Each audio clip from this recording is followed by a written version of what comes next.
Under the blazing desert sun, the pyramids rise like enormous stone giants, silent, unshaken, and seemingly eternal.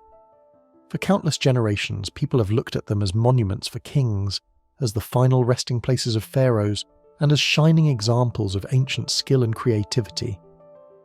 But what if we have been seeing them in the wrong way all along? What if these massive structures are not just about 4,000 years old, as history books claim, but were built long before the last great ice age changed the face of the Earth? Picture a world where gigantic glaciers carved deep valleys, where rising seas swallowed entire lands, and where civilizations we no longer remember may have flourished, and then disappeared without a trace.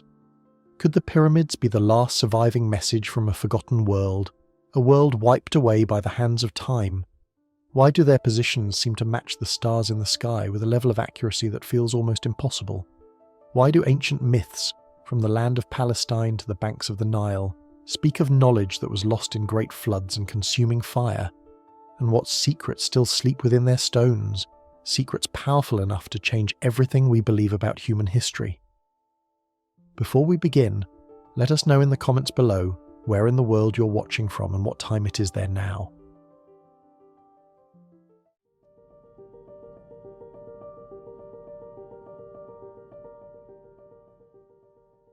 The desert stretches out endlessly, a golden ocean of sand shimmering beneath the relentless heat of the sun.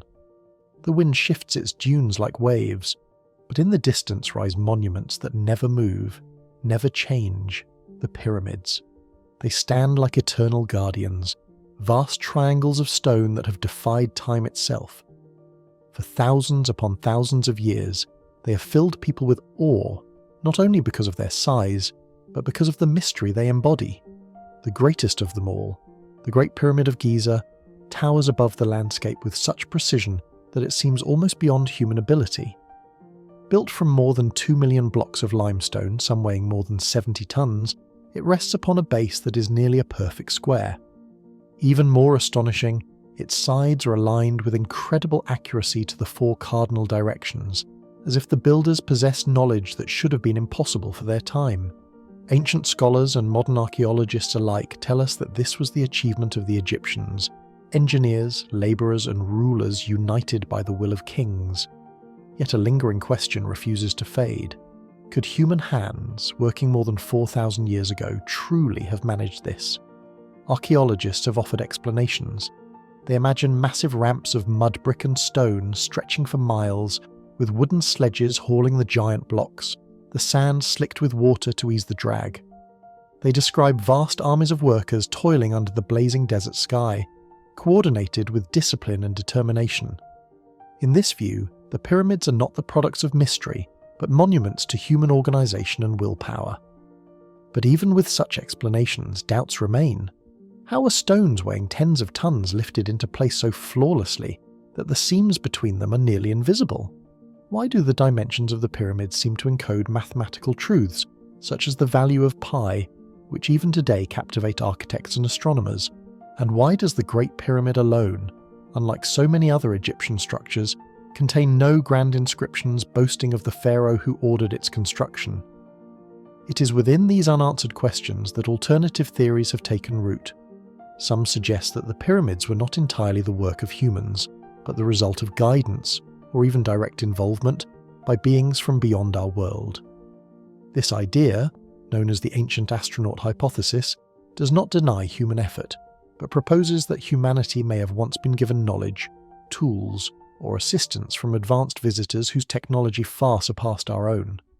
If so, then perhaps the pyramids were not only tombs, but messages in stone, markers built to last through the ages. The evidence for such speculation is often found in the stars. The Great Pyramid is aligned to true north within a fraction of a single degree, a feat so precise that even modern engineers marvel at it. Narrow shafts within the pyramid point towards important stars, including the Belt of Orion, which the ancient Egyptians associated with the god Osiris and the cycle of life, death, and rebirth. Could this be coincidence, or was it deliberate, a reflection of deep cosmic knowledge? And if they possess such knowledge, where did it come from? The myths of Egypt themselves tell of gods who descended from the sky. Osiris, Isis, Horus, deities linked not just to Earth, but to the heavens. Their stories weave together the fates of men and the cycles of the stars. And these myths are not unique to Egypt. Across Mesopotamia, across the ancient lands of Palestine, and throughout early civilizations, there are stories of beings who came from above to teach writing, farming, laws, and wisdom. Could these legends be the faint memory of something real? Encounters with visitors from elsewhere? Skeptics dismiss such ideas as romantic fantasies that underestimate human ingenuity. They point to the quarry sites where unfinished blocks still lie, to the villages where pyramid builders once lived, and to the graffiti left on the stones by the work crews themselves. These, they argue, are solid evidence that the pyramids were the product of sweat, labour, and human persistence. Yet these explanations do not fully dissolve the enigma. If manpower and determination were all that was required, why do so few ancient cultures achieve anything close to the scale, precision, and endurance of the pyramids? Why did no later civilization, not even those who admired Egypt deeply, replicate these achievements on the same level? Some researchers note that the pyramids seem to contain more than just stone. Their proportions hide mathematical secrets. The ratio of their height to the perimeter of their base approximates the value of pi, a constant of geometry. The layout of the three Great Pyramids of Giza appears to mirror the stars of Orion's belt in the night sky. Were these remarkable alignments accidents, or deliberate choices made by builders seeking to connect their works to the cosmos? If they were deliberate, were they conceived by human minds alone, or by something more? This raises an even greater question. If otherworldly visitors did exist, why would they build monuments of stone? Some suggest the pyramids were designed as eternal beacons, structures meant to endure when writings and records would crumble. Others propose they were machines of a sort, energy collectors, power stations, or landing markers for spacecraft. Such ideas are fascinating, though the evidence is thin. Still, the questions persist, because the pyramids themselves remain silent, revealing only fragments of their secrets. Modern technology has only deepened the mystery. In recent years, scans of the Great Pyramid have revealed hidden voids, vast hollow spaces above the Grand Gallery whose purpose is entirely unknown. Are they structural features, symbolic chambers, or something not yet imagined? Ground-penetrating radar and thermal imaging have also revealed anomalies within the stones, but no definitive answers. Each discovery seems only to produce more questions, and the riddle of the pyramids grows ever larger. Through all the centuries, the pyramids have stood unchanged while history surged around them. They have witnessed the armies of Persia sweeping across the desert, the rise of Rome, the Crusaders marching through the Holy Land, the scholars of Cairo measuring their stones, and the millions of travellers who come today to stand in awe beneath them. Civilizations have risen and collapsed, but the pyramids remain as though they belong not to one age but to all ages. Were they built by human hands alone, through genius, devotion, and unshakable will? Or do they represent something more? Knowledge from the stars, a legacy left by beings beyond our world. Beneath the blazing desert sun, where the endless sands ripple like waves upon a golden ocean, the pyramids rise in solemn silence. They stand not merely as stone monuments, but as if they are ancient messengers, whispering across the ages. Their massive blocks are not simply stacked by human hands, but aligned with the heavens, as though they carry a memory far older than the words carved on papyrus, or the hieroglyphs etched into temple walls. Somewhere between history and myth, between fact and dream, the truth seems to rest, waiting to be uncovered. Perhaps the pyramids are not only tombs for long-dead kings, but reminders that human history is far more tangled, far more layered than we dare to imagine. Perhaps they are echoes from a time when the boundary between gods and mortals was thin, when teachers who seemed divine walked among humankind, when the skies above were not empty, but alive with possibilities. Even now, as our eyes fall upon these colossal giants of stone, the question lingers like a shadow. Do we look upon monuments to pharaohs, or upon monuments to mysteries? Could it be that within their silent stones lies not only the story of what human beings built, but also a hint of who once guided them? From the golden sands of Giza, where these mighty structures rise like eternal guardians, the journey of thought drifts backward beyond dynasties, beyond writing, beyond the earliest recorded history. It drifts into the twilight mists of an age before memory, into a time that some believe gave birth to a civilization so luminous, so advanced, that its echoes still live on in the myths of nearly every culture upon Earth. That civilization has a name whispered across the centuries: Atlantis. The pyramids, with their flawless geometry and timeless endurance, are usually celebrated as the crowning achievement of Egyptian brilliance. Yet for some, their very perfection raises another question. Could they be remnants, not of Egypt's old kingdom, but of a far older world, a vanished world destroyed in fire and flood, a world whose survivors scattered to distant lands, carrying with them fragments of a science now lost? If so, then perhaps the pyramids are more than tombs. They could be the enduring legacy of Atlantean architects. The first surviving story of Atlantis comes from the philosopher Plato, who wrote in the 4th century before Christ.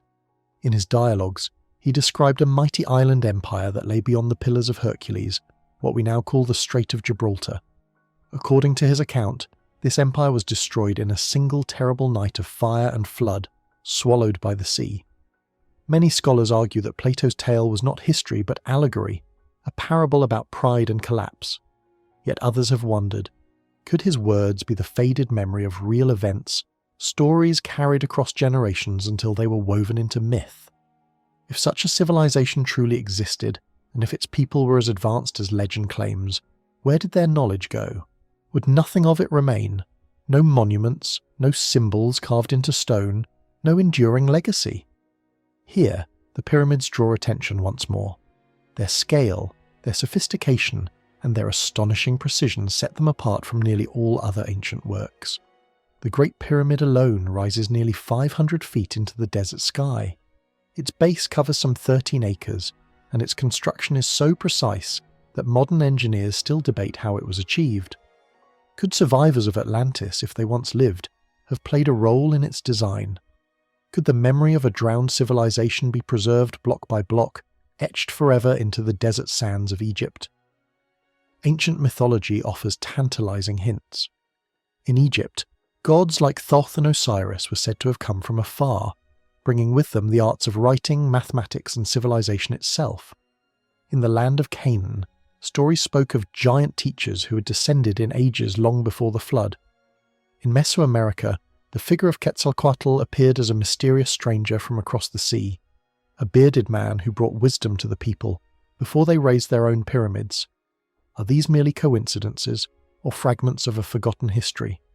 Could these strange figures be cultural memories of Atlantean survivors, carrying gifts of science and architecture to newly rising societies? Even the Earth itself seems to offer clues. Around 12,000 years ago, as the last ice age ended, our planet underwent a time of violent transformation. Glaciers melted, seas rose, and entire coastlines disappeared beneath the waves. The timing matches uncannily with Plato's account, placing the fall of Atlantis not in an unreachable past of myth, but in the chaos of a real global upheaval. If an advanced coastal society once existed, such a catastrophe might have destroyed it. Its survivors, fleeing inland, could have found refuge in fertile valleys like that of the Nile. Could this explain why Egyptian civilization appeared so suddenly, bringing with it writing, mathematics, and monumental architecture almost as though born fully formed? Mainstream historians resist such ideas. They point to shards of pottery, to evolving burial practices, to cultural continuity stretching back through Egypt's pre-dynastic past. They argue that Egypt's genius was not borrowed, but grown from its own soil, watered by the life-giving Nile. And yet the questions do not vanish. Why did the very first pyramids appear already perfected, as though the knowledge to build them did not slowly evolve, but arrived complete?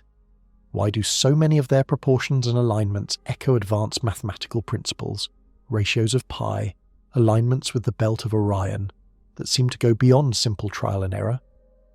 The vision of Atlantean architects does not deny the brilliance of the Egyptians. Instead, it imagines a moment of contact, a meeting across ages, survivors of a lost world carrying their fragments of knowledge into a land eager to rise. Perhaps together they gave birth to monuments unlike anything before or after. Could this be why the pyramids stand apart from later constructions? Why has no dynasty ever again built anything to match their grandeur? Was the knowledge a brief inheritance, a fleeting spark of genius? Was the knowledge a brief inheritance, a fleeting spark of genius, passed down and then swallowed once more by the sands of time? And so the pyramids remain, their great stones holding their silence, their shadows stretching across the desert like whispers from another age. They may be tombs, they may be symbols of Egyptian glory, or they may be something more, monuments to mysteries we have yet to fully understand. The Giza Plateau has revealed secrets through modern scans, hinting that the mighty pyramids may not rest solely on their own foundations, but upon even older structures, structures worn down by time in ways that seem to predate the history we have long accepted. The Sphinx itself, that silent guardian of stone, shows patterns of erosion that some geologists believe could only have been caused by heavy rainfall. Yet rainfall has not touched the Egyptian desert for more than 7,000 years before the reign of Pharaoh Khufu. If this is true, then the Sphinx, and perhaps even the pyramids themselves, may belong to an age that stretches far beyond the time of the pharaohs, an age that reaches back before the last ice age ended, into the very period when legends speak of the lost world of Atlantis. What would it mean if this were true? If the pyramids were not only the tombs of kings, not only the proud monuments of a single culture, but something far greater, artifacts that may have been shared across civilizations, designed to outlast kingdoms, wars, and even the turning of ages? Could it be that they were built as eternal beacons, stone archives meant to safeguard the memory of a civilization swallowed by the sea? The pyramids themselves seem to encourage such questions. Unlike temples, they do not boast of victories, nor do they carry etched tales of gods and men upon their walls. Their chambers hold no scrolls declaring their true purpose. Instead, they remain silent, silent in a way that almost feels deliberate. Could it be that the builders intended their message not to be written in words, but in form, in alignment, in the way their vast stones point to the heavens? Perhaps the pyramids were meant to speak not to the eyes, but to the imagination, waiting for those who dare to search for deeper meaning. Maybe the question we should ask is not whether Atlantis truly existed as an island on the sea, but whether its story is something larger, an echo of a cycle that repeats again and again, of civilizations rising, flourishing, then falling into silence, with their knowledge scattered or lost, only to be found once more by later ages. Perhaps the pyramids embody this cycle, standing as both proof of human triumph and as whispers from a forgotten past. And if, as some believe, wise architects from Atlantis once walked among the ancient Egyptians, guiding their hands and sharing their secrets, then the stones of Giza are more than just monuments. They are messages across time, carved not for one person alone, but for all of humanity, for us as much as for those who first raised them. Are we seeing the achievement of one single civilization, or are we gazing upon the echoes of many? Could these mighty pyramids be the last surviving chapter of a story that began long before Egypt itself, long before recorded history, when an island called Atlantis shone brightly, only to vanish beneath the waves, leaving behind not only legends, but also eternal stones? From tales of vanished lands and murmurs of architects from Atlantis, the enigma grows ever deeper. If the pyramids are not simply the grand creation of the ancient Egyptians, and if they are not merely the legacy of civilizations long forgotten by time, then another possibility rises from the sands of imagination, one that is far stranger and more unsettling than either of those ideas. What if the true origin of these stone giants does not lie buried in the distant past at all, but instead waits for us in the far-off future? The thought itself is like a gust of desert wind. It sweeps across the mind, stirring wonder and unease. Picture the sun dipping low over the horizon of Giza, its dying light turning the desert into a sea of molten gold. The Great Pyramid, silent and immovable, catches that last glow, and its shadow stretches like an endless finger across the shifting sands. The monument stands just as it has for thousands upon thousands of years, sharp-edged, deliberate, and unwavering. Its sides, tilted at precise angles, are aligned with a perfection so uncanny that they point directly to the cardinal directions of the Earth, as though guided by a compass that never faltered. Engineers, Astronomers and mathematicians of our own age look at this feat and marvel. They ask how such exact knowledge could have existed in a time so remote, when the tools of science and technology as we know them had not yet been born. And then, as though struck by a thought too daring to speak aloud, some whisper a more radical question. What if the builders did not merely know the science of their own age? What if they somehow held knowledge that belonged to a time not yet come? The idea of travellers through time is not new. It has lingered for generations at the edges of human thought, drifting between legend and possibility.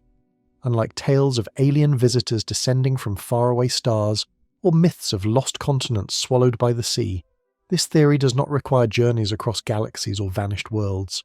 It requires only one thing: that humankind, at some distant point in its own future, discovered how to unlock the hidden doorways of time.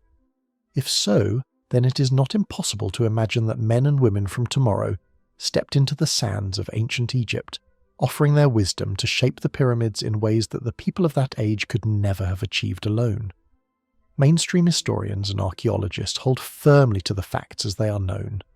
They remind us that the pharaohs of the Old Kingdom commanded vast armies of labourers, organised countless workers into villages near the construction sites, and left behind evidence of their lives in the form of tools, quarries, and hieroglyphic records. This is all true, and yet as solid as these records may be, they do not fully explain the extraordinary foresight hidden in the design of the pyramids. Take the Great Pyramid itself. Within its dimensions lies a near-perfect representation of the curvature of the Earth, an understanding of the planet's roundness encoded in stone long before humanity had the ability to measure it formally. Its proportions also echo mathematical constants, such as the number pi, values that would not be officially documented for thousands of years after its construction. Was this an astonishing coincidence? Or was it foresight from minds that already knew truths that had not yet been discovered? Even more puzzling is the alignment of the pyramids with the heavens above. The 3 pyramids of Giza are laid out in a pattern that mirrors the stars of Orion's belt. This is not a loose resemblance, but a precision so exact that it suggests careful observation of the sky, not merely for one lifetime, but across vast spans of time, since the stars themselves drift ever so slowly in their positions. How could builders armed with nothing more advanced than simple sighting instruments have captured such cosmic accuracy?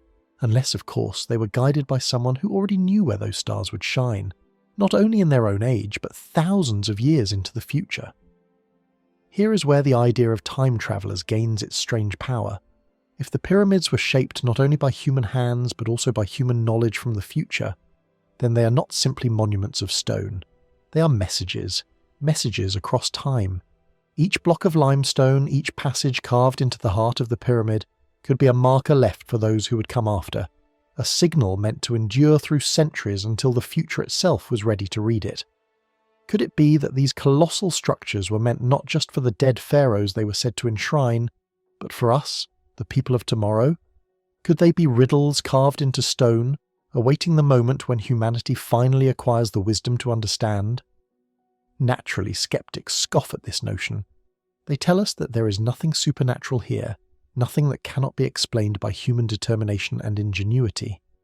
They remind us that ancient stargazers charted the heavens with patient eyes, that mathematics can arise naturally from simple ratios and repeated measurements, and that great feats of engineering are possible with enough hands and enough time.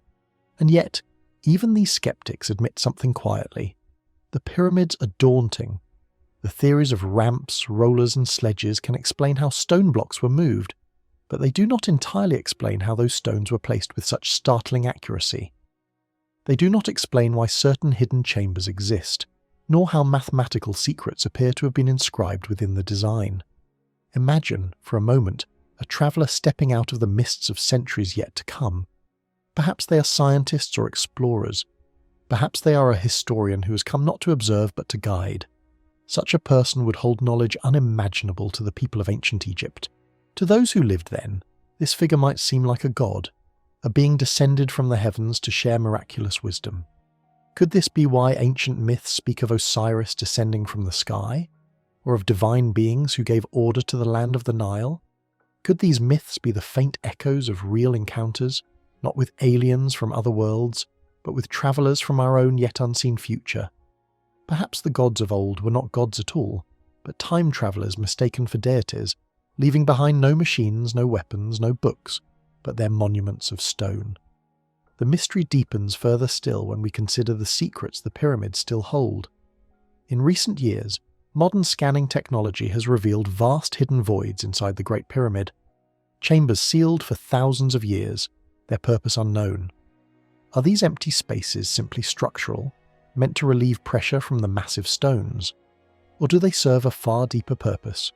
Some suggest they may be time capsules, created by those who understood not just the weight of stone but the passage of centuries itself. If so, then what knowledge might these sealed rooms contain? Could they be waiting for a precise moment when humanity is advanced enough to open them and understand their secrets? Could they contain messages left for us by those who had already walked the future's roads? The very notion of time travelers creates strange and unsettling paradoxes. If they travelled into the past and shared knowledge, did they shape their own present in doing so? Did they plant seeds in ancient Egypt that eventually allowed their own civilization to come into being? If so, then the pyramids are not just monuments to kings. They are anchored in a great loop of history, binding together past, present and future in a way that the human mind can scarcely grasp. Of course, mainstream science does not embrace these ideas. Archaeology rests on what can be measured, excavated and tested. But facts alone cannot strip the pyramids of their aura of mystery. For they are more than stone. They are symbols, heavy with meaning. They speak of ambition, of power, of faith, but also of possibility. And it is a possibility that compels the imagination to wander. The very perfection of the pyramids raises questions we cannot quite silence. Could we, with all the technology of our modern age, build a structure as flawless, as enduring as the Great Pyramid of Giza? Many experts quietly admit that it would be a challenge of almost unimaginable scale. And if that is so, then it is no wonder that people ask if someone else, whether from a lost civilization, from another world, or from the far future, played a hand in shaping them. Stand before the pyramids on a still desert night. Listen to the wind sighing over the dunes. Feel the weight of those eternal stones pressing against the stars above, and you may sense it too, that uncanny presence, as if the monuments themselves are aware, watching, waiting. Could they be more than memorials of the dead? Could they be milestones, not just of the past, but of a path we have yet to walk? Perhaps we are reading their message backward, mistaking a signal from the future for a relic of the past. Perhaps the pyramids are echoes carried across time, whispering to us of what humanity may yet become. And so, the question lingers like a shadow at the edge of the desert. If time travellers once walked among the builders of Egypt, what else did they leave behind? What other secrets lie buried beneath the sands, waiting for us to uncover them when we are finally ready to understand that time is not a river flowing only one way, but an ocean where past, present and future mingle together in silence beneath the eternal stones? From the bold theory of travellers bending history to whispers of ancient survivors guiding civilizations, the story only deepens. Perhaps the pyramids are not isolated triumphs of a single people, but fragments of a much greater tale. Perhaps they are the fingerprints of a lost global civilization, or the deliberate handiwork of future humanity reaching back across the ages to leave us a riddle carved in stone. The pyramids of Giza rise from the sands of Egypt like silent giants, their shapes sharp and deliberate, their presence almost otherworldly. They seem eternal, as though time itself respects them. Yet, these pyramids are not alone in the world. Thousands of miles away, across vast oceans and continents, other mysterious stone structures rise from distant lands, carrying striking similarities to the Egyptian marvels. In the jungles of Central America, step pyramids tower above the trees. In Peru, megalithic temples sit proudly, built from stones so large that even modern engineers still debate how they were cut and placed. In the far reaches of Polynesia, stone platforms stand upon islands battered by waves. Across North America, earthen mounds, strange and carefully shaped, mark the land like forgotten messages from another time. All these places, separated by oceans, languages and cultures, echo the same geometric style, the same obsession with alignment, and the same sense of eternal purpose. Was this truly just coincidence? Or do these repeating patterns suggest something far deeper, perhaps the memory of a shared origin, a hidden network of builders who once spanned the globe, leaving behind silent stone clues for us to find. Mainstream archaeology offers a simple explanation. Human beings everywhere, faced with similar challenges, came up with similar solutions. Large monuments made of stone endure the test of time better than wood or mud, and they also display power and permanence. A pyramid, wide at the base and narrow at the top, is a naturally stable shape. It does not easily collapse, and so, according to scholars, societies across the world independently discovered the same designs, the same ways of building. Yet, even with this explanation, questions remain. Questions that cannot be pushed aside so easily. Why do so many of these monuments point not just toward the horizon, but toward the stars? Why do they seem to carry secrets of the heavens, as if they were built to reflect the sky on the earth? And why do the myths of people scattered across the globe, whether in Egypt, Mesopotamia, Palestine, or the Americas, speak of the same things? A great flood that drowned the world, gods who descended to share knowledge, golden ages that ended in disaster. Could these be fragments of a single, older memory? A tale of a civilization that once touched every shore and then vanished, leaving only echoes behind. Around 12,000 years ago, the Earth changed in ways that shook humanity forever. The last ice age ended. Glaciers that had stretched across continents melted away. Seas rose and swallowed coastlines. Entire lands disappeared beneath waves, erasing whatever settlements once stood there. This moment in history aligns uncannily with the flood stories found in countless traditions. The Sumerians spoke of Ziusudra, chosen by the gods to survive the waters. The Bible tells of Noah and his ark. In Mesopotamia, the Epic of Gilgamesh describes Utnapishtim, the man who endured a deluge sent by divine powers. Across the ocean, in the Americas, indigenous tribes told their own stories of floods that swept the earth. Even the Greek philosopher Plato, writing in ancient times, told the tale of Atlantis, a mighty land swallowed by the sea in a single night and a single day. Could all these stories, preserved in so many different cultures, be more than myths? Could they be a shared memory, an echo of a true global catastrophe that erased not just lands and cities, but an entire chapter of human history? If so, then the pyramids may not simply be monuments to pharaohs, but survivors of that forgotten age. Structures either built by that lost civilization or preserved through the chaos it endured. The endurance of the pyramids is uncanny. While other monuments crumble, collapse, and vanish, these massive stone giants stand firm. They seem designed not only for glory but for survival, as if the builders wanted them to last until the end of time. Perhaps they were intended as markers, anchors of memory left behind by a civilization that knew destruction was coming. A civilization that wanted its story to endure even if everything else was washed away. Hints of advanced knowledge woven into these monuments deepen the mystery further. The Great Pyramid of Giza is not only immense, it is also astonishingly precise. Within its measurements are ratios that reflect the number pi and the golden mean, numbers of deep importance in mathematics and nature. Its location is equally strange, sitting at the geographic heart of all the Earth's landmasses, almost as if someone had chosen the very centre of the world to place it. Is this truly a chance, or something more deliberate? Across the ocean, in Mexico, the pyramids of Teotihuacan align with celestial bodies in equally exact ways. The arrangement of their structures mirrors the movements of planets and stars, almost as though the builders intended to place the heavens on the ground. Far away in the Pacific, the ruins of Nan Madol in Micronesia rise out of the sea, their stone blocks stacked with engineering that defies easy explanation. In Peru, the site of Sacsayhuaman reveals stones so immense and perfectly fitted together that not even a knife blade can slip between them. Did so many isolated cultures really stumble upon such advanced engineering by coincidence, or were they inheriting knowledge passed down from a single, older source that has long since disappeared? Geology itself seems to add fuel to the mystery. On the Giza Plateau, the Sphinx shows patterns of erosion that some geologists argue could only have been carved by heavy rains. Yet Egypt has not seen such rains since long before it became desert, long before conventional history places the building of the monuments. If the Sphinx really does show signs of water erosion, then it must be thousands of years older than we believe, perhaps dating back to the time when the Sahara was still green or even to the end of the Ice Age itself. If that is true, then Egypt's monuments may have been born in a time much older than our textbooks allow, perhaps even during or before the Age of Floods. But if that is the case, who were the builders? Could they have belonged to that elusive global civilization that so many myths whisper about?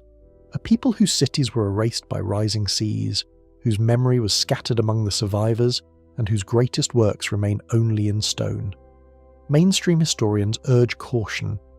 They argue that while these theories are captivating, they stretch too far beyond the evidence.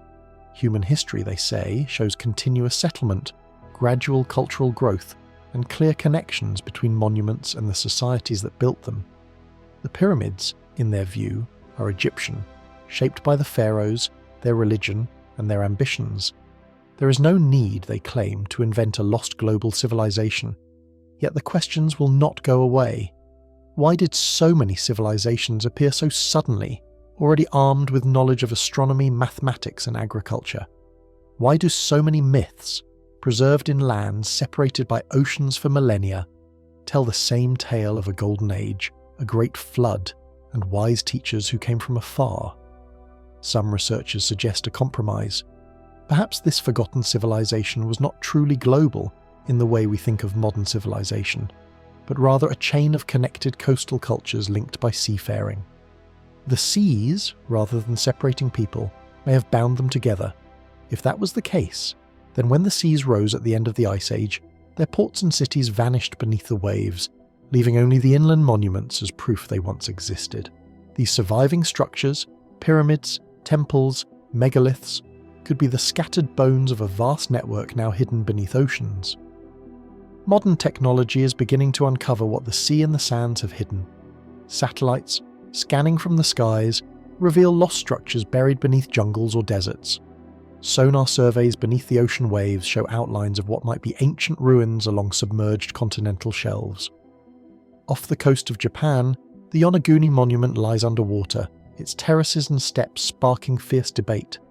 Some insist it is natural rock shaped by the sea, while others believe it is the sunken remains of a man-made structure. Each new discovery keeps alive the possibility that the story of human civilization is far older, far deeper, and far more complex than the neat timelines we're taught in school. Standing before the Great Pyramid itself, it is hard not to feel a presence that goes beyond Egypt alone. The stones seem to hum with the memory of something larger than a single nation or a single king.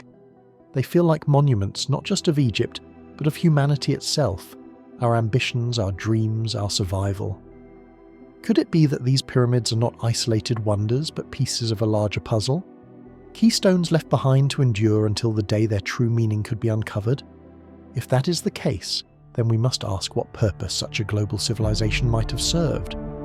Were they mapping the heavens, creating stone observatories to understand the cosmos? Were they mastering forms of energy and technology that we have since forgotten? Were they building monuments as vast libraries of stone, preserving knowledge so that it would survive the collapse of their world?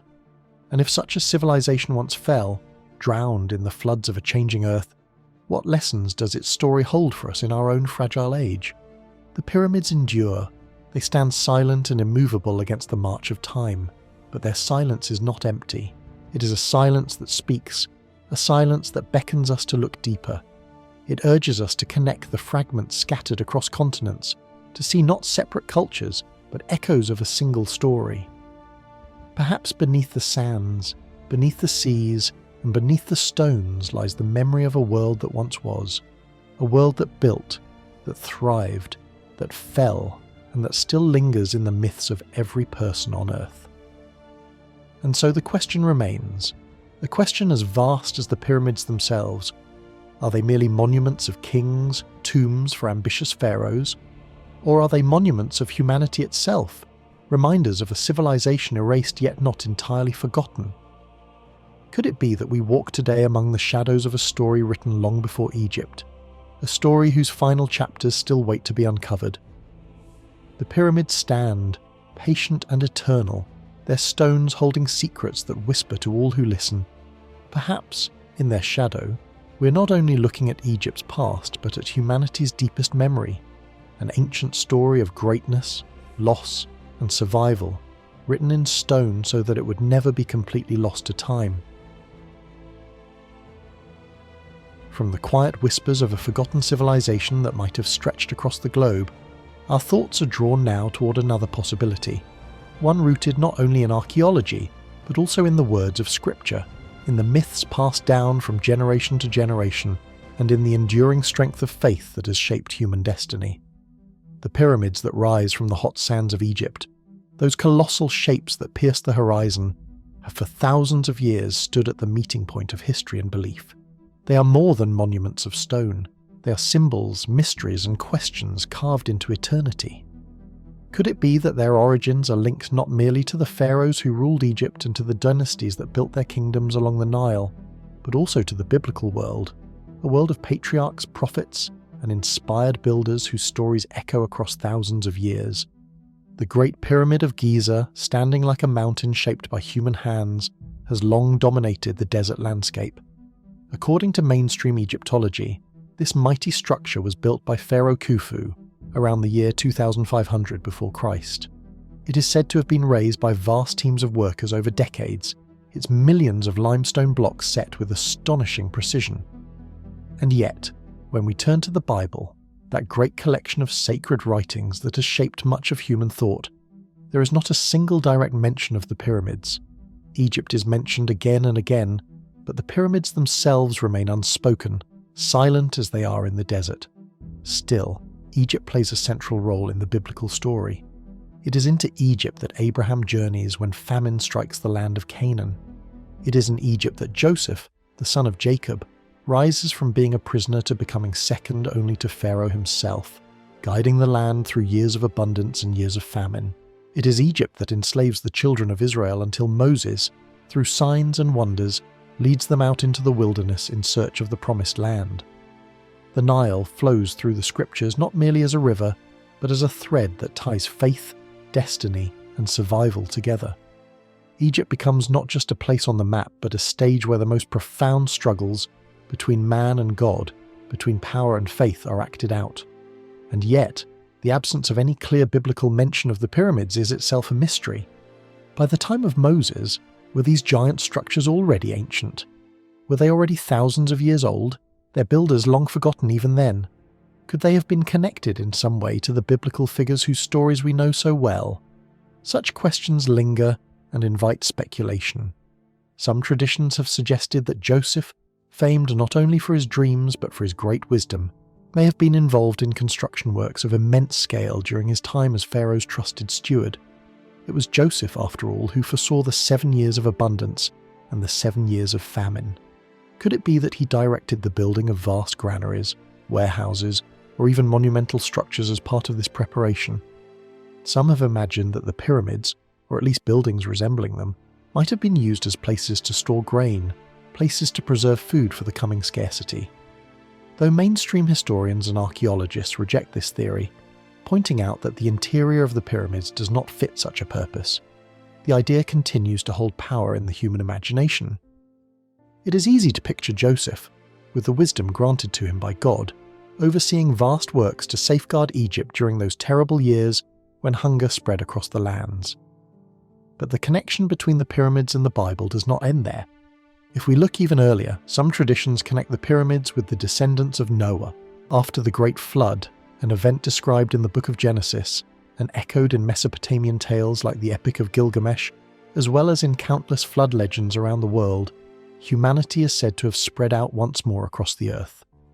It was in these early times, the Bible tells us, that the people of Babel sought to build a tower that reached to heaven itself. This tower was meant to pierce the skies, to make a name for mankind, to defy the order of God. The Lord came down, confused their language, and scattered them across the world. Could it be that these stories echo not only the Mesopotamian ziggurats, those massive step-like towers, but also the memory of pyramid building? Were the pyramids, like the Tower of Babel, attempts to rise upward, to connect earth and sky, to preserve memory and identity against the tides of time? The idea is compelling, that across different lands, in different forms, humanity again and again attempted to raise monuments that touched the eternal. The Book of Enoch, a mysterious and ancient text that was not included in most biblical canons, adds even more intrigue to this question. In its pages we find the story of the Watchers, powerful beings who descended to Earth and shared forbidden knowledge with mankind. They taught men the secrets of metallurgy, how to shape weapons and tools from metal. They revealed the mysteries of astronomy, the movements of the stars and the courses of the heavens. They passed on the arts of architecture, showing how to build in ways that reach toward the divine. But this knowledge came with a cost, for it brought not only progress but corruption and destruction. Could the pyramids be relics of this forbidden wisdom, built with techniques given to early humanity by beings who were not meant to interfere? Were they perhaps monuments of both glory and downfall, standing reminders of a time when mankind was taught too much too soon? The link between Egypt's monuments and biblical traditions also appears in later writings. Jewish scholars, Christian theologians, and Islamic thinkers all wondered about the pyramids, offering interpretations that often went beyond simple history. They speculated that the pyramids might be storehouses of ancient wisdom, built not by pharaohs at all, but by prophets or kings long before the dynasties of Egypt claimed them. Medieval writers in the Arab world told stories of a figure called Surid, sometimes identified with Enoch, who built the pyramids to preserve knowledge before the Great Flood swept over the earth. If this story holds any truth, then the pyramids are not just tombs of stone, but vaults of secrets, holding divine knowledge or forbidden wisdom locked away in their silent chambers. Mainstream historians and Egyptologists, of course, push back against these ideas. They point instead to the evidence of Egypt's Old Kingdom, to the tombs, temples, and inscriptions that clearly link the pyramids to the pharaohs who reigned during that era. Inside the Great Pyramid itself, in chambers hidden for millennia, archaeologists discovered ancient graffiti left by the workers, naming the teams after Khufu. These markings strongly suggest that the pyramid was indeed built during his reign, a monument to his ambition and his kingship. From this perspective, the pyramids are the ultimate achievements of human labour, created by vast numbers of workers who toiled under the desert sun. And yet, the biblical perspective lingers because it offers something archaeology cannot: meaning. Archaeology can measure, can date, can analyse stone and mortar, but it cannot answer the deepest questions of purpose, of destiny, of divine plan. The pyramids are silent, and in that silence a space is left for faith to speak. Could it be that the pyramids became entwined with the biblical imagination precisely because of this silence? Unlike temples covered with hieroglyphs, unlike walls filled with prayers and stories, the Great Pyramid contains almost no text. Its vast chambers and passages speak only with stone, not with words, and into that silence, the stories of Joseph, of Enoch, of Noah's descendants can flow. Were these immense structures tombs, or were they stone libraries, designed to endure when scrolls of papyrus and sheets of parchment crumbled away into dust? Consider, too, the symbolism. The Bible often speaks of stones as witnesses. Jacob set up a stone at Bethel as a pillar to mark his covenant with God. Joshua raised 12 stones from the Jordan River as a memorial to remind the people of Israel of what had happened there. If simple stones could stand as reminders of divine promises, how much more could colossal structures of stone be seen as eternal witnesses, standing unmoved through ages of flood, famine, and empire? Could the pyramids themselves be seen as witnesses to history, as markers of faith, as signs preserved for generations yet to come? If so, then perhaps their survival into our modern age is not mere chance. Perhaps it is providence, a sign that these monuments were meant to endure until the time came for their mystery to be reconsidered once again. Yet the questions remain unanswered, hanging like the desert haze in the air. Were the pyramids truly linked to biblical builders, men like Joseph or descendants of Noah? Or have human beings, yearning always for connection, woven them into the tapestry of Scripture because of their sheer grandeur and mystery? Did Joseph himself ever stand in their shadow, wondering about their purpose as we do today? Or are these connections reflections of our human desire to bind past, present, and faith into one great continuous story? The sands of Egypt guard their secrets with patience. Archaeologists continue to dig, uncovering shards of pottery, fragments of bone, inscriptions, and hidden chambers. Theologians debate turning over words of Scripture to find hidden meanings. Storytellers weave speculation, building bridges between the known and the unknown. And yet through it all the pyramids remain silent. They give no clear answer, only their enduring presence. For the believer, these monuments may stand as testimonies of divine wisdom, preserved from the days of Noah or Enoch, standing as signs of God's plan across the centuries. For the historian, they are monuments of human achievement, built by men under the reign of pharaohs, testaments to labour, organisation and vision. For the seeker of mysteries, they are both and more, a riddle of stone that binds heaven and earth, myth and history, faith and fact.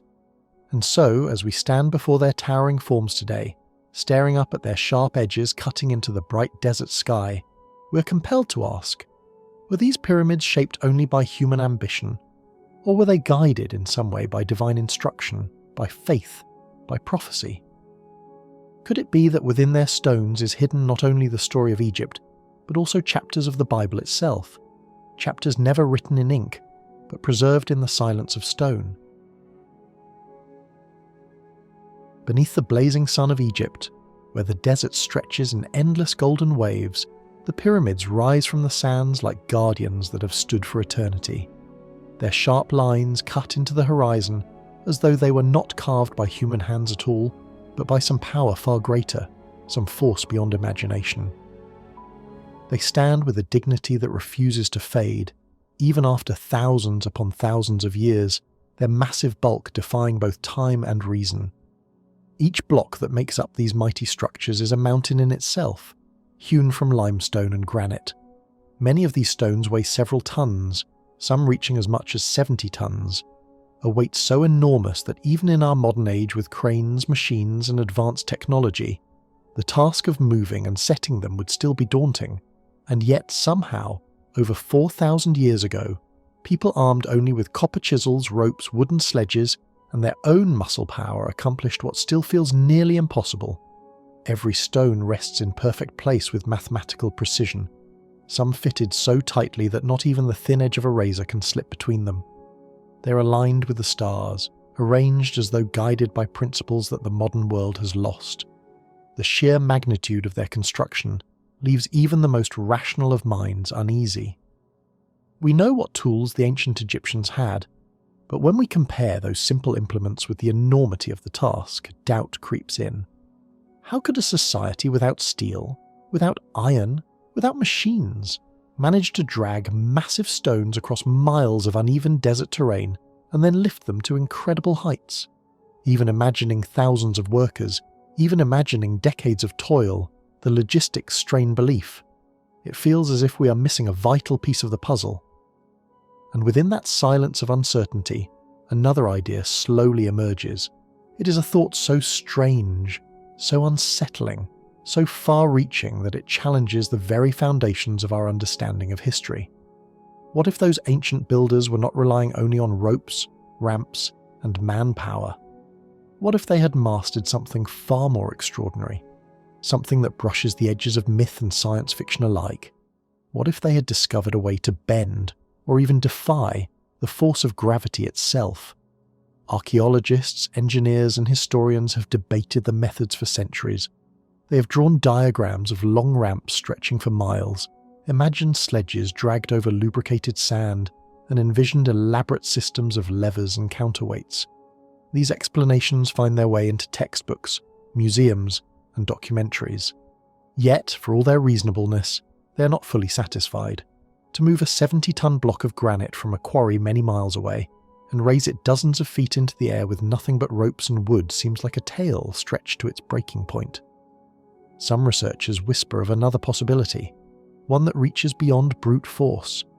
There are legends that speak of sound and levitation, of vibrations so perfectly tuned that heavy stones became weightless, rising gently into the air as though gravity itself had been suspended. Tales linger of Tibetan monks in the 19th and 20th centuries using chanting and musical instruments to move stones with uncanny ease. Western explorers who claim to have seen it left accounts, often dismissed by skeptics as exaggeration or fantasy. And yet, the stories refuse to die. They cling to the edges of belief, fueling speculation that perhaps, long ago, the builders of the pyramids knew secrets of resonance and sound that we no longer understand. Could it be that anti-gravity, or at least the manipulation of gravity through resonance, was one of those lost secrets? When we turn our eyes to modern science, we find that the world is already stranger than it appears. Quantum physics tells us that the universe is filled with invisible fields, that particles can pop into and out of existence in a vacuum, that energy permeates the very fabric of space. Concepts like zero-point energy, gravitational waves, and quantum resonance may sound abstract, yet they remind us that hidden forces are woven into the cosmos. In laboratories today, scientists have managed to make objects levitate using magnetic fields and superconductors. They can suspend small things in the air without any visible support. These achievements are modest compared to moving a multi-ton stone, but they prove something essential. Levitation is not fantasy, it is within nature's rules. If we can achieve it now in controlled conditions with delicate instruments, might it be possible that a civilization thousands of years ago stumbled upon similar principles, not through advanced electronics, but through another kind of knowledge? Perhaps through the manipulation of sound, vibration, or natural forces we have forgotten. Consider again the breathtaking precision of the pyramid stones. Many are so perfectly aligned that even today's builders, with lasers and computers, would find it difficult to match. The joints between blocks are narrower than the width of a human hair in some places. Such accuracy suggests not only planning, but a method of movement and placement that required immense control. Some fringe thinkers argue that this kind of control could be explained if the stones were not merely dragged, but carefully guided, almost floating into position. Could the builders have harnessed acoustic frequencies or electromagnetic forces to temporarily reduce weight? Could the pyramids themselves be monuments not just of stone, but of forgotten physics? Ancient texts offer tantalizing hints. In the myths and records of Egypt and surrounding lands, there are cryptic references to boats of the gods that flew without sails, to objects that rose into the sky, to powers that defied the pull of the earth.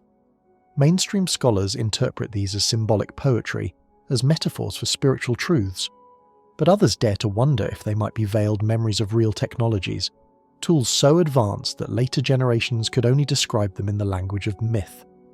The location of the pyramids adds another layer to the riddle. They are not scattered randomly across the desert, but arranged with uncanny precision. Their placement mirrors the belt of Orion, one of the most striking constellations in the night sky. Other alignments connect them with solstices, with the cardinal directions, with the very geometry of the heavens. Why such precision? Was it mere symbolism, a reflection of religion and myth? Or was there something functional in these alignments, perhaps a way to channel energy from the earth and sky, to interact with natural forces we barely comprehend? The more we look, the more questions arise. Mainstream archaeology, cautious as always, warns us against jumping too far. Extraordinary claims, they remind us, demand extraordinary evidence. And it is true. We have no surviving blueprints, no tools of anti-gravity hidden in tombs, no instruction manuals buried beneath the sands. But the absence of proof does not silence the imagination. The gaps in our knowledge invite speculation. Within those gaps, anti-gravity stands as one possibility. Improbable, perhaps, but not unthinkable. What makes the idea so compelling is not just the stones themselves, but what they represent. If the ancients truly had discovered how to master gravity, even in a crude or limited form, then history as we know it would be shaken. It would mean that knowledge can rise to incredible heights, only to vanish, leaving later generations puzzled in the ruins. It would mean that human civilization may not be a straight line of progress, but a cycle, with peaks of brilliance followed by collapse and forgetting. Could the pyramids then be more than tombs or temples?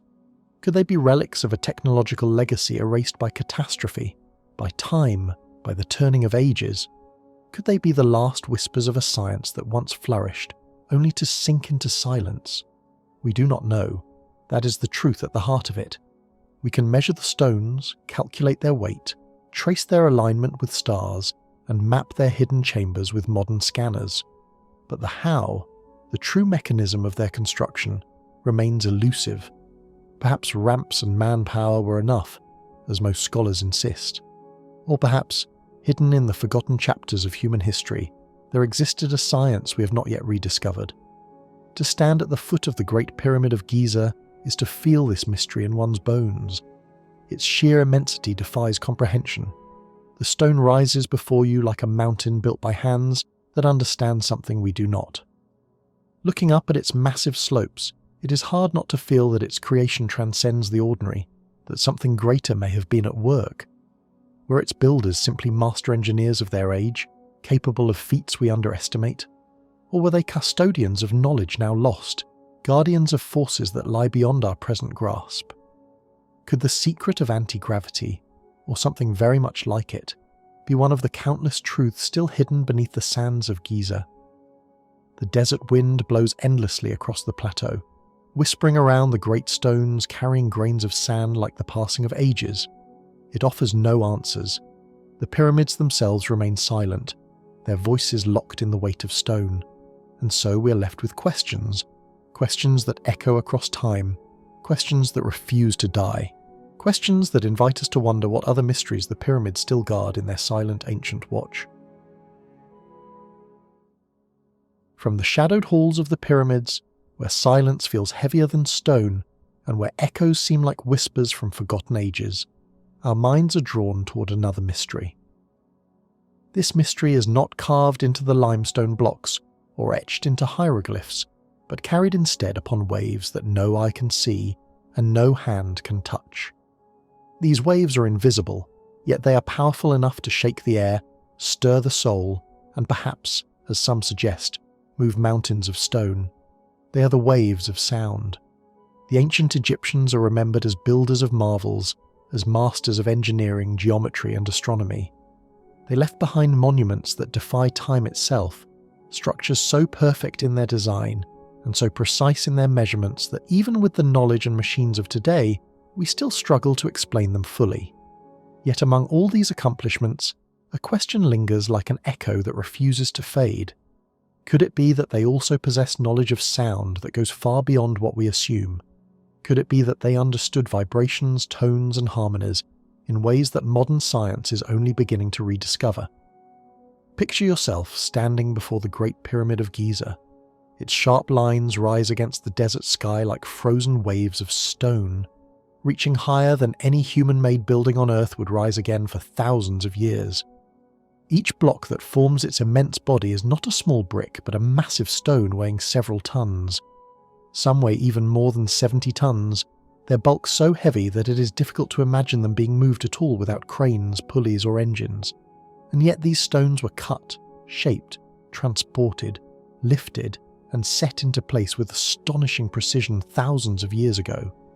The edges of each block line up with mathematical accuracy, and the entire structure is aligned with the stars as though both heaven and earth had conspired in its construction.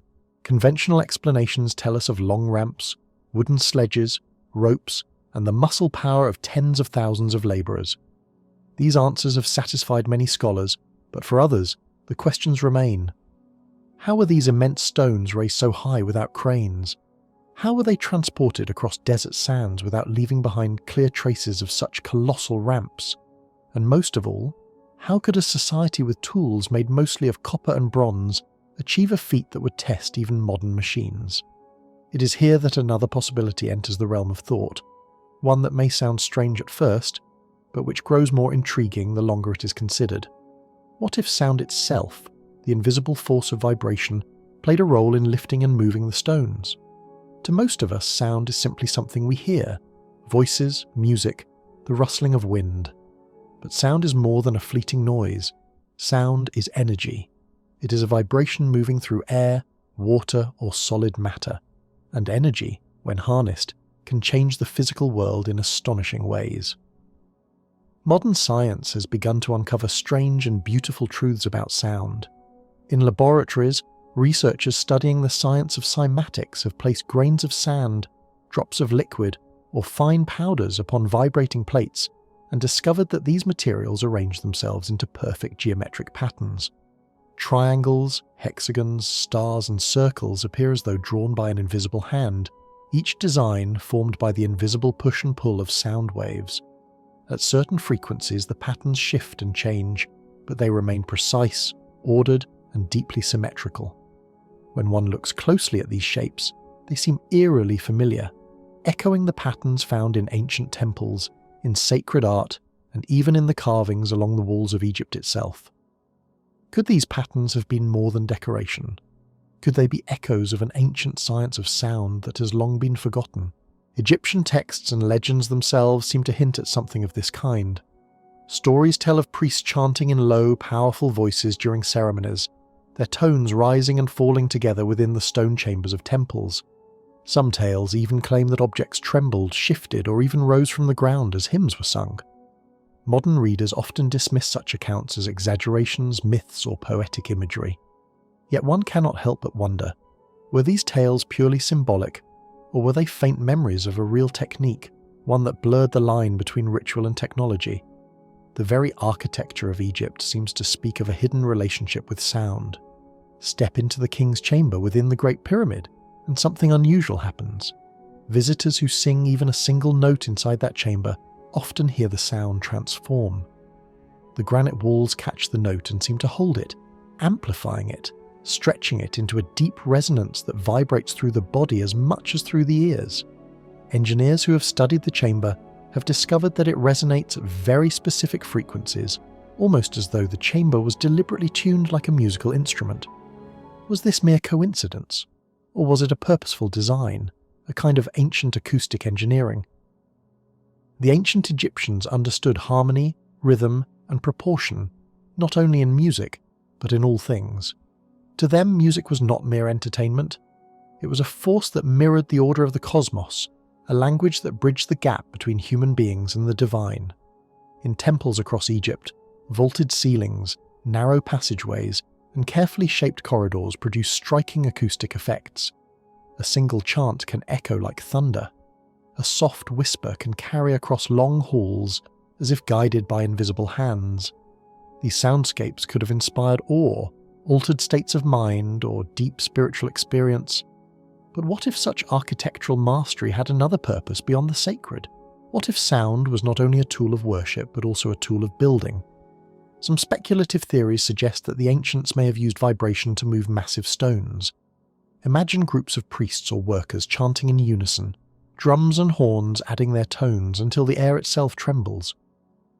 Could these vibrations, focused and amplified, have reduced the friction beneath heavy blocks, allowing them to glide more easily across the ground?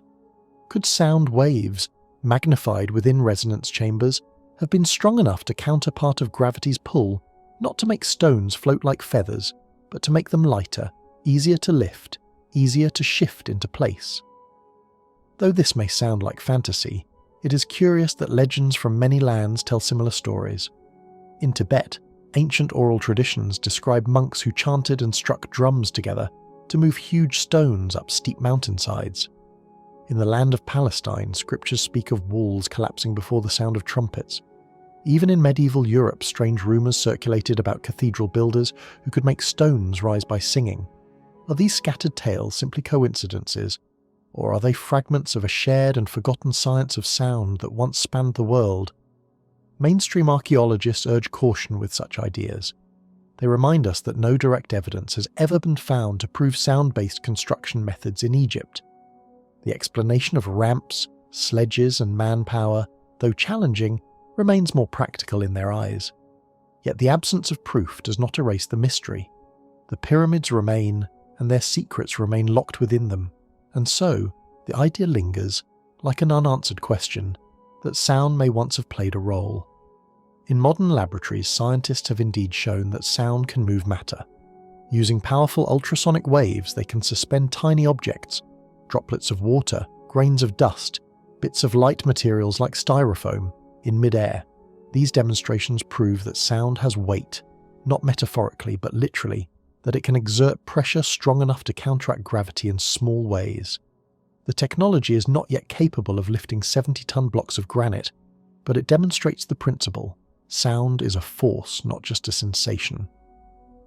As one walks through the ruins of Egypt today, silence rules.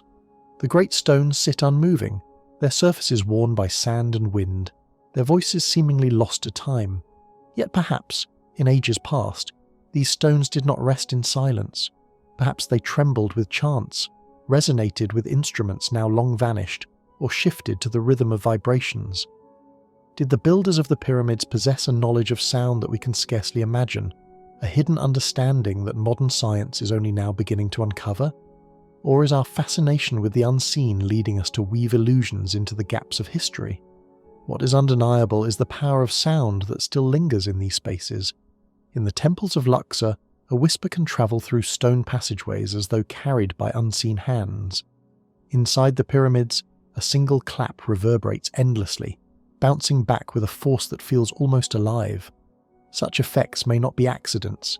They may have been carefully designed to strengthen rituals, to inspire awe, or perhaps to serve practical functions we no longer recognize. Could it be that the mystery of the pyramids lies less in brute strength, and more in resonance, less in wooden ramps, and more in a forgotten mastery of vibration? If so, then these ancient builders were not only architects of stone, but architects of sound. Perhaps the pyramids themselves are not just silent monuments, but monuments of resonance, instruments once alive with music, chants, and vibrations that shaped both the human spirit and the very stones themselves. And so, the question remains, echoing across the centuries like a note that never fades. What secrets still sleep within the vibrations of these ancient walls, waiting for the right moment or the right listener to be heard once again? The first rays of the morning sun sweep across the desert and touch the Giza plateau, filling the air with a golden glow. The pyramids, those massive monuments that have stood longer than memory itself, catch the light in a way that makes them appear almost alive. The weathered stones, marked by time and sand, shine with hues of gold on one side and deep shadows on the other. It is a sight that has greeted countless dawns for thousands upon thousands of years, yet each new sunrise makes the pyramids appear eternal, as if they belong to the sky and the earth more than they belong to human hands. From far away, the Great Pyramid stands like a mountain shaped with precision, unyielding to the storms, the shifting sands, or the passing of ages. It feels eternal, unshaken by the passage of millennia, a monument that defies time itself. But as one draws nearer, as the smooth image of distance gives way to the closer details of its rough blocks and weathered edges, questions begin to form, questions that are as heavy as the stones themselves. What exactly are these enormous blocks made of? Are they truly what they appear to be?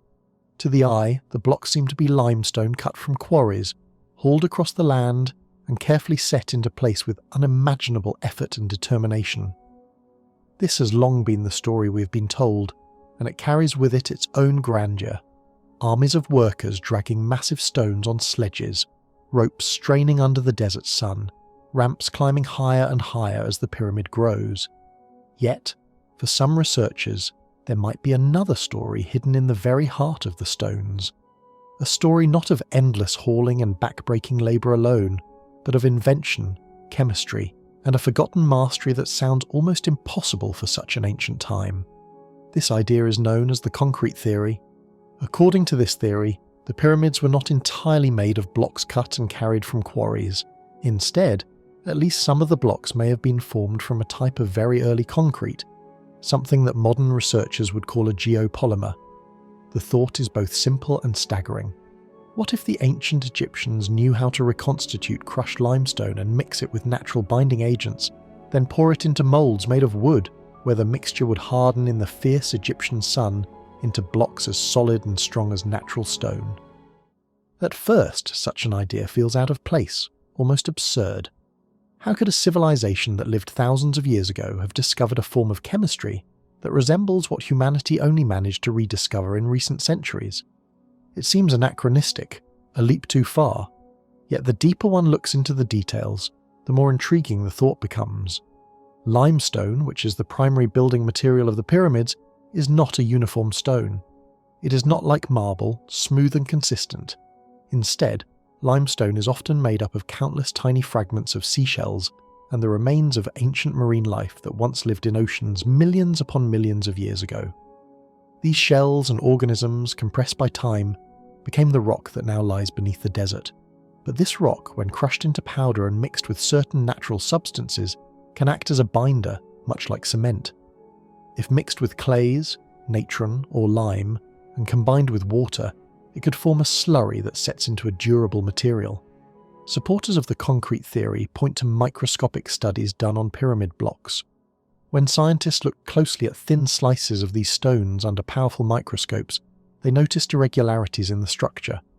Instead of the neat and predictable patterns of natural limestone, some stones seemed to display structures that looked more like reconstituted rock, as though the material had been crushed and reformed rather than simply cut from the earth. In other words, what appears to be solid, natural stone might actually be one of the earliest forms of human-made concrete. Of course, mainstream archaeology tells a different story, one rooted in tradition and physical evidence. According to the traditional view, the pyramids were built using quarried stone, cut with copper tools, hauled by immense teams of workers on wooden sledges, and raised with the help of ramps that grew alongside the pyramid as it rose toward the sky. There is evidence for this. Ancient quarries with unfinished blocks still exist. Tool marks can be seen carved into the stone. Traces of ramps and other construction remains are found in the desert. All of these suggest a method of sheer human effort and engineering. But even so, the concrete theory adds another layer to the mystery. It offers an alternative that might explain some of the logistical puzzles. Consider the size of the blocks. Many weigh several tons, each one as heavy as a small truck. Moving such weights across uneven ground and up into place would have required not only manpower, but also brilliant planning.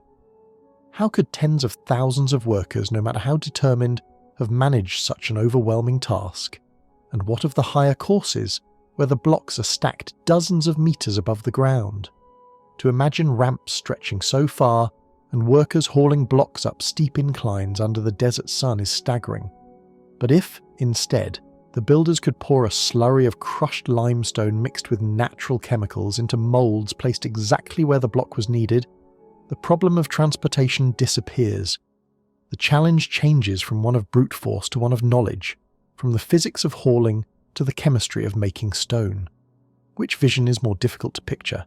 Tens of thousands of workers straining day after day, pulling massive stones with ropes and sweat, or a group of skilled artisans mixing limestone slurry and pouring it carefully into wooden frames, letting the desert sun bake it into place.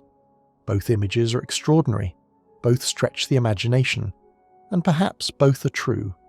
Some researchers believe it is possible that the builders used both methods, quarrying and hauling many of the blocks, while also casting others, particularly in areas that were harder to reach or required greater precision. Hints of this possibility lie not only in the microscopic evidence but also in what we know of ancient Egyptian materials. Natron, a natural mixture of salts found in dried lake beds, was widely used by the Egyptians, most famously in the mummification of their dead. Lime, clay, and water were all common substances at hand. The Egyptians were brilliant at using the resources around them, and they understood their properties in ways that might surprise us. Could they have combined these ingredients into a mixture that hardened into stone? Could they have invented a form of concrete thousands of years before it was officially discovered in later civilizations? Some pyramid stones show curious features that fuel the debate. In certain blocks, scientists have found microscopic bubbles, as if the stone once held air trapped during a liquid phase. In others, the distribution of minerals appears unusual, unlike the patterns of naturally formed rock. To the advocates of the concrete theory, these are signs of artificial creation. To their opponents, they are merely the random quirks of nature. Geologists often argue that the structure of the blocks is perfectly consistent with natural limestone taken from quarries, shaped with tools and placed by hand. The variations seen under microscopes, they claim, are natural differences within the stone, not evidence of artificial manufacture.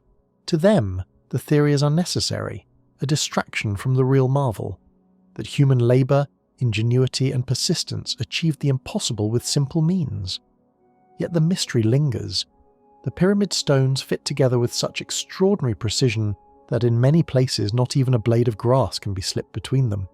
How could such perfection be achieved with chisels and hammers alone? Could the process of pouring liquid stone into moulds offer a better explanation for these seamless joints? It is a question that keeps the debate alive. If the concrete theory were true, it would change much of what we think we know about ancient Egypt. It would mean that the builders were not only great architects and engineers, but also master chemists, discovering techniques thousands of years before modern science stumbled upon them again. It might even suggest that such knowledge was not born in Egypt alone, but passed down from earlier, forgotten times, carried through myths and traditions from civilizations that existed before the end of the Ice Age, civilizations now lost to history. Standing before the Great Pyramid, one cannot help but feel the enormity of these questions. To place a hand against the weathered surface of a block is to touch a mystery. Is the stone beneath one's hand a fragment of natural earth, hewn with sweat and effort from a quarry, dragged across the desert and raised into place by human strength? Or is it something else, something created by human hands mixing the raw elements of nature into a new form? Could it be one of the earliest examples of mankind's attempt to reshape the very fabric of the earth, not by carving but by creating? The desert wind whispers through the monuments as it has for thousands of years, carrying with it secrets that refuse to be fully told.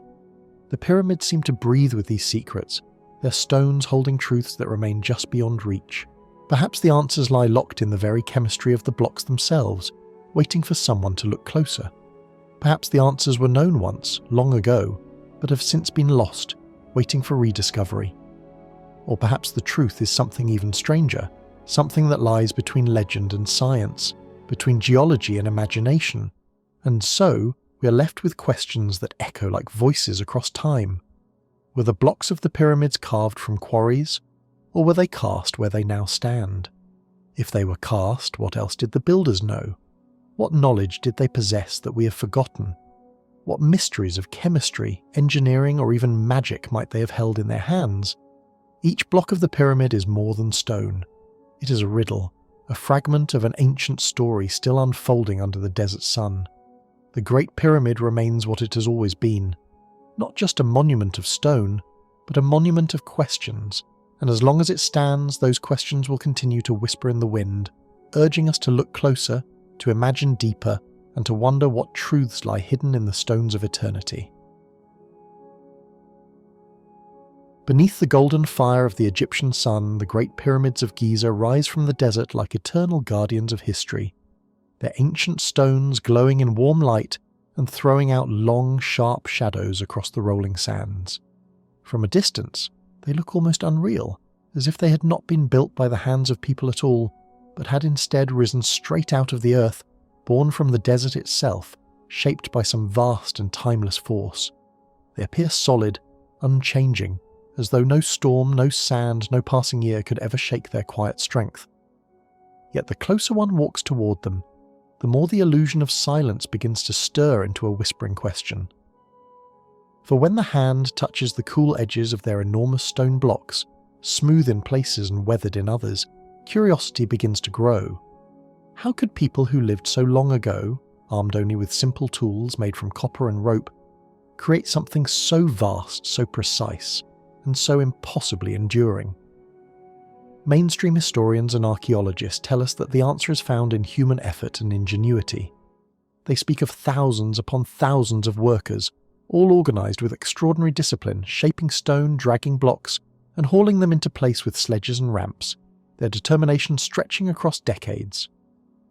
According to this accepted story, no secret technology was needed, only patience, planning, and raw strength. Yet for many who stand before these mighty monuments, gazing up at their overwhelming scale, that explanation feels like it belongs to another world, one that does not quite fit with the evidence of the stones themselves. For the gaps between blocks are so fine that in many places even the thinnest blade cannot slide through them. The angles are exact, the alignments to the stars are astonishingly accurate, and the sheer weight of some stones, more than 70 tons, defies belief. Could such feats truly have been achieved by ropes, chisels, and sheer human muscle alone? Or is it possible that the builders of Egypt knew something that we do not, that they had access to tools or even machines now lost to time? One of the most fascinating hints comes not from the pyramids themselves, but from the quarries far away, in the region of Aswan. Here lies the famous unfinished obelisk, a monument of colossal size, greater than any obelisk ever raised by the Egyptians. It rests half-carved in the granite bedrock, abandoned only because cracks formed in the stone during its shaping. When one looks upon it, even in its incomplete state, it is breathtaking. A single, massive block that, if completed, would have dwarfed every other obelisk of its kind. Archaeologists often explain its shaping as the work of men pounding the granite with balls of dolerite, a harder stone used to chip away at the surface. Yet when one observes the obelisk closely, the cuts appear strangely smooth, the lines unusually straight, the striations uniform, almost mechanical. Could the ancients have used more than hammering stones? Could there have been saws tipped with some substance harder than granite, or drills of a sophistication that our textbooks have long overlooked? To some researchers, the possibility seems worth considering, for the precision is difficult to dismiss. The mystery only deepens when one studies the tool marks found on other ancient stone surfaces across Egypt. In several places, including Giza, spiral grooves can be seen carved into blocks of hard granite, patterns that seem to follow the motion of a rotating instrument. To many eyes, this resembles the work of tubular drills, perhaps tipped with diamond or another material strong enough to slice through granite with relative ease.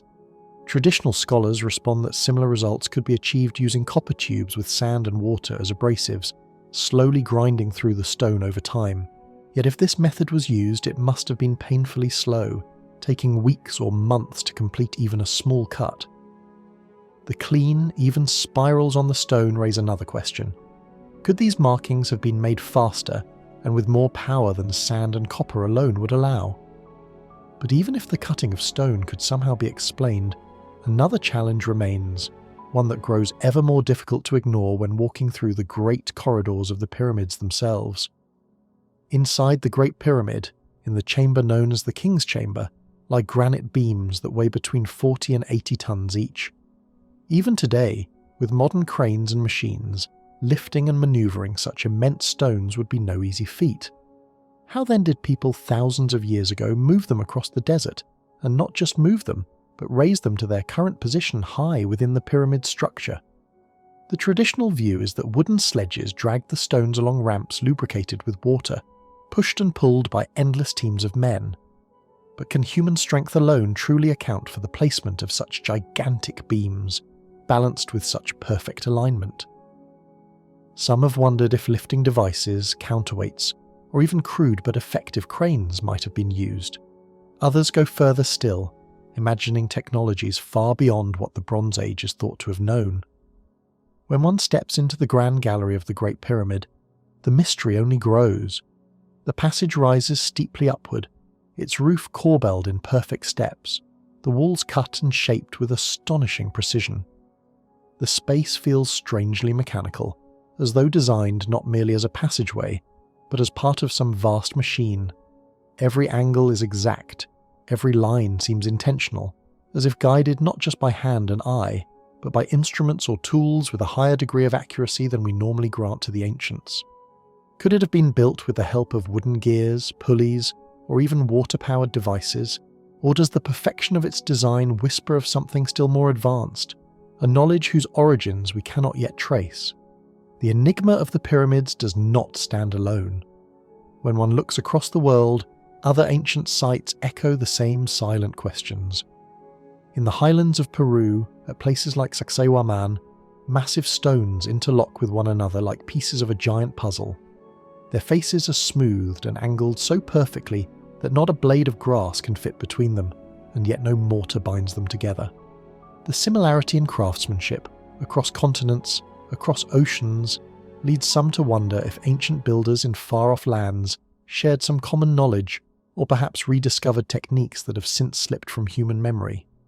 Could the builders of the pyramids, who may have possessed the ability to cut, drill and lift with incredible efficiency, have passed on their methods to others, leaving behind a trail of impossible stonework across the globe? Skeptics urge caution. They remind us that human beings are resourceful, that patient labour and clever design can explain wonders that at first seem beyond comprehension. They suggest that 1,000 men with simple tools working day after day, year after year, could indeed achieve results that continue to astonish. And perhaps this is true. Yet for those who study the stones closely, the hints of something more remain difficult to ignore. Tool marks that resemble machine work, blocks of unimaginable weight lifted to impossible heights, alignments to stars that require precise astronomical knowledge. All these things suggest methods more efficient and more advanced than the story we have been told. As one walks among the pyramids, these questions seem to hang in the air, as though the stones themselves are whispering them. Could the ancient Egyptians have possessed machines powered by forces we no longer understand? Perhaps devices driven by water or wind, or even by forms of energy now lost to time? Or were they masters of their environment in ways we have yet to rediscover, turning simple tools into instruments of astonishing power? The truth is still hidden. The sands of the desert may yet conceal traces of these methods, relics of forgotten technology buried beneath centuries of silence. Standing in the shadow of the Great Pyramid, the feeling is overwhelming. Its massive form towers above, every stone seeming to hum with secrets. The explanations we are given, chisels, ropes, sledges, ramps, answer some questions but leave many more. Was it truly just hammer and chisel, rope and sweat that raised these eternal monuments? Or was there, hidden in the hands of the ancients, a knowledge, a technology, a power that has since slipped from human grasp? The pyramids do not speak their truth openly. Instead, they guard it in silence, letting only fragments slip through, in tool marks and alignments, in unfinished stones and impossible weights. And so, the mystery endures, urging us to keep searching, to keep wondering, to look deeper into both the past and ourselves. For perhaps, hidden beneath the sands, still lies the evidence that could rewrite everything we thought we knew about the story of humankind. The first light of the rising sun touches the wide and ancient plateau of Giza, spilling golden colour across the sand and stone, as though the desert itself were aflame with brilliance. The air is still cool, but the heat of the coming day is already being drawn into the stones. From this sea of glowing sands, the pyramids rise in silence, their triangular forms cutting against the morning sky like great guardians from another age. They do not simply sit upon the earth, they dominate it, towering with a presence so vast that even the mountains seem less deliberate, less purposeful than these carefully shaped monuments.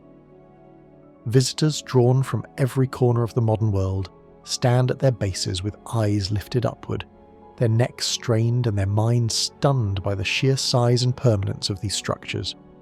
To stand before them is to feel small, as though one has stepped into a story too old to be fully known, yet still alive in every stone. The heat of the desert presses down, but the weight of mystery presses even heavier. These pyramids are not just large, they are colossal beyond measure.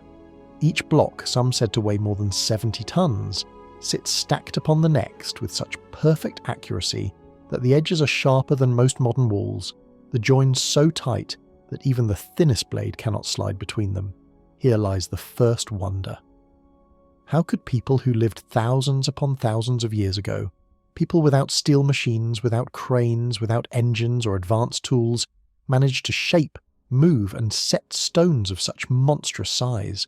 How did they, with only the strength of their bodies, the limited tools of copper and stone, and the rough materials of wood and rope, build something so grand that it still defies the most powerful machines of our age?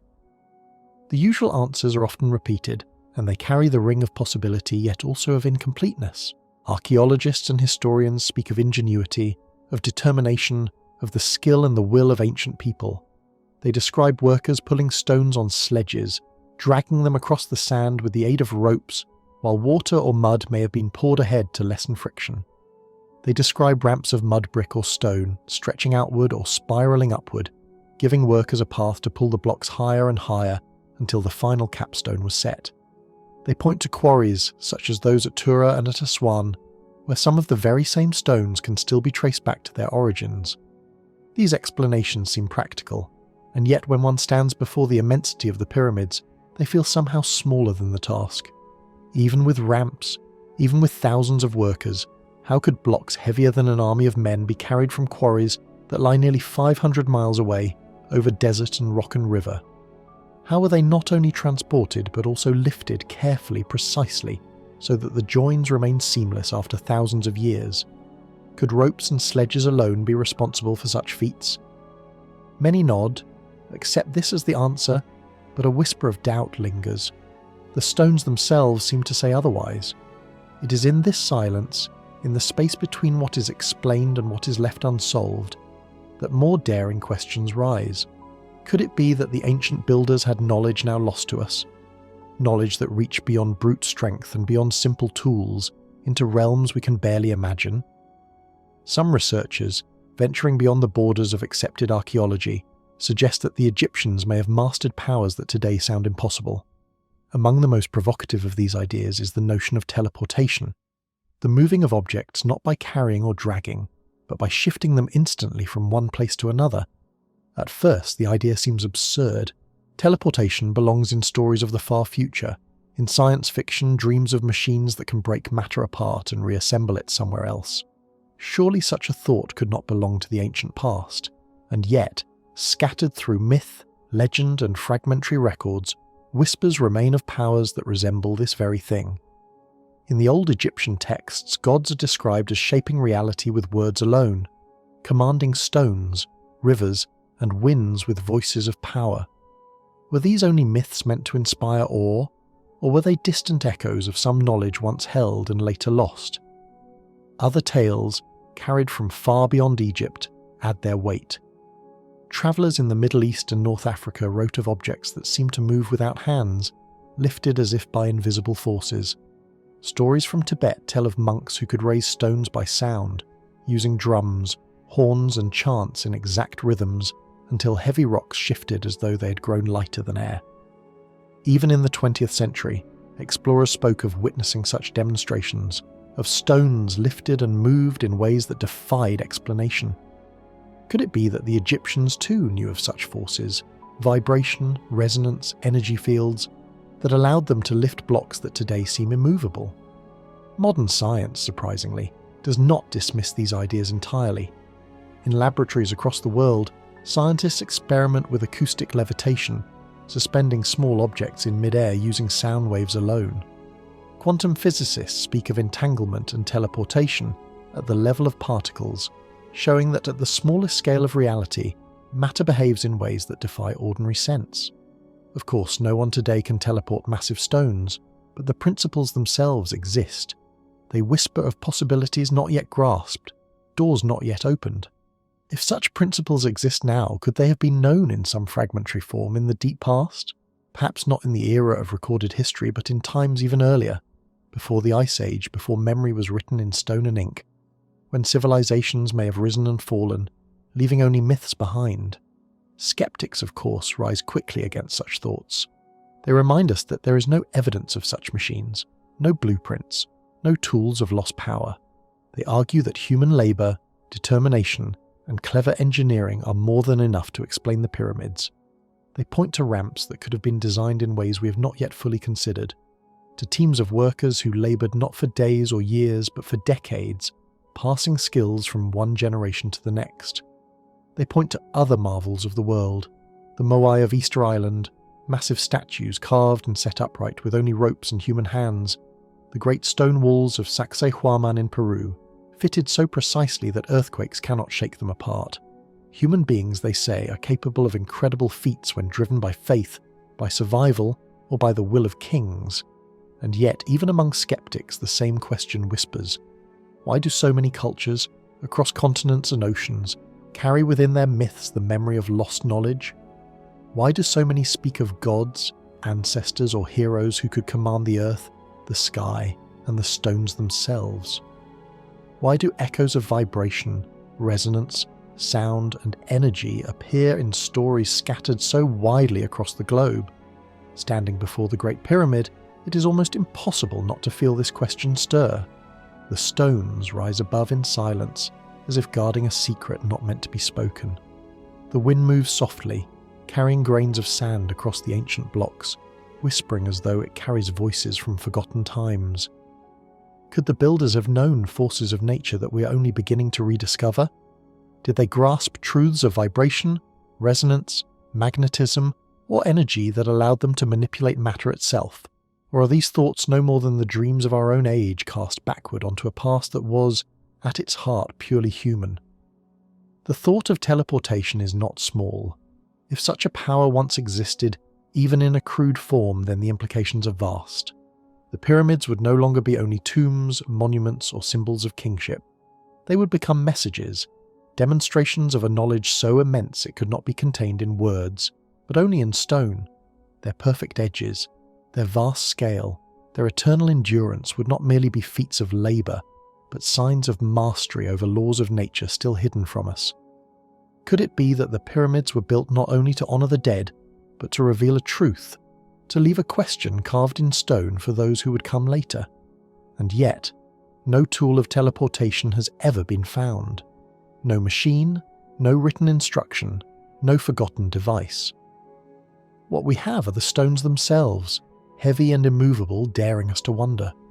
The only certainty is that they stand unchanged across thousands of years, while empires rose and fell, while languages were born and died, while the world itself turned from one age to another. They stand and they keep their silence. Perhaps in the end the builders used only their hands, their ropes, their ramps and their will. Perhaps their triumph lies not in lost science, but in the simple truth of human perseverance, of what people can do when they are united in purpose and driven by belief. Or perhaps, hidden in the folds of history, there was once a knowledge so extraordinary that it slipped beyond memory, leaving behind only rumours, myths and the pyramids themselves as the final clue. As the sun moves westward and the day fades into the cool shadow of evening, the question remains in the still air. Were these massive blocks carried by sweat and rope alone?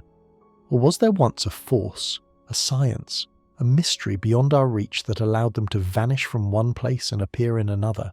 The pyramids do not answer. They stand, silent as always, their truth locked away, inviting us not to accept but to seek, to look deeper, to listen closer, to wonder what truths may yet lie buried in the shadow of their eternal stones. Beneath the burning heart of the Egyptian desert, where the golden sands stretch endlessly in every direction, the pyramids rise like giants born from the earth itself. They stand unmoved by centuries of scorching heat and whispering winds, their vast stones seeming to breathe with a life of their own. To the wandering traveller, to the historian with pen in hand, and to the dreamer who gazes with awe, these colossal structures appear not as mere monuments of man, but as guardians of an age when stone and sky spoke to each other in a forgotten language. Their weathered faces, though scarred by time, remain proud and defiant, as though determined to outlast all memory of the world that built them. When the sun reigns high above the plateau, its blazing fire turns the stones of the pyramids into mirrors of light, dazzling the eyes and making them shimmer like mountains of gold. Yet as the day yields slowly to twilight, the desert begins to change. Long shadows creep across the sands, stretching like silent fingers, and the plateau becomes a place of quiet mystery. The air cools, the dunes turn to silver, and the great pyramids stand draped in the velvet of oncoming night. Then, as if in answer to their ancient call, the first stars appear in the heavens, tiny sparks against the vastness of the dark sky. One by one they awaken until the desert night is crowned with the full splendour of the universe, and among these countless stars 3 points of light emerge with striking clarity.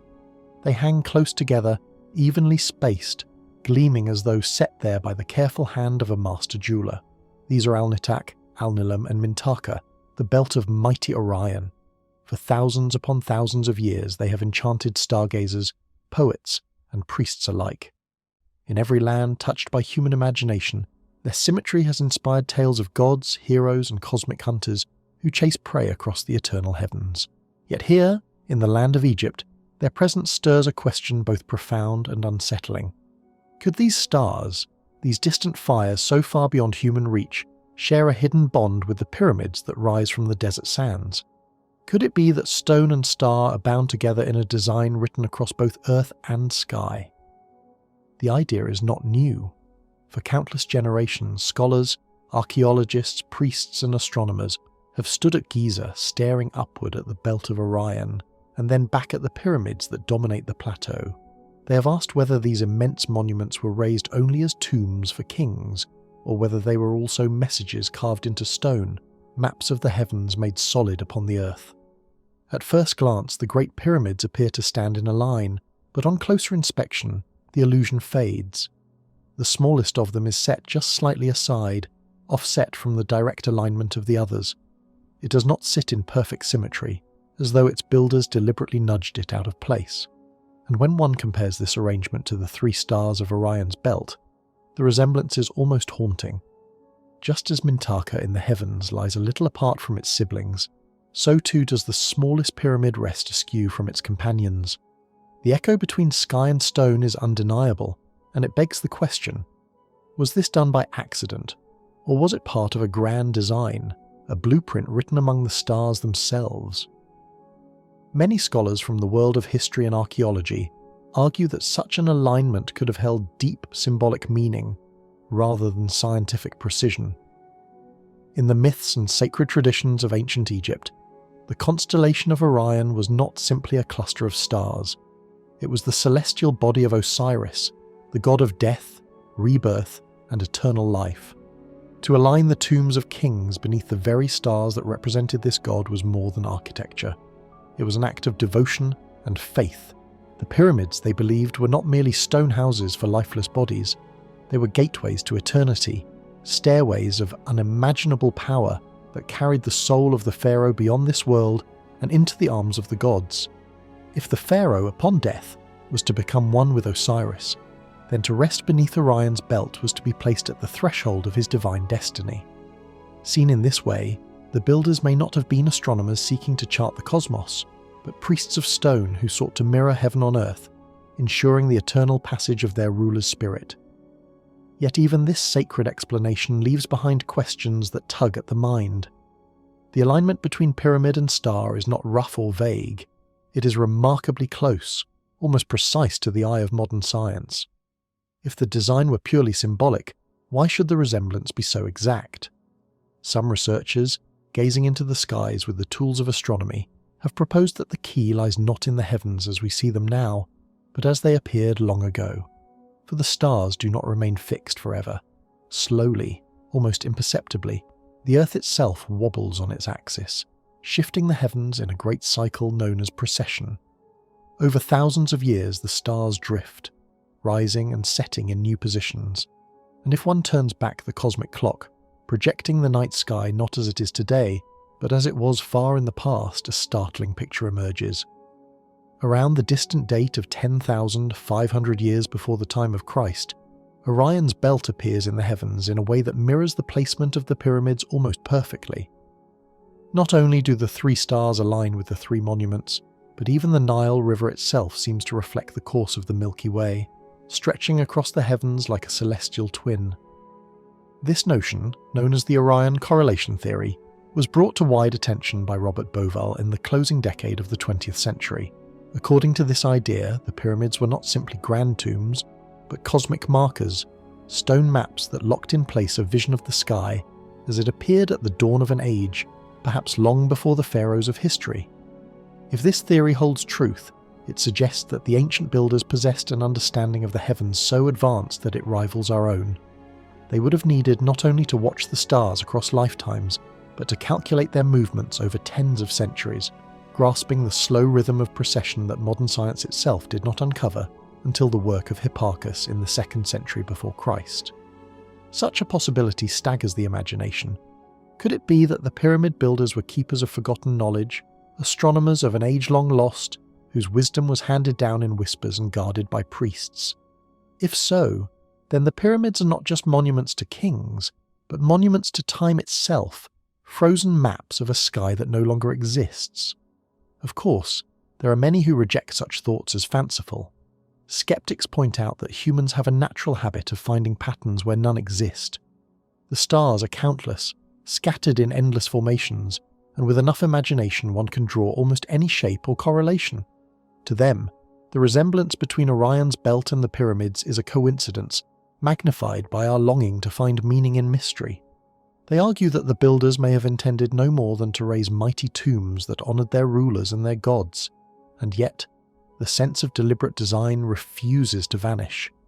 Even if the alignment was born from symbolism rather than science, it speaks to an awareness of the cosmos that runs deeper than mere coincidence. It suggests that the ancient Egyptians looked not only to the earth, but also to the stars when shaping their world, and then, beyond the halls of mainstream thought, lie even bolder voices. These voices wonder aloud whether the pyramids are more than tombs, More than religious monuments, more even than reflections of the heavens. They ask if these structures are fragments of a far older story, a tale that stretches back before the Nile carried its first boats, before the pharaohs carved their names in stone. Perhaps, they suggest, the pyramids are echoes of a civilization older than history itself, a people who flourished before the end of the last ice age, and whose wisdom is remembered only in myth. To such thinkers, the alignment with Orion is not a symbol, but a memory, a message left behind by ancestors who measured time not in centuries, but in cycles of the heavens themselves. Standing on the plateau at Giza, as the chill of night replaces the heat of day, the question grows heavy. The stars glitter above, eternal in their watch, while the pyramids loom below, silent and immovable. Together they create a mirror of sky and earth, a harmony that is at once breathtaking and enigmatic. Were the builders simple mortals who wove myths into stone? Were they priests guided by faith and ritual? Or were they guardians of knowledge lost to the ages, astronomers who charted the slow dance of the heavens and inscribed it forever into the desert sands? As midnight deepens, Orion shines brighter, his belt gleaming like three perfect jewels. Their cold light falls across the limestone edges of the pyramids, painting them with an otherworldly glow. The parallel between stone and star is undeniable, though its meaning remains beyond our grasp. Is it merely an act of reverence to Osiris, a cosmic guidepost for the journey of the soul? Or is it something grander, a message whispered through time, calling us to look beyond the horizon of history? The pyramids do not answer. They stand as they always have, mute, monumental, eternal. Yet their silence is filled with questions that echo louder than words. For every explanation we offer, another possibility rises from the shadows. Perhaps the pyramids are monuments of earth, carved from the toil of human hands. Perhaps they are monuments of sky, aligned to the stars with purpose and vision. Perhaps they are both at once. And so, as the desert wind moves gently across the plateau, stirring the sands that have buried countless secrets, the mystery endures. The question lingers in the cool night air. If the builders aligned their greatest works with Orion, what else did they align? What deeper truths lie hidden beneath the sands of Egypt, waiting still to be uncovered? The Egyptian desert stretches endlessly under the burning sun, its sands glowing with a golden heat that seems to shimmer like fire. From this sea of dunes, the pyramids rise like mountains made not by nature but by the hands of human beings, though at times they appear more than human. Their enormous stones, cut and stacked with a precision that still puzzles the modern world, give the impression of permanence. They stand as if no passing of time, no erosion of wind, no shifting of sand could truly undo them. From far away they look eternal, as though they have always been there, as though the desert itself grew around them instead of men labouring to set them in place. Their sloping sides point toward the sky with a geometry so exact, so purposeful, that one cannot help but feel they were built not only as tombs for kings, but as messages carved in stone for those who would come long after. For thousands upon thousands of years, people have wondered about these immense structures. Travellers who came across them in antiquity spoke of their size with disbelief. Historians tried to understand the reason for their building. Scientists and mathematicians in more recent centuries measured and measured their proportions. Yet with every attempt at explanation, more questions seem to rise. Could it be that the pyramids are more than monuments to the dead? Could it be that in their very stones, in the exact measurements of their sides and angles, lies a secret written in the language of numbers? Numbers, unlike words, never lose their meaning. They do not belong to one culture or one age, but speak across time to anyone able to understand them. And if numbers are truly a universal language, perhaps the pyramids are not simply the graves of pharaohs, but also messages left in code, waiting to be unlocked. Those who study them have found strange patterns in their design. When the Great Pyramid at Giza is examined, its base, its height, and its angles seem to align not merely with the needs of stability and symmetry, but with deeper principles of mathematics itself.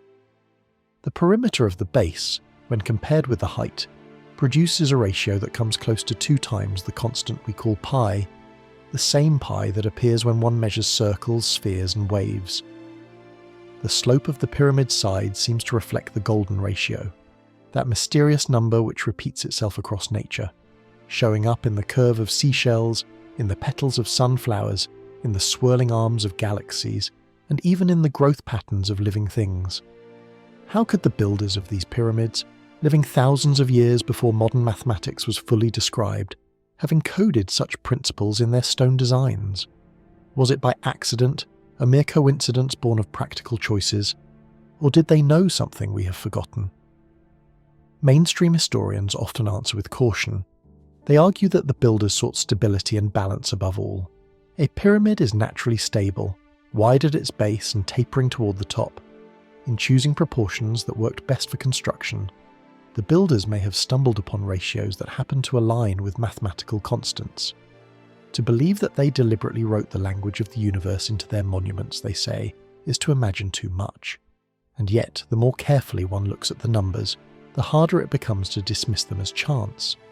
The Great Pyramid is aligned with the 4 cardinal directions: north, south, east, and west, with an accuracy so close to perfection that even modern engineers using advanced tools struggle to achieve it.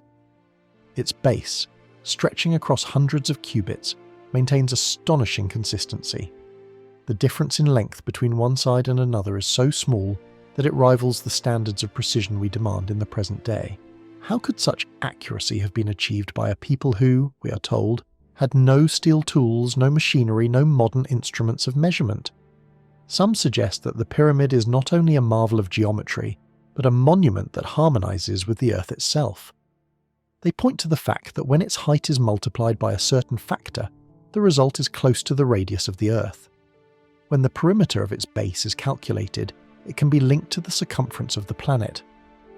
Could it be that the ancient builders knew the size of the Earth, knowledge we usually associate with much later civilizations? Did they gain this understanding through centuries of careful observation of the heavens and the land, or are we only imagining connections where none were meant to be? The debate remains unsettled, caught between the doubt of scholars and the wonder of those who see mystery in the stones. The puzzle grows deeper when we consider the possibility that the code of numbers within the pyramids may extend beyond the Earth. Ratios found in their dimensions seem to echo the relationship between the Earth and the Moon, as though their designers knew the measure of our celestial neighbour. Others point out that the design appears to mirror cycles of planets, or to echo cosmic patterns written across the heavens. Skeptics reply that this is the human mind's tendency to find order where none exists, to see shapes in clouds, faces in rocks, patterns in randomness. Yet to those who believe, the suggestion is clear. The pyramids are not only monuments of Earth, but are also linked to the greater order of the universe. If such a mathematical code does exist, where did it come from? Did the builders uncover these principles through centuries of observation, measuring shadows, tracking the stars, watching the moon, and slowly building a system of knowledge? Or did they inherit wisdom from some earlier time, from a civilization now lost to us, one that may have thrived before the great floods at the end of the Ice Age, and whose knowledge was preserved in stone when all else perished? To imagine such a past is to enter the realm of speculation, but it is a speculation that has captivated many. It suggests that the pyramids are not merely Egyptian, but the last whispers of a forgotten age, a time when human beings may have known truths that we are only now rediscovering. Mathematics itself has often been called the language of the universe. Unlike words, which vary between cultures, numbers are universal. Pi is the same whether one lives in ancient Egypt or modern America. The golden ratio appears whether one studies art, architecture, or the spiraling galaxies of deep space. Planetary cycles repeat with the same constancy, no matter who observes them. If the pyramids embody these numbers, could it mean that they were intended to be more than tombs? Perhaps they were designed as eternal records, messages written in stone to endure beyond the fall of empires, beyond the fading of languages, beyond even the rise and fall of civilizations. A message left not only for the people of their time, but for anyone, in any age, who could read the code of numbers. Some dreamers even propose that the pyramids serve as a bridge between the Earth and the cosmos. Their form, pointing toward the heavens, and their harmony with celestial patterns may be deliberate. Perhaps they were designed to remind humanity that we are not separate from the universe, but a part of its order. They may have been built to honour the connection between life on Earth and the greater rhythm of stars and planets, to fix in stone the truth that human existence is woven into the design of the cosmos itself. Others go further still. If mathematics is the universal language, they argue, then perhaps the pyramids are not merely the work of humans. Perhaps they were aided or inspired by intelligences beyond this world, who left messages encoded in stone for us to find. Such ideas belong to the fringes of speculation, but they carry a strange appeal. They suggest that the pyramids may be more than relics of a distant past. They may be signals meant for the future, to be understood only when humanity has advanced enough to recognize them. Could it be that the pyramids are like a cosmic book, waiting for the right generation to open its pages? Yet even if we set aside such extraordinary possibilities, the question of intent remains. If the ancient builders encoded the universe in their monuments, why did they do so? Was it an effort to preserve sacred knowledge, to protect truths from being lost in the cycles of history? Was it a way to harmonize their greatest structures with the cosmos, ensuring that their monuments were not merely buildings but symbols of universal order? Or could it have been a warning, a message across time, reminding all who come after that civilizations rise and fall, but truth written in numbers endures? The stones of the pyramids do not answer. They stand in the desert as they always have, silent and unmoving, their meaning debated across ages. Scholars, mathematicians and dreamers continue to measure and calculate, to compare and to search. New patterns are found with each generation, and with each answer comes another question. What if the Great Pyramid contains not just the story of a king or a tomb, but the very blueprint of the universe itself? What if its builders, whether purely human or guided by something more, sought to leave behind a legacy of knowledge that could outlast time, floods, the fall of kingdoms, and even the turning of ice ages? As the sun descends in the evening sky, its light fading across the desert, the pyramids cast their long shadows across the sands. These shadows stretch like fingers of history, reaching toward the present. To stand among them is to feel the weight of mystery pressing down. Are these silent structures only the remnants of a vanished civilization?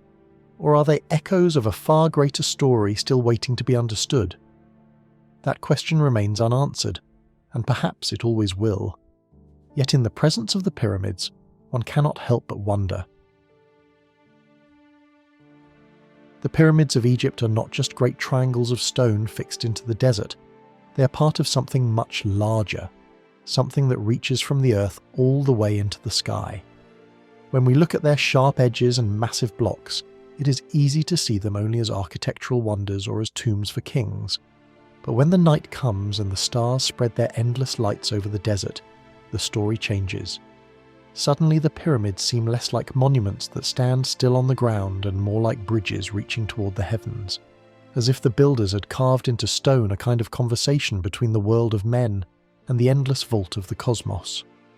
Imagine a night on the Giza plateau thousands of years ago. The air is cool after the day's burning sun. Sand stretches outward in every direction, unbroken and silent. A wide ocean of gold turns silver under the moonlight. Above, the stars are so clear and so many that they appear almost close enough to touch.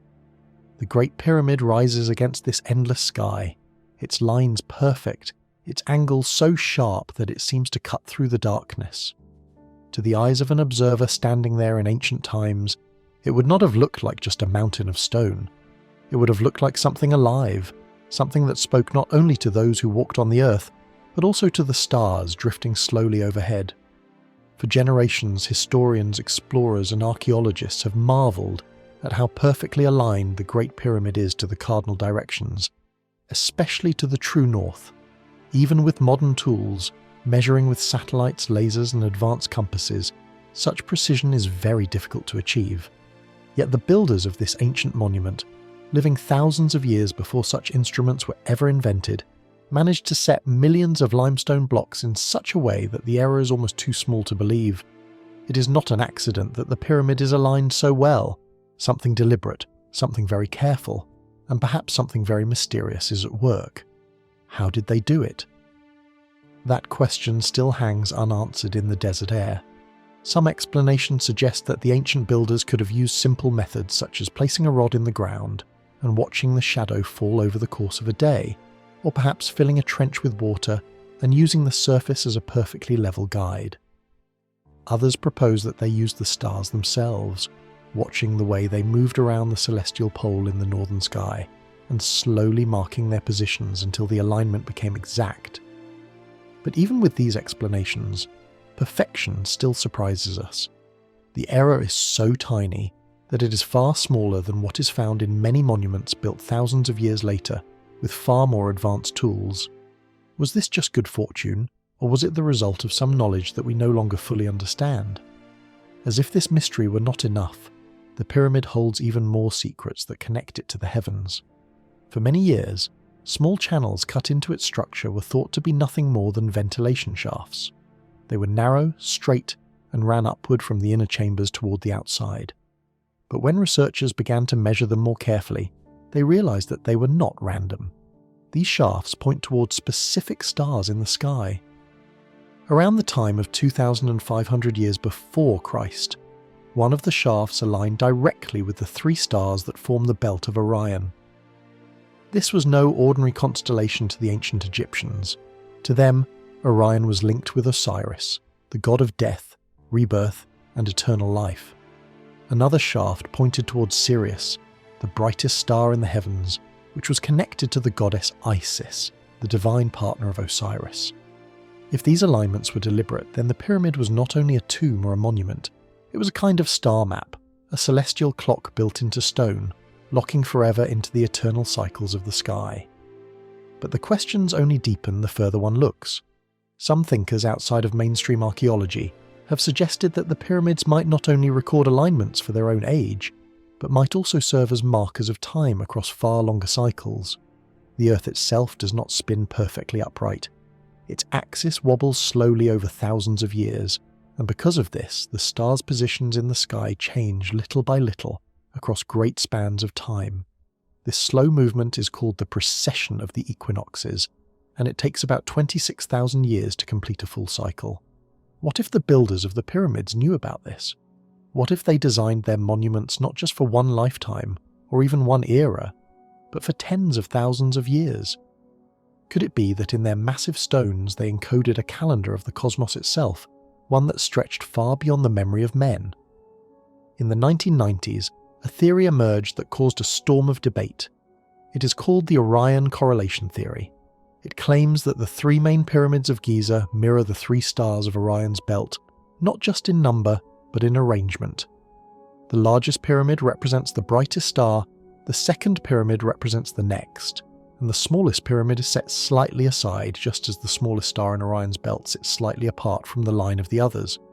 This would mean that the entire Giza plateau was designed as a giant reflection of the heavens on Earth. But the theory takes an even more astonishing turn. If you match the pyramids with the stars as they are today, or as they were around the time of 2,500 years before Christ, the fit is not exact. Instead, the match becomes almost perfect if you look at the sky as it was around 10,500 years before Christ, thousands of years earlier than conventional history says the pyramids were built. This would push their design back not just a few centuries, but an entire lost age, long before the Ice Age ended, long before recorded history even began. Could it be possible that knowledge from such an ancient time somehow survived and was encoded into the pyramids? Could the pyramids themselves be survivors of a forgotten chapter of human civilization? Mainstream scholars are cautious. They say that human beings have a habit of seeing patterns where none exist, that alignments can often be explained as coincidence, and that without solid evidence we should not leap into wild conclusions. Yet even with these warnings, the strange precision of the pyramids' alignments remains, as does the echo of the heavens carved into their shape. Why is it that the Sphinx, the great guardian of the plateau, faces directly east, so that its gaze meets the rising sun at the spring equinox, a perfect alignment with the cycles of the heavens?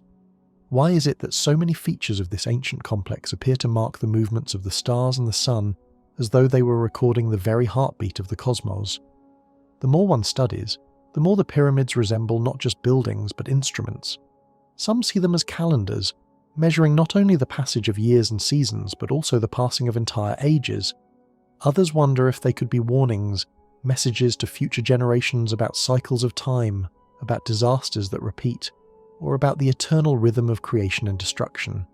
Still others believe they were designed to link human life with the life of the universe, to show that mankind is not separate from the stars but part of a much greater order. Think about what this means. The builders, whoever they truly were, may have wanted to create something that would not only last for thousands upon thousands of years, but would also remain in tune with the heavens, a monument that would continue to speak even as languages changed, even as empires rose and fell, even as whole ages passed away. And indeed, here they still stand, the pyramids of Giza, their angles sharp, their stones heavy, their presence eternal, watching the same stars that we watch tonight. They have seen the constellations drift little by little over thousands of years, and they will go on seeing them for thousands more. But how could they have known? How could a people with no telescopes, no modern instruments, no recorded mathematics of the kind we use today have measured the stars so carefully? Was it the result of patient observation over many centuries, passed down from generation to generation? Was it knowledge handed down from a far older and forgotten civilization, one that had already studied the heavens before recorded history? Or was it something else entirely, something that we still cannot explain? The desert gives no clear answer. The wind blows across the plateau carrying only whispers of sand. The stars drift slowly overhead, their movements so slight that to the human eye they appear fixed. Yet someone, long ago, may have noticed what others could not. Someone may have watched with such care, such patience, that they understood the slow turning of the heavens and carved that understanding into stone. And if this is true, then perhaps the pyramids are more than monuments to kings. Perhaps they are messages from the past to the future, written not with ink on paper but with stone aligned to the stars. The thought is staggering. It suggests that hidden in the silent stones of the pyramids is a record of time itself, a record meant to outlast wars, floods, and even ice ages. Perhaps the builders knew that civilizations rise and fall, but the sky endures, and by linking their work to the stars they created something eternal. When we look at the pyramids, we may not just be looking at the past. We may be looking at a clock that measures cycles of the cosmos, a reminder that humanity is part of something much larger and much older than we usually imagine. And so the question lingers: are the pyramids simply great heaps of stone, built as tombs for kings long dead? Or are they instruments of time, keepers of cosmic memory, markers of cycles so vast that they stretch beyond our history into the very rhythm of the universe? The desert keeps its silence, the stars continue their slow drift, and the pyramids stand unmoving as they always have, holding secrets that we are only beginning to guess. Under the scorching Egyptian sun, the Great Pyramid rises from the golden sands, a monument of stone that has endured through thousands upon thousands of years. Its weathered limestone blocks shimmer as daylight shifts across them, catching fire in the morning glow, softening into gold in the afternoon, and fading into shadow when night descends. To the ordinary traveller who gazes upon it for the first time, it appears to be nothing more than an enormous tomb, a grand construction raised to honour the dead, a relic of kings and pharaohs whose names belong to a distant and half-forgotten past. Yet for others who look closer, the pyramid is not simply stone piled upon stone, not merely geometry reaching toward the sky. For them, it is something greater, a message stretched across time, a vessel of hidden knowledge, a puzzle designed to whisper secrets to those willing to listen. The question has haunted minds for centuries. Could this structure be more than a tomb? Could it be a book of stone, carefully inscribed not with words but with angles, measurements, and alignments, a book that tells of humanity's past while also hinting at its future? Was the pyramid meant to be more than a monument of power, perhaps instead a prophecy carved into rock, meant to endure until humanity had the wisdom to decipher it? The official story told by mainstream Egyptology is straightforward. The Great Pyramid was built under the reign of Pharaoh Khufu, around the middle of the 3rd millennium before Christ, roughly in the century of 2,500 years before the birth of Jesus. According to this narrative, it is a funerary monument, an immense tomb created through human determination, engineering genius, and the devotion of a society willing to move heaven and earth for its divine ruler. To scholars of this view, the pyramid stands as a triumph of organisation and perseverance, but nothing more. It is a historical achievement, not a mystical one. And yet, across the centuries, explorers, dreamers, mystics, and scholars have dared to suggest another possibility. They have whispered that the very stones might be encoded with meaning, that the pyramid's vast dimensions could contain within them timelines of human history, astronomical cycles reaching across the heavens, and even predictions of events that had not yet occurred when the first stone was laid. This idea, dismissed often as fantasy, has nonetheless refused to die. The more closely one studies the monument's geometry, the more difficult it becomes to ignore the strange coincidences that seem to appear. Consider the strange notion known as the pyramid inch theory. In the later years of the 19th century, long after the world had been swept into the Industrial Age, certain researchers proposed that the inner passageways of the Great Pyramid had not been measured in ordinary units, but in a special one they called the pyramid inch. This unit, they claimed, was slightly different from the modern inch, and yet it was no random measure. They argued that every passage and chamber had been carefully designed so that each inch corresponded to a single year in human history. When the pyramid was measured according to this scale, the lengths of certain corridors seemed to match turning points in the story of humanity. The exodus of the Israelites, the birth of Christ, the devastation of the world wars. If the theory was true, the pyramid was not merely a tomb, it was a timeline, a prophecy written in stone. Of course, there are critics who shake their heads at this. They say that such correlations are illusions born of selective measurement. With a structure of such vast size and endless possible calculations, it is easy to find patterns if one wishes to find them. The skeptic argues that these so-called prophecies are not proof of ancient foresight, but the product of human imagination, shaped by our longing to find order in the chaos of history. And yet, despite such dismissals, the allure of prophecy hidden in the pyramid endures. Something about the idea calls to the human spirit, to our deep need to believe that the past is not gone but still reaching forward, that ancient wisdom is not lost but simply concealed, waiting for the right eyes to uncover it. And prophecy, for those who seek it, is not found only in the lengths of stone passages. There are also the mysterious shafts carved from the king's chamber and the queen's chamber, shafts that angle upward through the massive bulk of the pyramid. Egyptologists explain them as symbolic pathways, routes for the pharaoh's soul to ascend toward the heavens.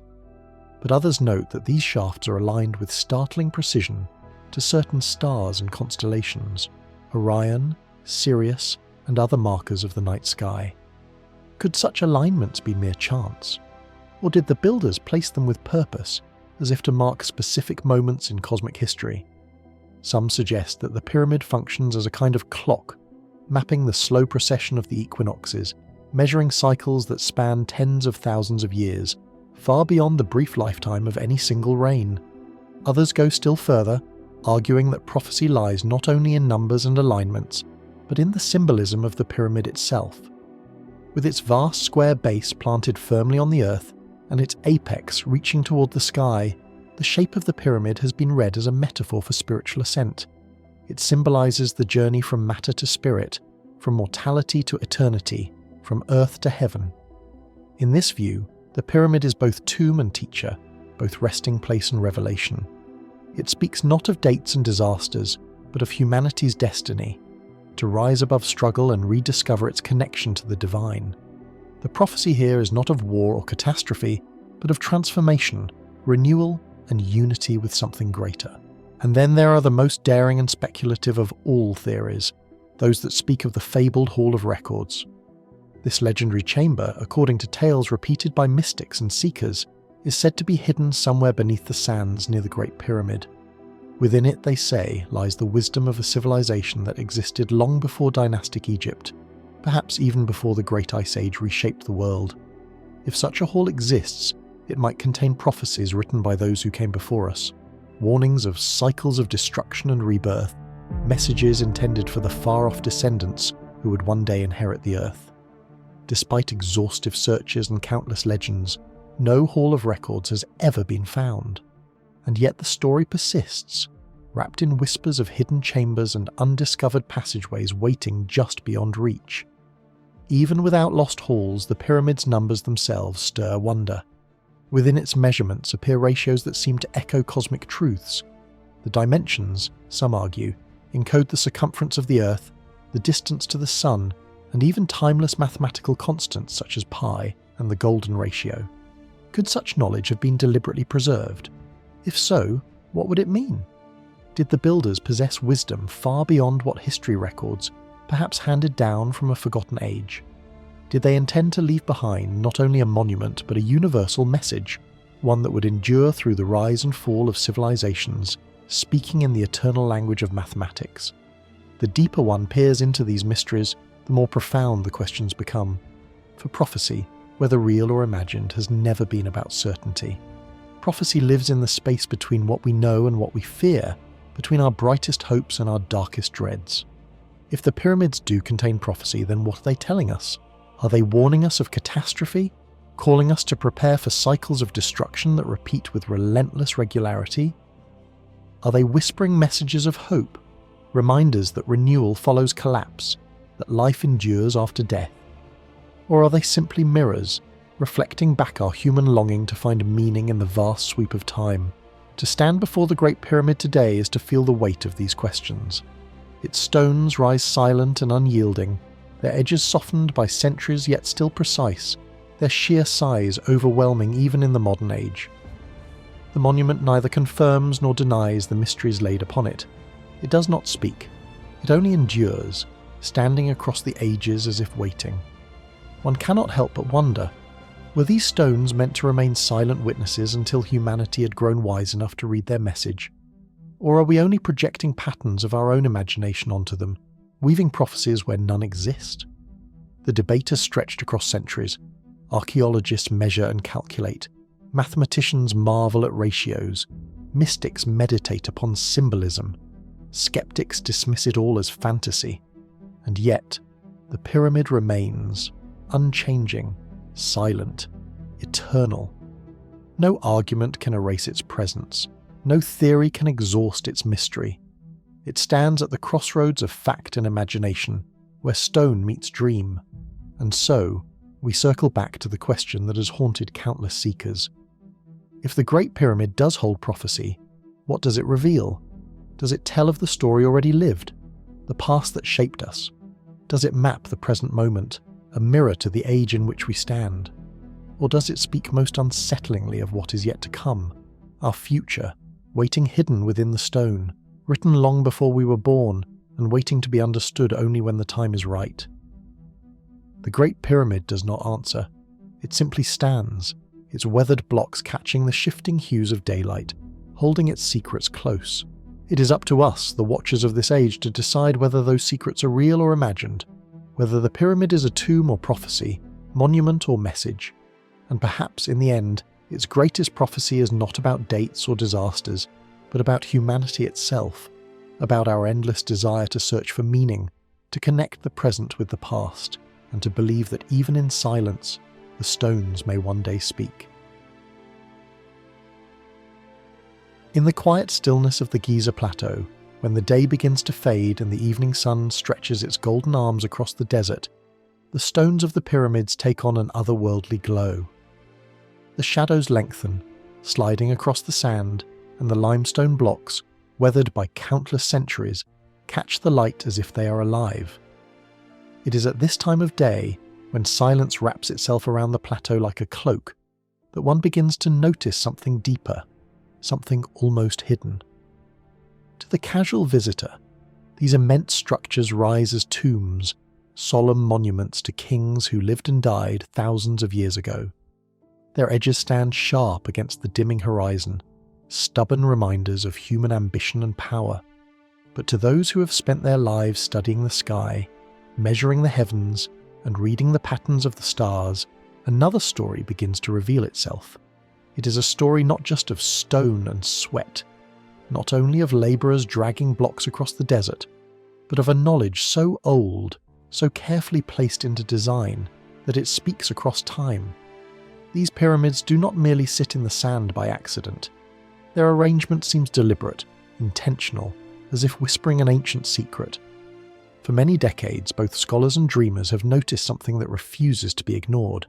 The 3 pyramids of Giza bear a striking resemblance to the 3 shining stars that form Orion's belt.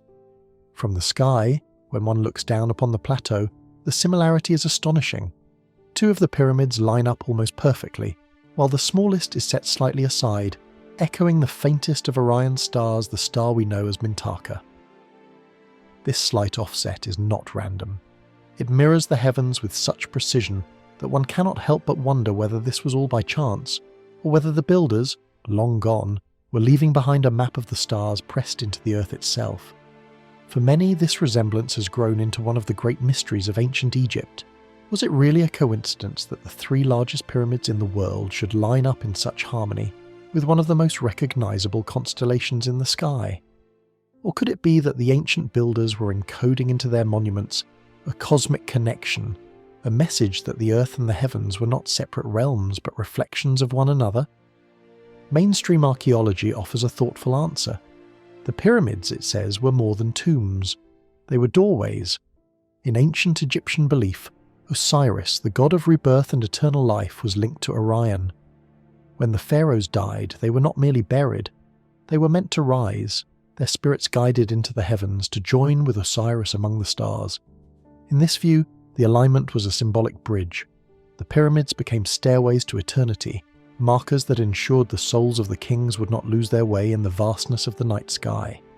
This belief fits neatly into Egyptian cosmology, a worldview where the sky was sacred, where every star was alive with meaning, where the gods themselves moved across the darkness in endless cycles.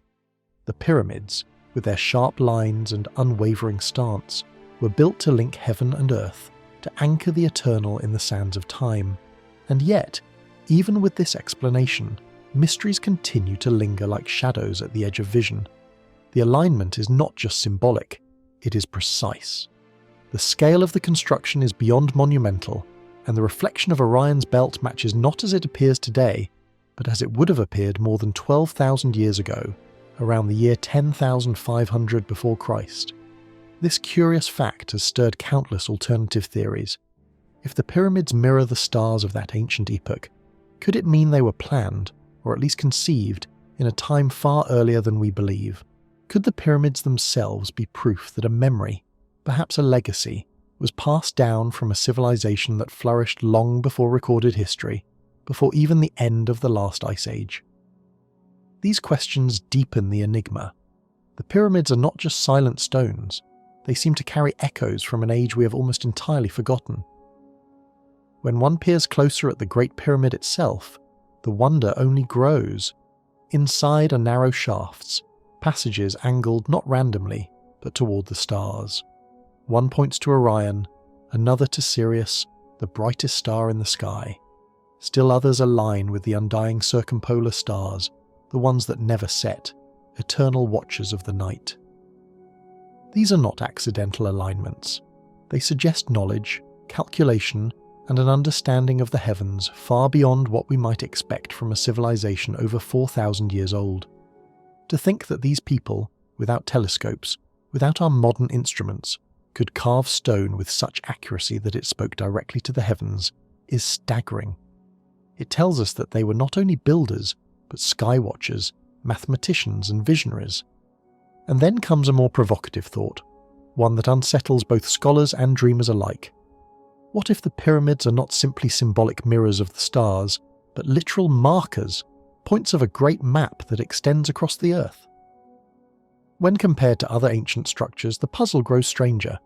The pyramids of Teotihuacan in Mexico, the temple complexes of Angkor in Cambodia, and even certain stone circles in Europe, when mapped carefully, some researchers claim, all echo star formations.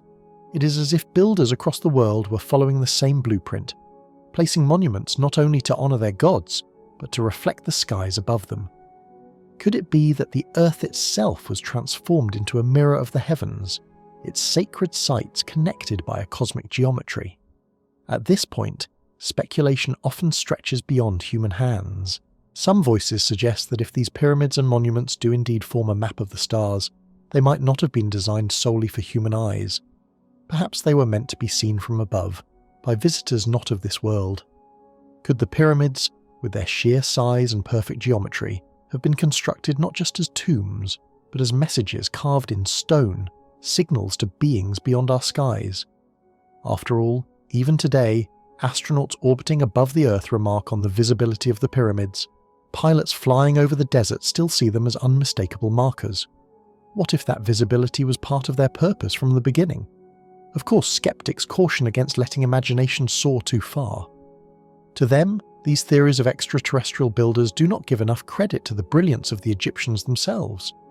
Human beings, guided by their devotion, by their mathematics, and by their keen observation of the heavens, were entirely capable of creating these marvels.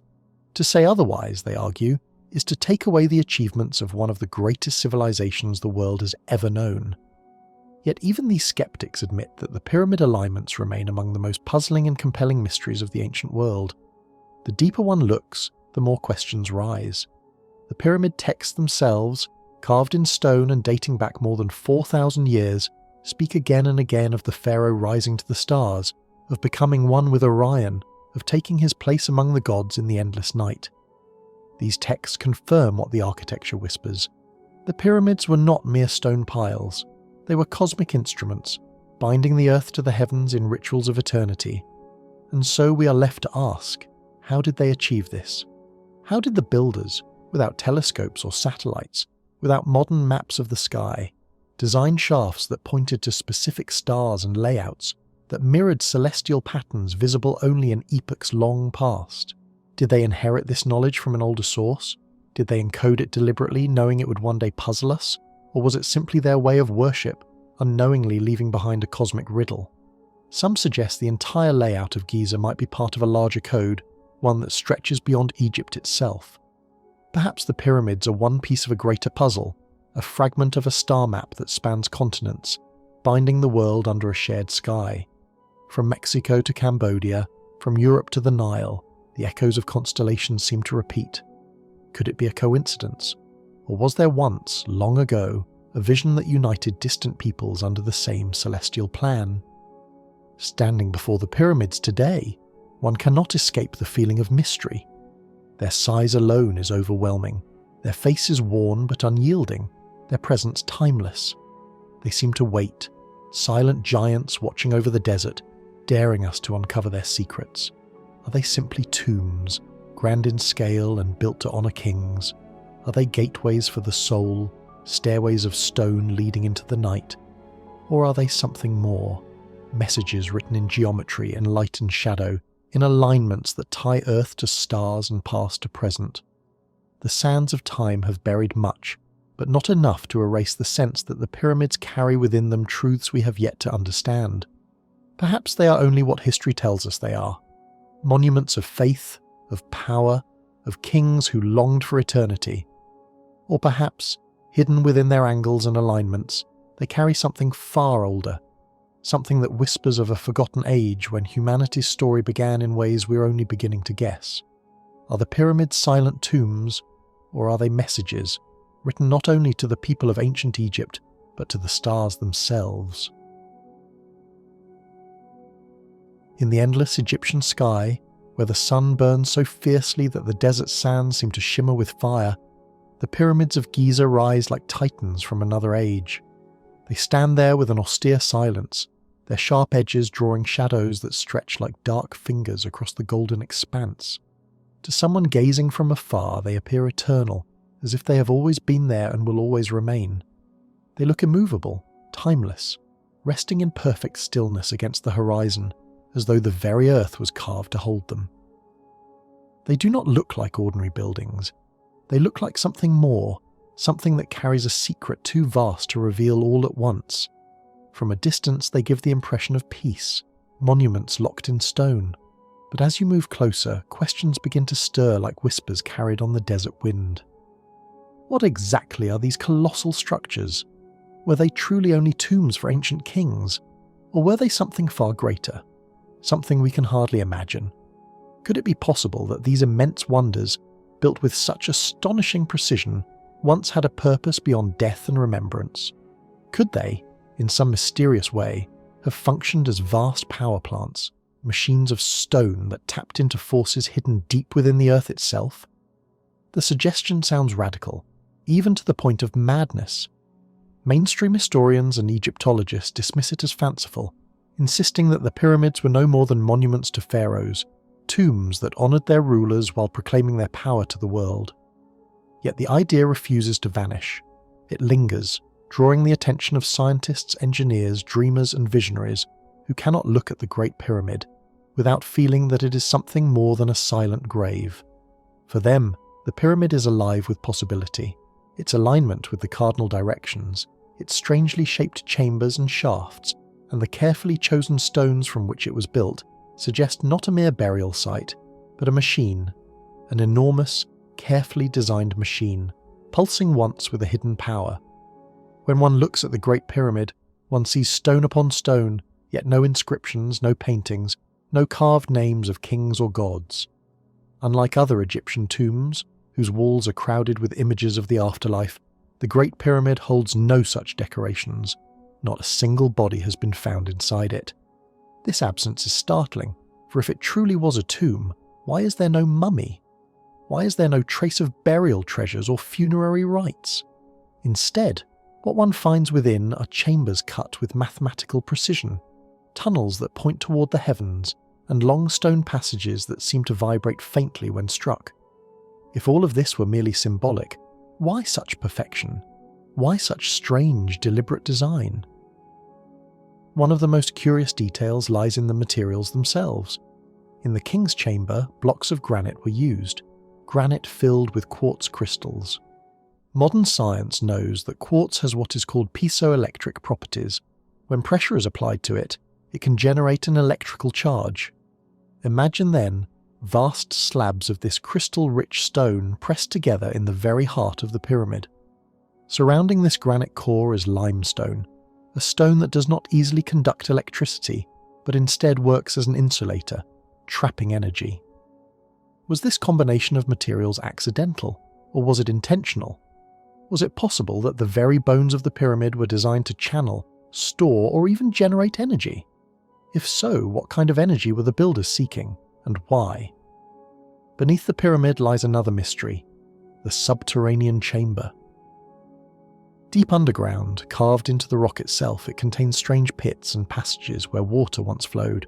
Some researchers suggest that the water running beneath the pyramid could have created vibrations or currents. When combined with the quartz-rich granite above, the entire structure might have acted as a resonant chamber, amplifying natural frequencies in ways that we are only just beginning to understand. Could the pyramid have been a kind of harmonic generator, pulling energy from the earth itself? We know from nature that such phenomena exist. Certain geological formations produce natural electrical currents. Sound waves can resonate in caves, filling the space with amplified tones. The Great Pyramid may have been designed to do something similar, but on a much grander scale. If this is true, it would mean that the pyramid was not only a monument of stone, but an ancient experiment in energy manipulation, a way of tapping into the hidden forces of the planet. Of course, there are skeptics. Many argue that such theories stretch a handful of coincidences into fantastic stories. They remind us that across human history, cultures have built monuments that were deeply symbolic, linked to the cosmos, to the cycles of life and death, to the divine.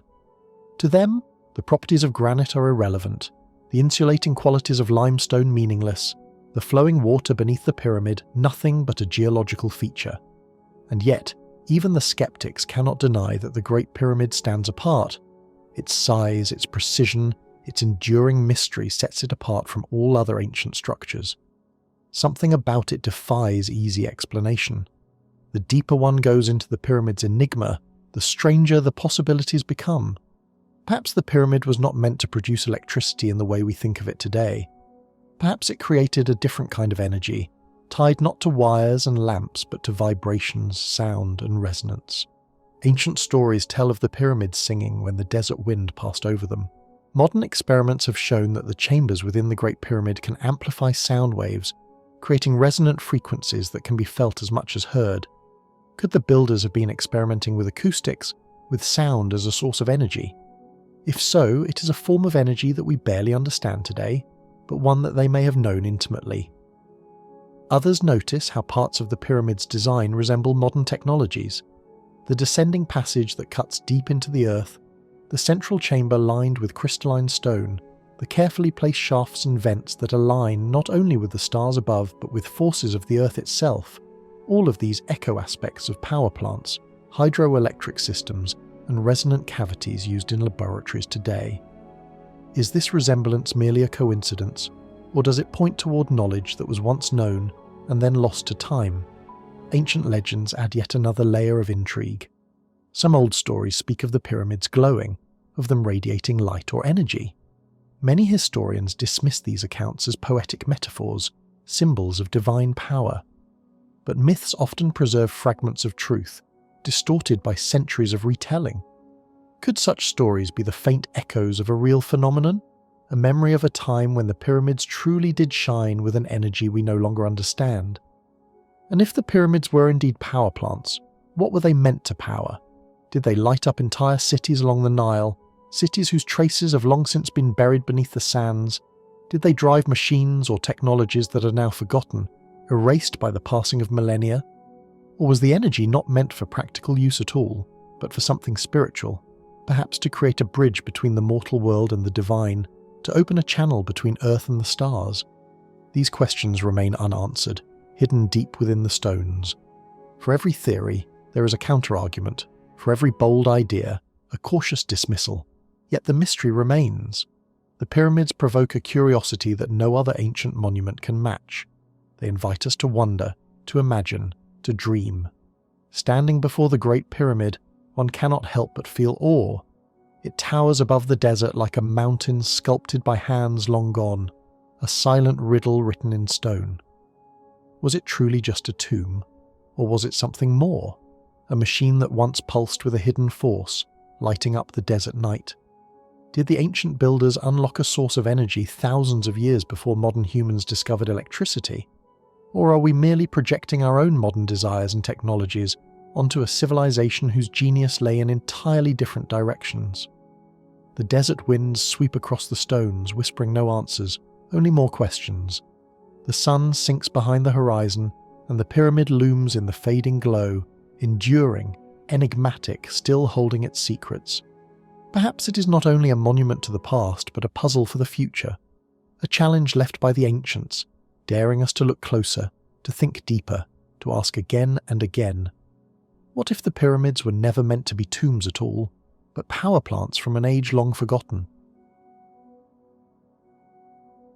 From the suggestion that the pyramids of Egypt might have been vast power plants drawing upon energies that we can hardly begin to understand, the imagination drifts further still toward an idea even stranger and more daring.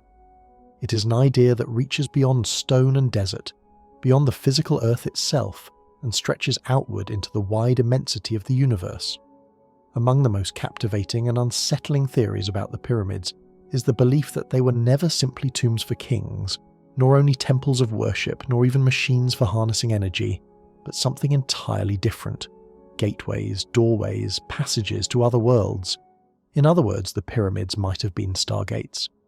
Picture yourself standing at the foot of the Great Pyramid just as the first light of dawn breaks over the horizon.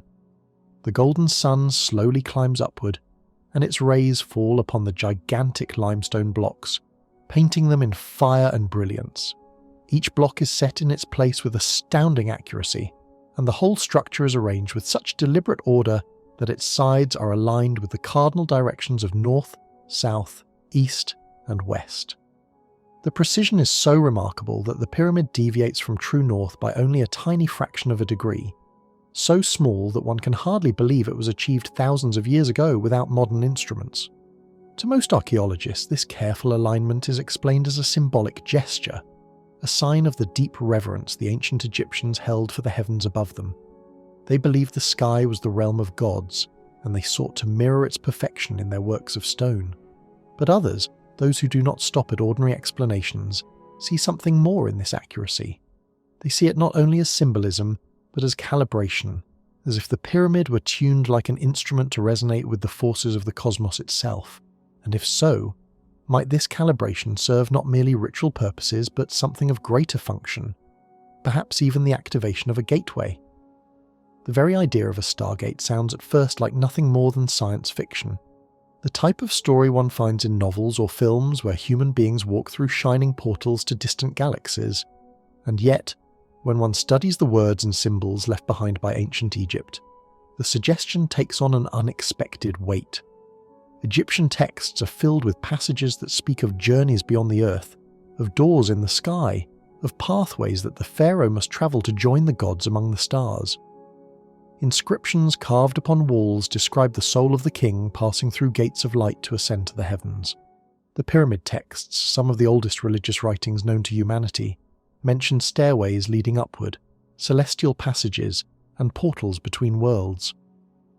Were these only poetic ways of describing death, or could they have been accounts of something far more literal?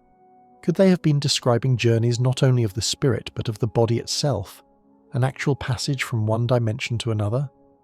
At the centre of this vision stands the Great Pyramid itself, with its mysterious design, its hidden chambers, its shafts and passages that run deep within its heart, and its strange acoustic and resonance properties. Some researchers have turned their attention to the so-called air shafts inside the pyramid. At first glance they appear to be ventilation channels, but their angles and directions are too precise to be mere ventilation.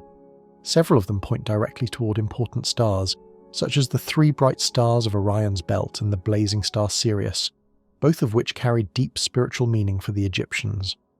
Was this alignment only symbolic, a way to connect the king with the heavens after death? Or could these shafts have been channels of energy, conduits through which forces or even travellers themselves could move between this world and another?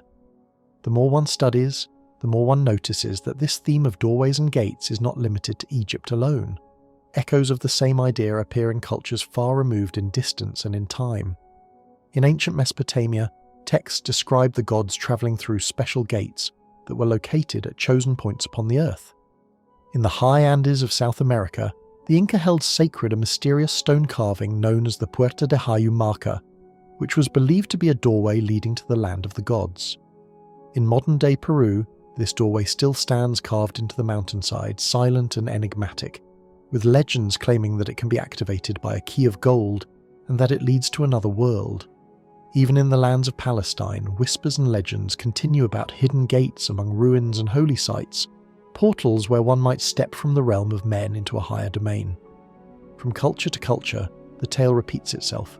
Human beings speak of doorways to the beyond, of passageways to the divine, of paths that connect the earth with the sky. Such recurring stories are difficult to dismiss as mere coincidence. They suggest a pattern, a shared memory or a truth that different peoples expressed in their own ways. Some modern scientists, though cautious and skeptical, have not entirely ignored the possibility. They point to theories of physics that allow for shortcuts through time and space. In the mathematics of Einstein and others, wormholes are possible, tunnels in space that connect distant points together. These wormholes would require immense energy to open and to stabilize, so much energy that it is beyond anything humanity has yet mastered. And yet, if the pyramids were indeed capable of focusing or harnessing energy in ways we do not understand, could they have served as anchors for such gateways? The thought is thrilling, even if unproven. Might it be that ancient civilizations stumbled upon truths of the universe that our own science is only now beginning to glimpse? Alongside such theoretical questions are the strange experiences reported by those who spend time in and around the Great Pyramid. Visitors have described sensations that defy ordinary explanation. Some speak of a subtle vibration felt in the stones themselves, as though the entire structure hums with hidden energy. Others tell of unusual mental states, of heightened awareness or visions that came upon them while sitting within the king's chamber. In recent decades, experiments have shown that the very shape and design of the pyramid cause it to amplify electromagnetic waves in unusual ways. The stones resonate, the chambers echo with frequencies that seem to alter the body and mind. Could these qualities have been deliberately engineered? Were they designed to create conditions suitable for altered states of consciousness, or even for contact with other dimensions? If so, the pyramid may not simply be a monument of stone, but a machine for transformation, a doorway in both a physical and spiritual sense. And yet, skepticism remains strong. Mainstream archaeologists argue that such theories stretch imagination far beyond evidence. They insist that the shafts were symbolic pathways for the soul's journey after death, not literal tunnels to the stars. They argue that myths of gates and portals were metaphors for spiritual rebirth, not blueprints for advanced technology. In their eyes, the pyramid is a tomb, nothing more. But if that were so, why do so many mysteries linger? Why is it that the Great Pyramid contains no body, no treasure, no decoration as a typical tomb would? Why does its precision surpass that of other monuments by such margins? Why does it embody mathematical constants such as pi and the golden ratio? The more questions one asks, the less satisfied one becomes with simple answers. There are those who suggest that the mystery becomes even greater when we consider the possibility that the pyramids might be far older than commonly believed. Some alternative theories claim that the pyramids were not built during the time of the pharaoh Khufu, but long before, perhaps even before the end of the last ice age. If that were true, then the pyramids would predate known Egyptian civilization by many thousands of years, placing their creation in a time when human beings were thought to be primitive hunters and gatherers. And yet, here would stand a monument aligned with the stars, constructed with engineering skill that challenges even modern technology. If the pyramids are indeed relics from such an ancient time, then they may be evidence of a forgotten chapter of human history, a time when knowledge of energy, space, and perhaps even gateways between worlds was known and then lost. The image of a Stargate hidden within the Great Pyramid is as haunting as it is captivating. One can easily imagine the pharaoh not lying in eternal slumber within a stone tomb, but instead standing tall before a doorway of light, stepping forward and vanishing from this world to walk among the stars. Perhaps the hieroglyphs that speak of journeys to the heavens were not only about the spirit, but were recording events that actually occurred. Perhaps the gods themselves were not merely symbols of natural forces, but beings who travelled across the cosmos, using gateways such as these to come to Earth. And perhaps the pharaoh, through rituals performed within the pyramid, was able to join them. If so, then what does this mean for us today? The pyramids still stand, silent and immense, keeping their secrets as they have for thousands upon thousands of years. Modern science has uncovered much about their structure, but their full purpose remains beyond certainty. Were they only monuments to death? Or were they also monuments to journeys unimaginable? Journeys that defy the limits of time and space? If they were machines of some kind, then they may still contain powers that we have not yet unlocked. Chambers remain hidden, passages undiscovered, stones unmeasured in their resonance. Each year brings new technology that allows us to peer deeper into their depths, and each year new mysteries arise. Standing before these monuments, one cannot help but feel that they are more than stone and geometry. They are messages from the past, reminders of something greater than we now comprehend. Whether they were tombs, temples, power plants, or gateways to the stars, they challenge us to look beyond the limits of what we know. They remind us that human history may be far richer and more complex than we have been taught, that the story of our species might hold chapters still hidden, waiting to be rediscovered. And so the question lingers in the air like a whisper carried by the desert wind. Could it be that these ancient monuments were built not for the dead, but for journeys beyond imagining, for travels that leap across the gulf of time and space? And if that is so, then what lies ahead for us, the children of this age? Will we one day rediscover what the builders of the pyramids may have known? Will we find the keys that unlock the gateways, the knowledge that allows us to walk through the doors of light and step into the infinite universe? The pyramids stand silent, but their silence is not empty. It is filled with the weight of mystery, with the sense that something vast lies just beyond our grasp. They call to us still, across the ages, daring us to dream, to question, and to seek. And perhaps, when the time is right, they will reveal at last what journeys they were built to begin. Standing here thousands of years after they were first built, gazing upward at the towering pyramids that rise from the sands like eternal guardians, one cannot help but feel an overwhelming sense of mystery. These vast monuments of stone have stood through endless centuries, weathering storms, winds, wars, and the steady passage of time, and yet they remain firm, as if carved not only for men but also for eternity itself. They are more than tombs, more than monuments to long-dead kings. They are puzzles written in stone, riddles that call out across the ages. And from these riddles comes one of the most astonishing possibilities ever imagined.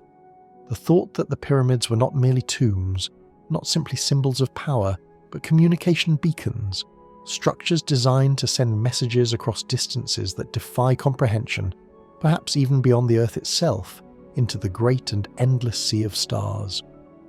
To imagine such a possibility is to stretch the mind to its limits, for the idea of the pyramids as beacons requires us to think far beyond human ambition, far beyond the known capabilities of ancient builders, and into realms that border on the cosmic. And yet, when one looks closely at the Great Pyramid of Giza, when one studies its perfect lines and flawless geometry, when one notices how it aligns with the heavens themselves, the thought begins to take hold. Perhaps the ancient builders knew something that we do not. Perhaps they were trying not only to build a monument to last, but also to transmit a message, one that might endure for all of time, one that might one day be received by distant civilizations. Picture the Giza plateau under the glow of the late afternoon sun.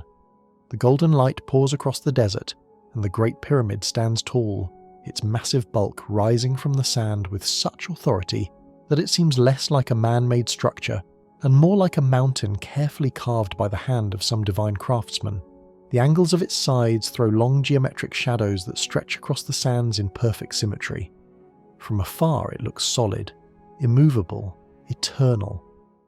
Yet when one approaches, when one stares at its weathered stones and tries to take in its vast size, there comes a subtle and persistent sense that the pyramid is not only a monument to the past, it feels alive with purpose, as though it were a device, a tool, perhaps even a tower designed not for the eyes of men but for communication across unimaginable distances.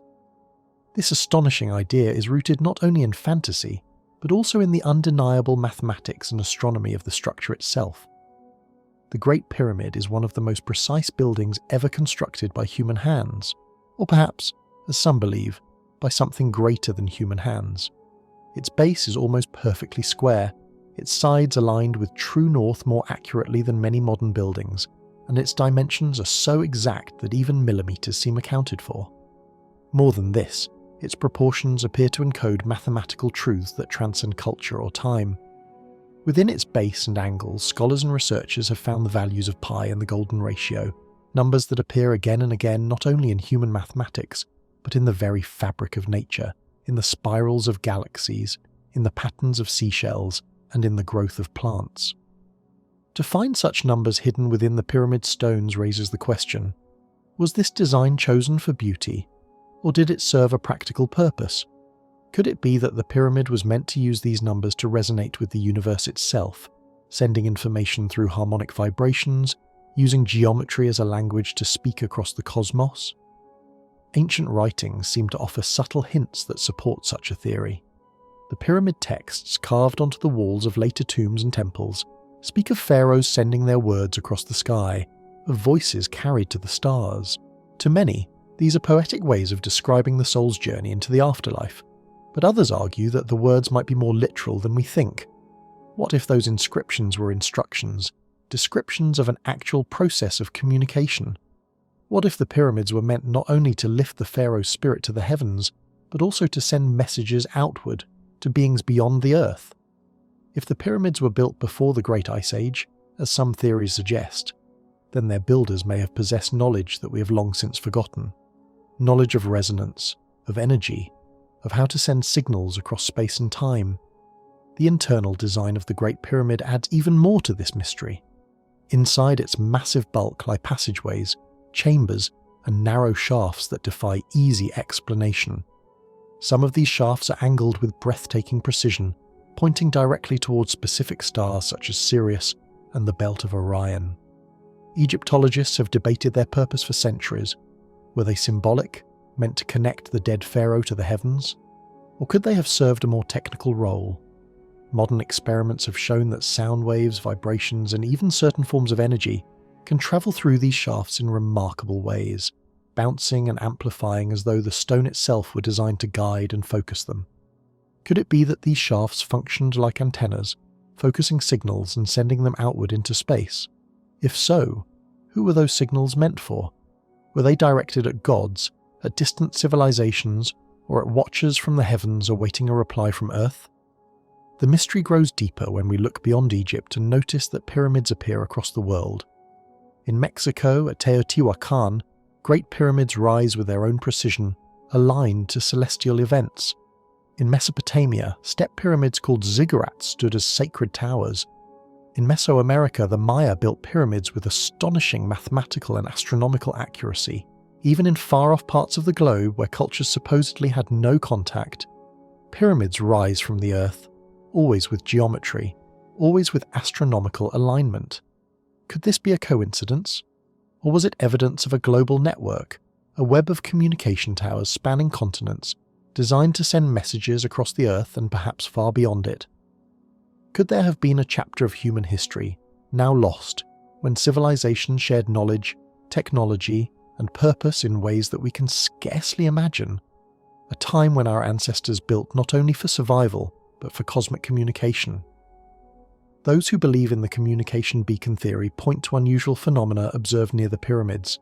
Instruments have recorded strange electromagnetic anomalies, as though the very stones hum with hidden energy. Radiation levels fluctuate in ways that defy easy explanation. Sensitive devices detect faint pulses, subtle rhythms, as though the pyramids themselves are alive with vibration. Could these be remnants of an ancient technology, a machine long dormant but not fully silent, still interacting with its environment after thousands of years? If that is so, then what were the pyramids meant to say? What message was carved into stone not with words but with geometry, energy and vibration? And who or what was supposed to hear it? Skeptics, of course, caution against letting imagination run too far. They argue that the alignments, the numbers, the shafts, are all explainable within the cultural and religious practices of the ancient Egyptians. They insist that any strange energies or vibrations are natural coincidences, not evidence of a great machine. And yet, even the most cautious scholars admit that the sheer scale, precision, and mystery of the pyramids leave questions unanswered. How are such massive stones moved with tools we consider primitive? Why such exact mathematical precision? Why such perfect alignment with the stars? Even those who cling to conventional explanations must admit that the pyramids are enigmas that resist simple answers. If we dare to consider the pyramids as communication beacons, then we are forced to imagine communication on a scale far greater than anything we know.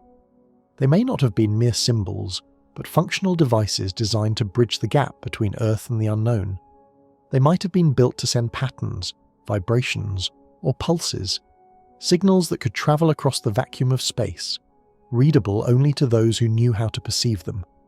Perhaps these signals contained information about Earth, about human civilization, about events past and events yet to come. Perhaps they were greetings to other worlds, or warnings, or records meant to endure even if human voices fell silent. And then there is the Sphinx, that great and silent guardian of Giza. Facing directly east, toward the rising sun, it seems to watch over the pyramids with an air of timeless vigilance. Could the Sphinx have been more than a monument? Could it have been a marker, a pointer, a directional guide for signals emanating from the pyramids? If one considers monuments across the world, the standing stones, the temples, the alignments of ancient sites, one begins to see the faint outline of a larger picture, as though these structures together form a planetary grid, a web of stone and star that may once have carried knowledge across continents and perhaps even across the heavens. The idea of communication beacons carved into stone challenges everything we think we know about history. It demands that we question the capabilities of civilizations long past, that we consider intelligence and knowledge not only as products of modern times, but as mysteries that may have existed long before us. Were the pyramids silent witnesses to messages sent across time and space? Were they designed for an audience we cannot yet understand? And as we stand today, in the shadow of these monumental stones, are the messages still being broadcast, hidden in vibrations we have not yet learned to read, waiting for the right moment or the right observer to awaken them. The pyramids continue to hold their secrets tightly. They whisper possibilities that stretch beyond human imagination, possibilities that challenge the boundaries of history, science, and faith. Perhaps the greatest secret of all is that they were never meant solely for us.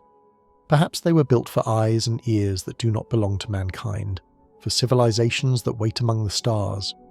Perhaps, as we gaze at them millennia later, we're not only looking at monuments of the past, but at messages still echoing through the universe, waiting, endlessly waiting, for someone, somewhere, to answer.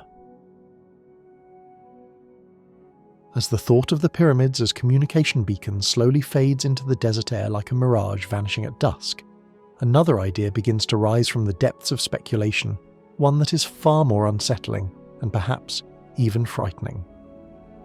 This theory dares to paint the pyramids not as silent tombs or cosmic markers, not even as bridges between worlds, but as instruments of terrifying strength, machines that could have been designed to unleash unimaginable power, perhaps even functioning as weapons of mass destruction. To let the mind wander in this direction is to step into a shadowed realm where awe collides with terror. It is to imagine that an ancient civilization, long gone and forgotten, once possessed the ability to command energy so vast, so raw, and so incomprehensible that even our most advanced technologies of today would seem primitive in comparison. Picture for a moment the Great Giza Plateau under a heavy, storm-darkened sky. The sands stretch endlessly, whipped by dry winds, and above them looms the Great Pyramid itself, rising like a colossal mountain of stone carved by human hands. Though its smooth white limestone casing has been worn away by thousands of years of weather and human stripping, leaving behind the rough core blocks, the structure still radiates a presence of unshaken authority. Its edges, once gleaming and sharp, still trace out a shape of near-perfect symmetry, its sides aligned with such astonishing precision that even modern surveyors stand in disbelief.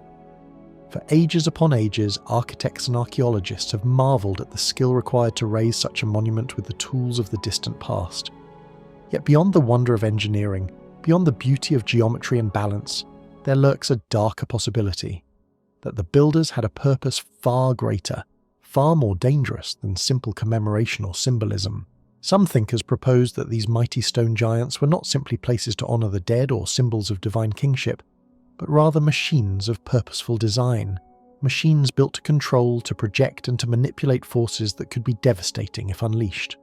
According to this view, the very scale and density of the pyramids provide a foundation for this possibility.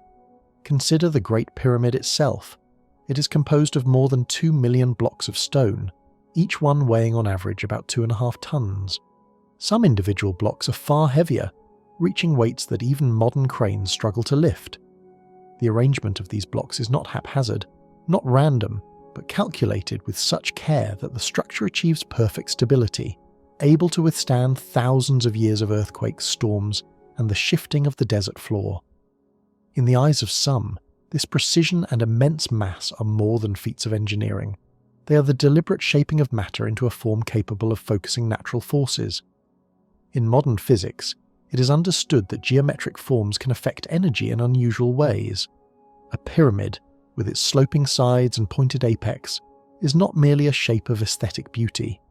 It can act as a natural concentrator, channeling vibrations in electromagnetic fields. Experiments in our own time have shown that pyramidal shapes can alter energy distributions, focus waves, and produce effects not easily explained by conventional science. If such effects are observed today in small models and replicas, could it be that the massive pyramids of Egypt were designed to harness these principles on an enormous scale? Could they have been built not to passively endure time, but to actively generate or release forces that could travel across land, sea and sky, reshaping environments or even devastating entire regions? When one turns to history and myth, the mind finds more fuel for speculation. Ancient writings from Egypt and beyond sometimes tell of fire falling from the heavens, of divine wrath unleashed upon cities, of storms and destructive rays sent forth by the gods.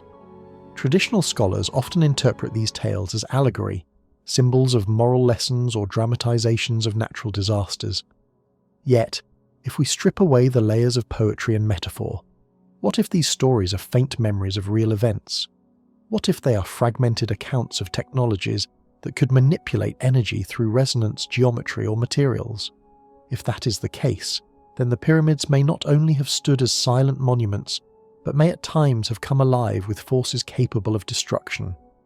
Could the builders have known how to release energy in sudden bursts, beams or waves that could cripple, burn, or frighten entire populations into submission.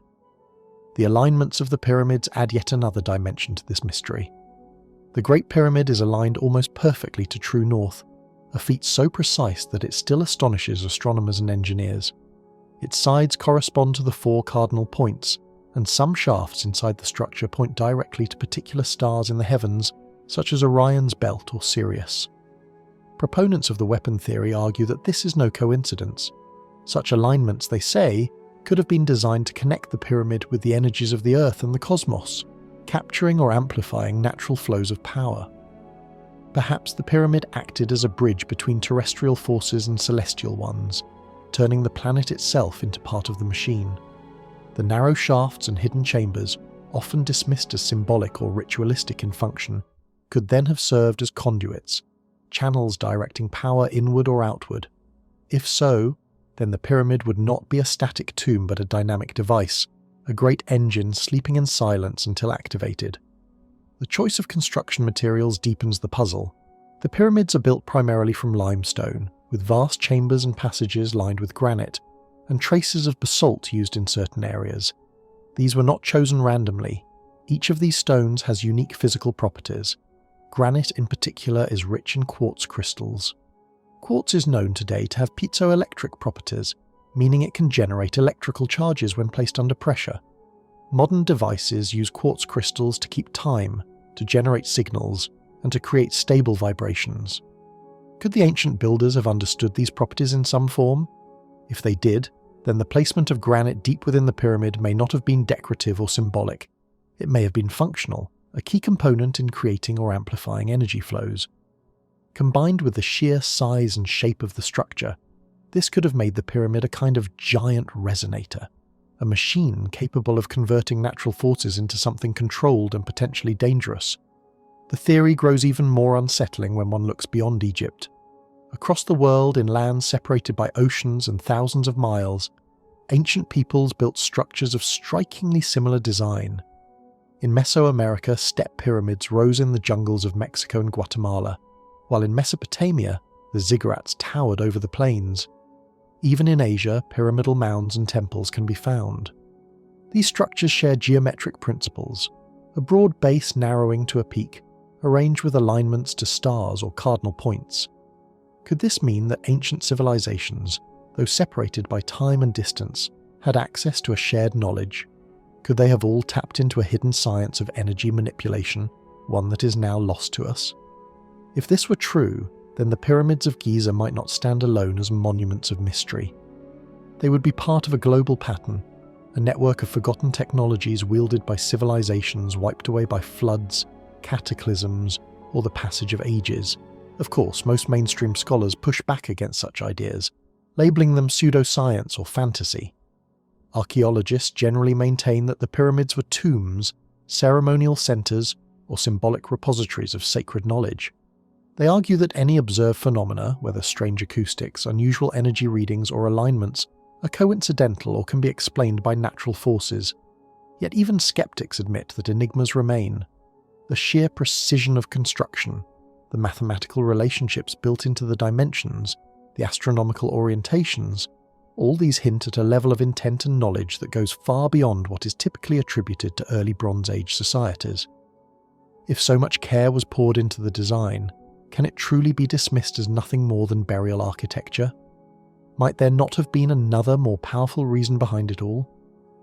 In our modern age, experiments with energy and vibration have revealed that structures can interact with their environment in surprising ways.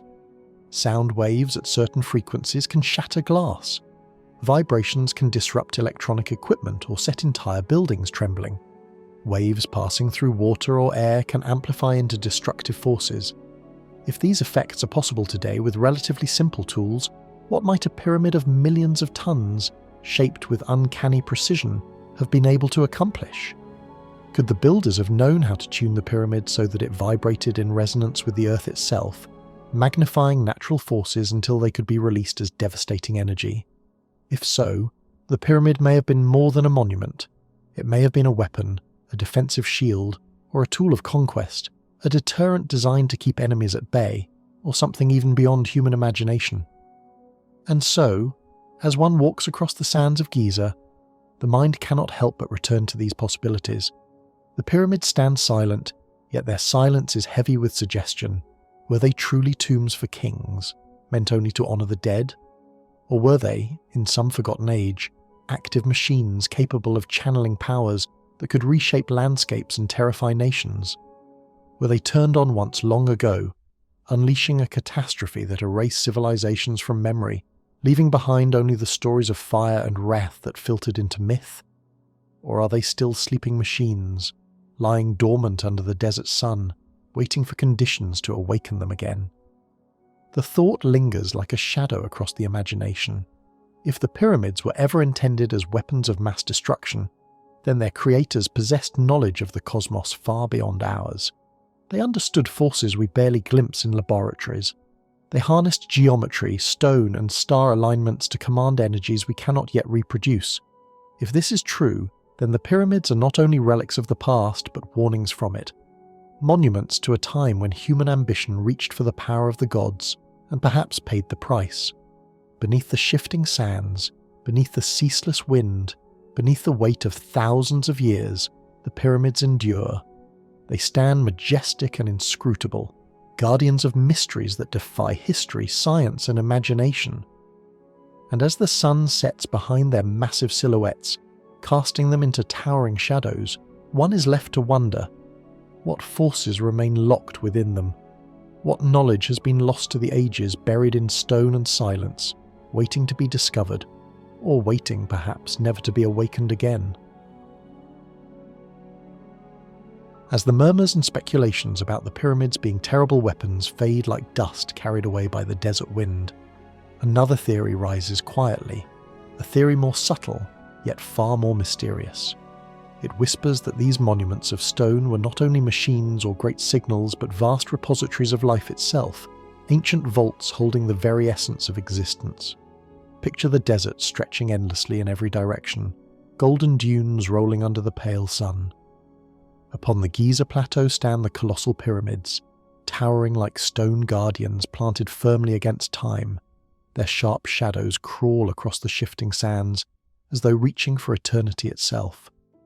The air is thick with silence, but in that silence is a strange hum, the murmur of centuries, the echo of secrets etched into limestone, secrets hidden in forms so grand they could outlast kingdoms, empires, and civilizations. Among the most fascinating ideas in modern speculation is the suggestion that the pyramids were, in truth, DNA libraries. Not tombs, not temples, not mere monuments, but archives, vast, timeless vaults of genetic information, preserved across millennia in ways that remain beyond human understanding.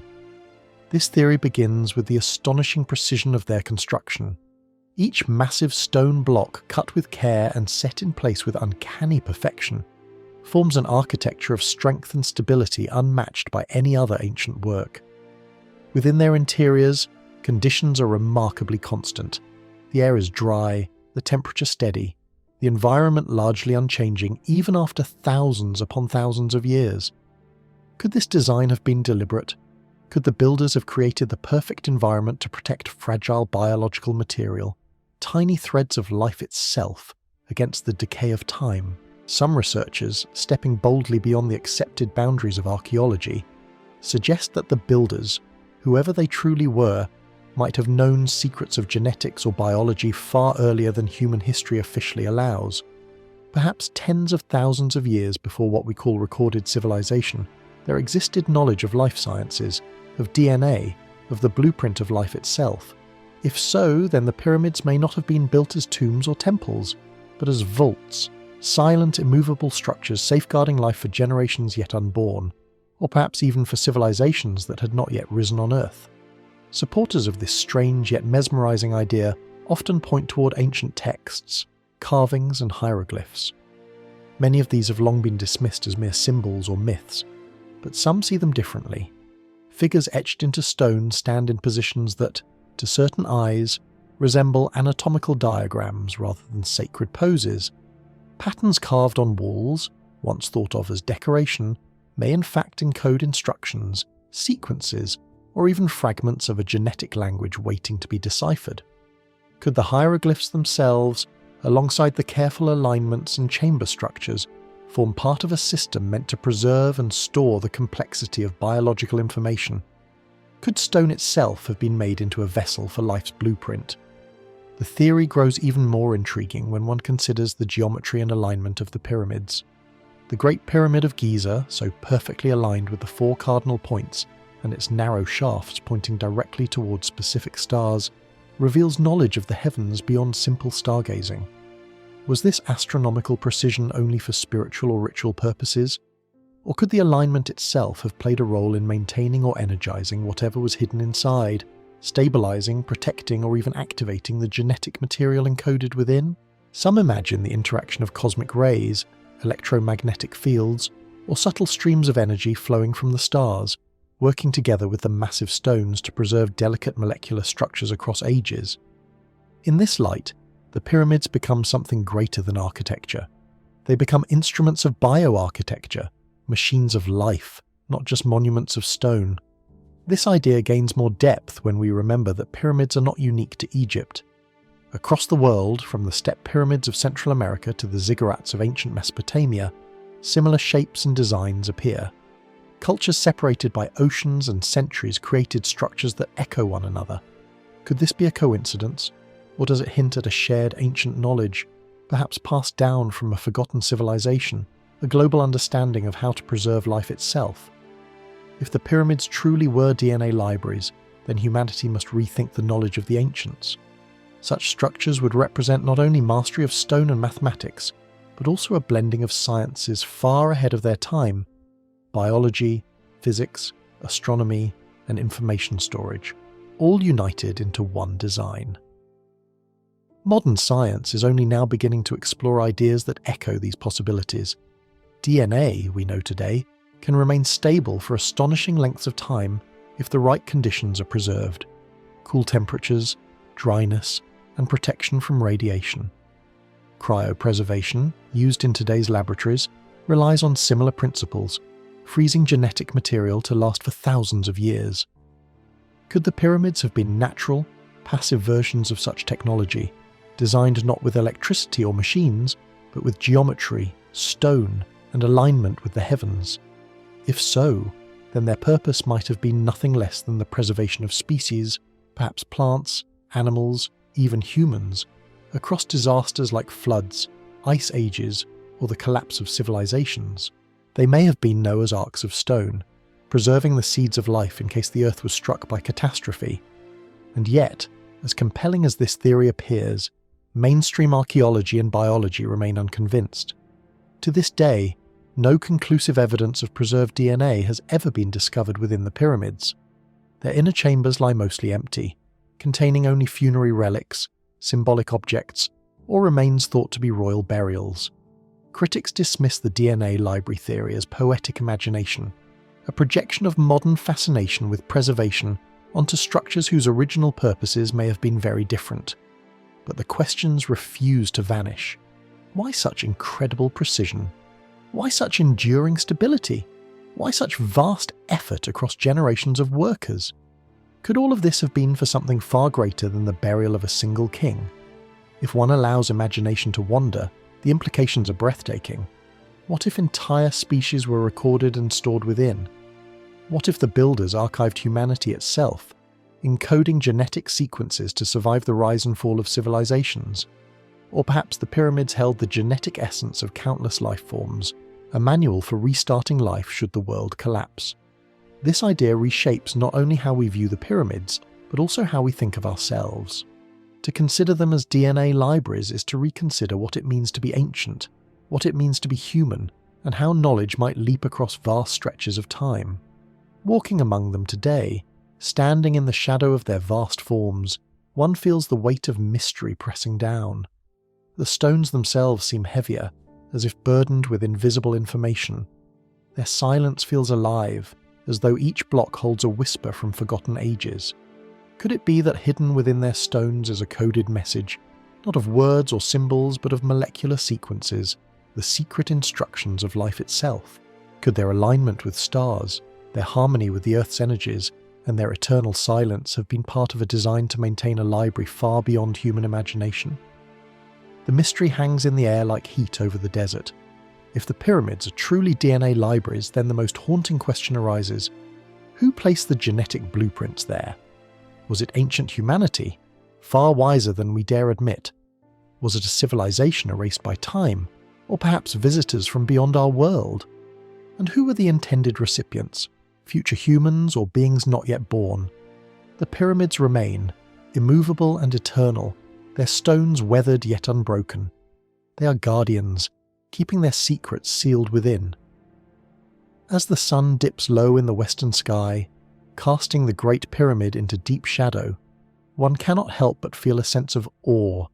Do these structures reflect ambitions beyond mere architecture? Were they attempts to master life itself? And if so, what silent blueprints, what lost echoes of creation still rest hidden within the stone hearts of Giza, waiting for the day when humanity finally learns to read the language of stone and life? As the restless desert winds sweep across the Giza plateau, they seem to carry away the fading whispers of one theory, only to bring forth another, equally mysterious, equally enchanting, and cloaked in secrecy. Where once we imagined DNA libraries hidden in stone, now we are invited to consider a deeper, more symbolic possibility. A possibility that does not speak only of stone and mortar, but of rituals, secret traditions, and an ancient current of knowledge flowing unseen through the ages.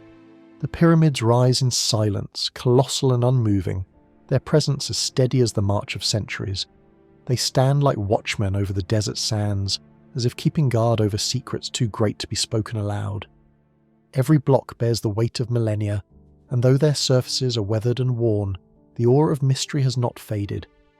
Many believe that within these massive monuments, within their shapes, their alignments, and their carefully measured proportions, lies an inheritance of wisdom that would, thousands of years later, surface in the secretive traditions of the Freemasons. Imagine walking along the ancient causeways of the Great Pyramid. The air is still, the desert sun pressing down, and above you rise walls of stone so vast they dwarf your very being. Each block, each angle, each interlocking joint is positioned with a precision that defies the tools of its age. The pyramid aligns with the stars in ways that suggest more than simple architecture. It suggests intent, knowledge, and perhaps initiation. Could these structures have been not just tombs for kings, not just monuments to the dead, but carefully designed repositories of sacred knowledge? Could their design principles have been preserved by a line of initiates who carried forward a secret science of numbers, geometry, and cosmic order? The Masonic tradition, which emerged thousands of years later in the medieval lodges of Europe, is steeped in symbolism. It reveres tools of construction, the compass, the square, the plumb line, not merely as instruments of builders, but as keys to hidden truths about life, morality, and the universe. Within the lodges, these symbols are not explained plainly, but revealed through ritual and progression. It is no wonder, then, that some researchers draw parallels between the pyramids and the Masonic tradition, seeing in those ancient stones the very origins of Masonic thought.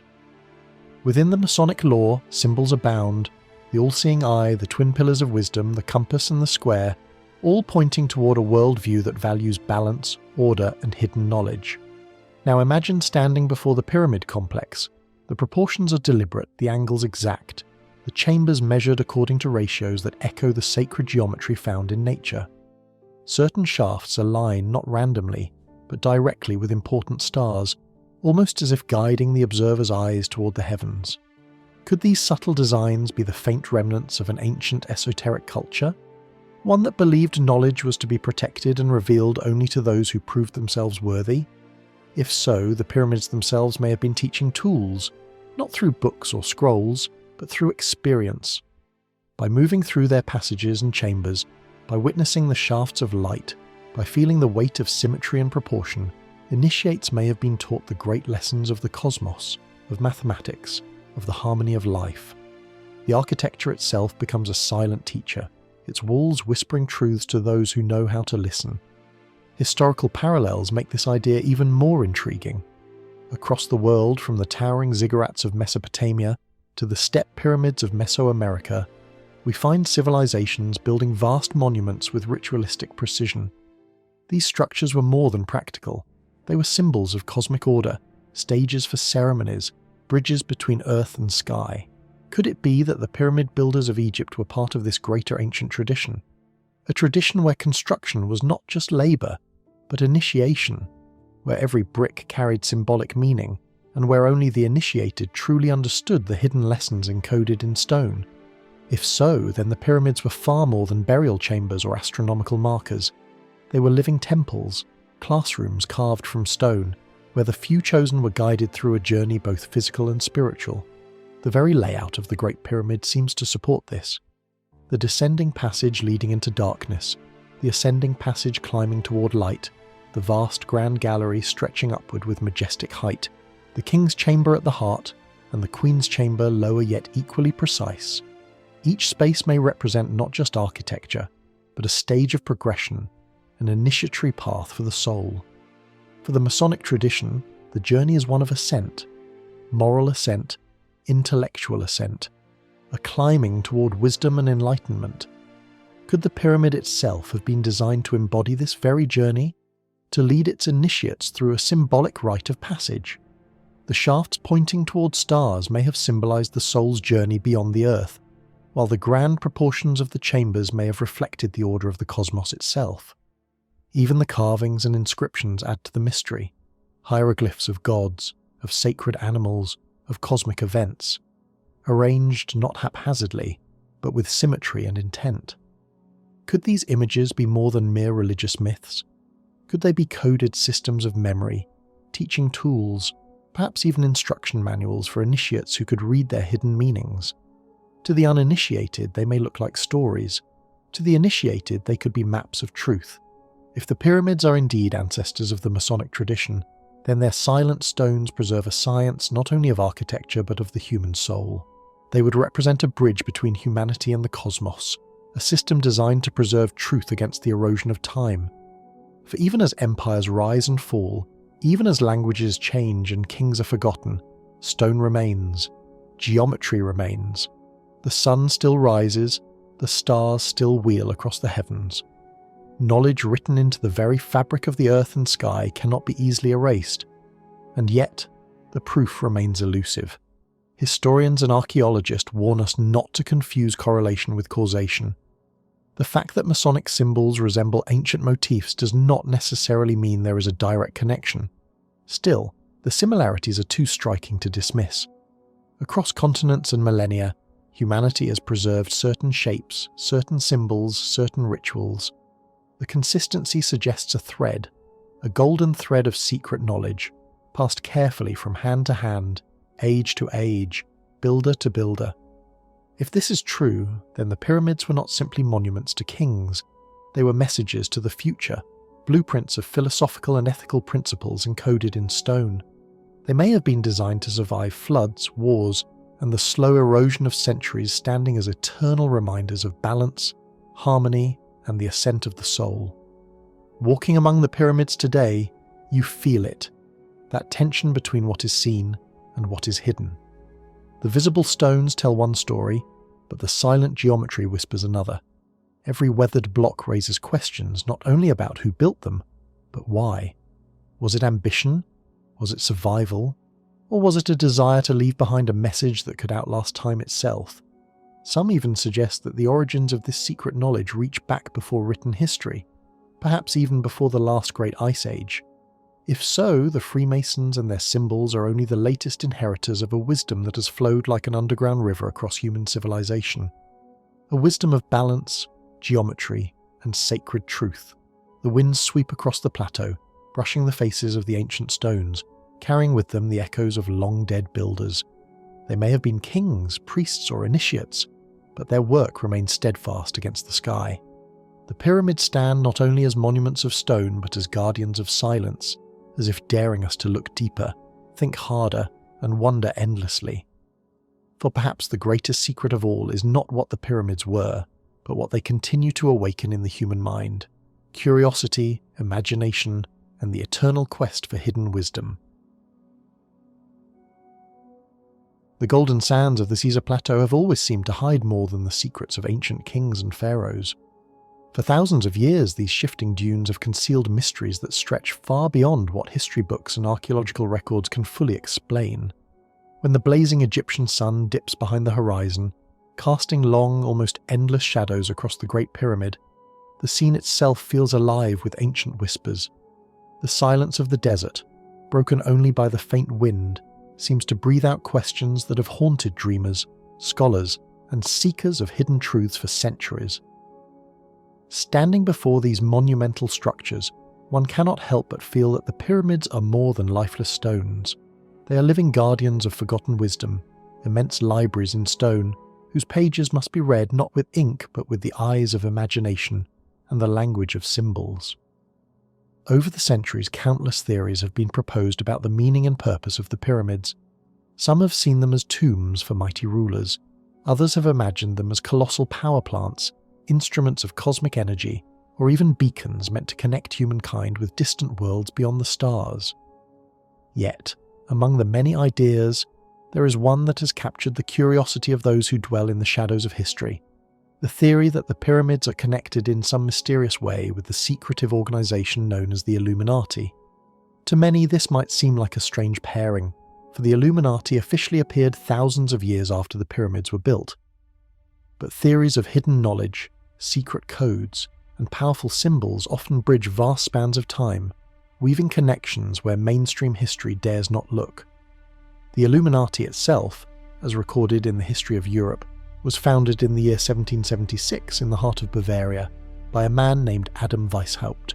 Its declared goal was the pursuit of enlightenment, the breaking of chains that held back free thought, and the use of reason to guide human progress. But in the centuries since, the Illuminati has become more than just a historical movement. It has transformed into a symbol of hidden power, of secret control, and of ancient wisdom carried forward through secretive traditions. And here lies the connection to the pyramids. Could it be that these colossal structures, carved in stone long before the birth of recorded history, were themselves built as storehouses of a kind of knowledge meant only for the chosen few? Could they have been encoded with symbols, geometry, and cosmic alignments that later generations, including secret societies, would recognize and preserve? Standing in the shadow of the Great Pyramid, one is struck first by its sheer immensity. The blocks of limestone, each weighing several tons, rise in orderly layers that climb skyward until they meet at a single sharp point, an apex that seems to reach for eternity itself. To a casual eye, it might look like nothing more than a masterwork of engineering, a magnificent display of human effort and skill. But to others, it feels like something deeper. The pyramid does not just rise into the sky, it points upward, as if guiding the soul or the mind toward higher realms. Its four triangular faces, perfectly angled, converge at the peak, forming a shape that has been revered across cultures as a symbol of balance, order, and unity. And these very qualities, balance, order, unity, are central to the philosophy often linked with the Illuminati. Consider the geometry. The base of the Great Pyramid aligns almost perfectly with the four cardinal points of the compass: north, south, east, and west. Its dimensions encode ratios that reflect mathematical principles of astonishing precision, some of which continue to baffle modern architects and engineers. The shafts within the pyramid are not placed randomly. They align with specific stars that were significant to the ancient Egyptians, stars tied to ideas of rebirth, eternity, and cosmic cycles. It is no wonder that some theorists suggest these monuments were designed not only as tombs, but as cosmic maps, repositories of wisdom written in stone. They may have been built to guide those who understood their language, those initiated into mysteries beyond ordinary comprehension. Throughout history, symbols connected with the pyramids have continued to surface again and again, as if their meaning refuses to be forgotten. The image of the triangle, the pyramid, and most famously, the single all-seeing eye, have been woven into art, architecture, and even the rituals of secret societies. The Eye of Providence, for example, which rests atop the unfinished pyramid on the United States dollar bill, echoes this ancient lineage. Some argue it is a coincidence, but others believe it is a deliberate reminder that certain streams of hidden knowledge flow unbroken from the deserts of Egypt into the heart of modern power. Could it be that the Illuminati and societies inspired by them have always drawn from a much older source, a deep reservoir of arcane wisdom encoded in these mighty stone guardians? The Great Pyramid itself, often called the Pyramid of Khufu, or Cheops, is filled with architectural features that raise more questions than they answer. The Grand Gallery, with its soaring passageway of corbelled stone, seems to defy practical explanation. The King's Chamber, with its mysterious red granite blocks, resonates with strange acoustics when sounds are made within it. Narrow shafts, sometimes no wider than a man's shoulder, point toward constellations and stars of importance in ancient cosmology. To some, these are coincidences of design, but to others, they are evidence of a knowledge of astronomy and physics far beyond what conventional history attributes to the builders. Illuminati theorists argue that this kind of knowledge was never lost, only hidden. Passed down through initiations, secret teachings, and rituals, it eventually reappeared in organizations like the Illuminati, who claim to be heirs of ancient wisdom. Imagine, then, that the pyramids were not only tombs of stone, but also schools without words, designed to teach through experience. Their chambers and corridors may have been intended as spaces where chosen initiates underwent transformative rituals. The play of light and shadow, the alignment with stars, the resonance of sound within certain chambers, all of these could have been tools of instruction. Instead of books, they used geometry. Instead of lectures, they used silence, darkness, and alignment with the cosmos. To walk within such a structure might have been to take part in a ritual designed to awaken hidden knowledge within the human soul. The Illuminati, centuries later, with their fascination for initiation, symbolism, and coded knowledge, could easily have seen themselves as inheritors of this tradition. Of course, mainstream historians remind us that the Illuminati as an organization was born in the 18th century, thousands of years after the pyramids were built. They argue that no direct link can be made, that the pyramids were the work of Egyptian engineers and labourers, not secret societies of the future. And yet, the continuity of symbols, the recurrence of pyramids, triangles, and the all-seeing eye is difficult to ignore. Perhaps the truth is not a literal connection, but a symbolic one. The pyramids may represent the earliest flowering of a human desire to preserve sacred knowledge for the few, a desire that resurfaced in different forms through the ages, in temples, in manuscripts, in lodges, and in secret orders that claim to hold the keys to hidden wisdom. The philosophical implications are vast. If the pyramids were indeed designed to preserve knowledge, what kind of knowledge was it? Was it practical, such as an understanding of astronomy and physics? Was it spiritual, such as teachings about the soul, the afterlife, and the nature of existence? Or was it political, a method to ensure that only a small, chosen elite could access and control the secrets of power? The Illuminati, in their fascination with such monuments, may not have been worshippers of the stones themselves, but seekers of the truths the stones represented. To them, the pyramid was not just a monument, it was a message, a riddle carved into the earth, waiting to be deciphered by those with the eyes to see. As one walks among the towering blocks of limestone, there is always the sense of something both revealed and concealed. The pyramids stand in plain sight, visible to all, yet their deeper meaning remains hidden. The tension between what is seen and what is hidden is at the very heart of esoteric philosophy, and it mirrors the way the Illuminati have been imagined throughout history. A society that is said to exist everywhere and nowhere, influencing events without ever stepping fully into the light. The pyramids themselves seem to embody this same mystery. Every chamber, every passage, every alignment whispers of purposes long forgotten or deliberately concealed. When night falls over the desert plateau and the stars begin their silent procession across the sky, the pyramids take on an even more profound presence. They do not disappear into the darkness, rather they seem to grow larger, as if merging with the heavens themselves. Their peaks point to constellations that once guided sailors, farmers and dreamers. Their shadows stretch across the sands like silent hands reaching out from the past. It is in these moments that the theory of a connection to the Illuminati feels most alive. The pyramids become not only ancient monuments, but eternal symbols of humanity's longing to know more, to control more, to understand the mysteries of life and the universe. If there is truth in the idea that the Illuminati and similar secret societies drew upon the wisdom encoded in the pyramids, then these monuments are not relics of a dead past. They are living symbols, resonating with meaning across centuries. They remind us that humankind has always sought knowledge that goes beyond the ordinary, knowledge that offers power, insight, and control. Whether the pyramids were tombs, observatories, temples, or something even stranger, they continue to inspire questions that cannot be silenced. And as long as those questions remain, the pyramids will stand not only as monuments of stone, but as monuments of mystery, their silent language waiting for those brave enough to read it. The grand outline of St. Peter's Basilica, glowing warmly under the amber light of a setting sun, stretches its long shadows across the sacred grounds of Vatican City. This tiny yet powerful city-state has always stood as a paradox in the flow of history. It is at once a beacon of knowledge and a fortress of secrecy, a place where wisdom has been carefully preserved, but also where silence has sometimes spoken louder than truth. Within its strong walls rest one of the greatest treasuries of human thought, countless manuscripts, ancient codices, and priceless artifacts, all catalogued with precision. Some of these works have been studied by scholars, but many more have been locked away, hidden from the eyes of ordinary people. Among these treasures and mysteries lingers a question that has fascinated historians, researchers, and conspiracy theorists for centuries. Could the Vatican have deliberately concealed knowledge about the pyramids of Egypt, about their true origins, their extraordinary purpose, and even their possible link to civilizations that may have existed before the Great Ice Age?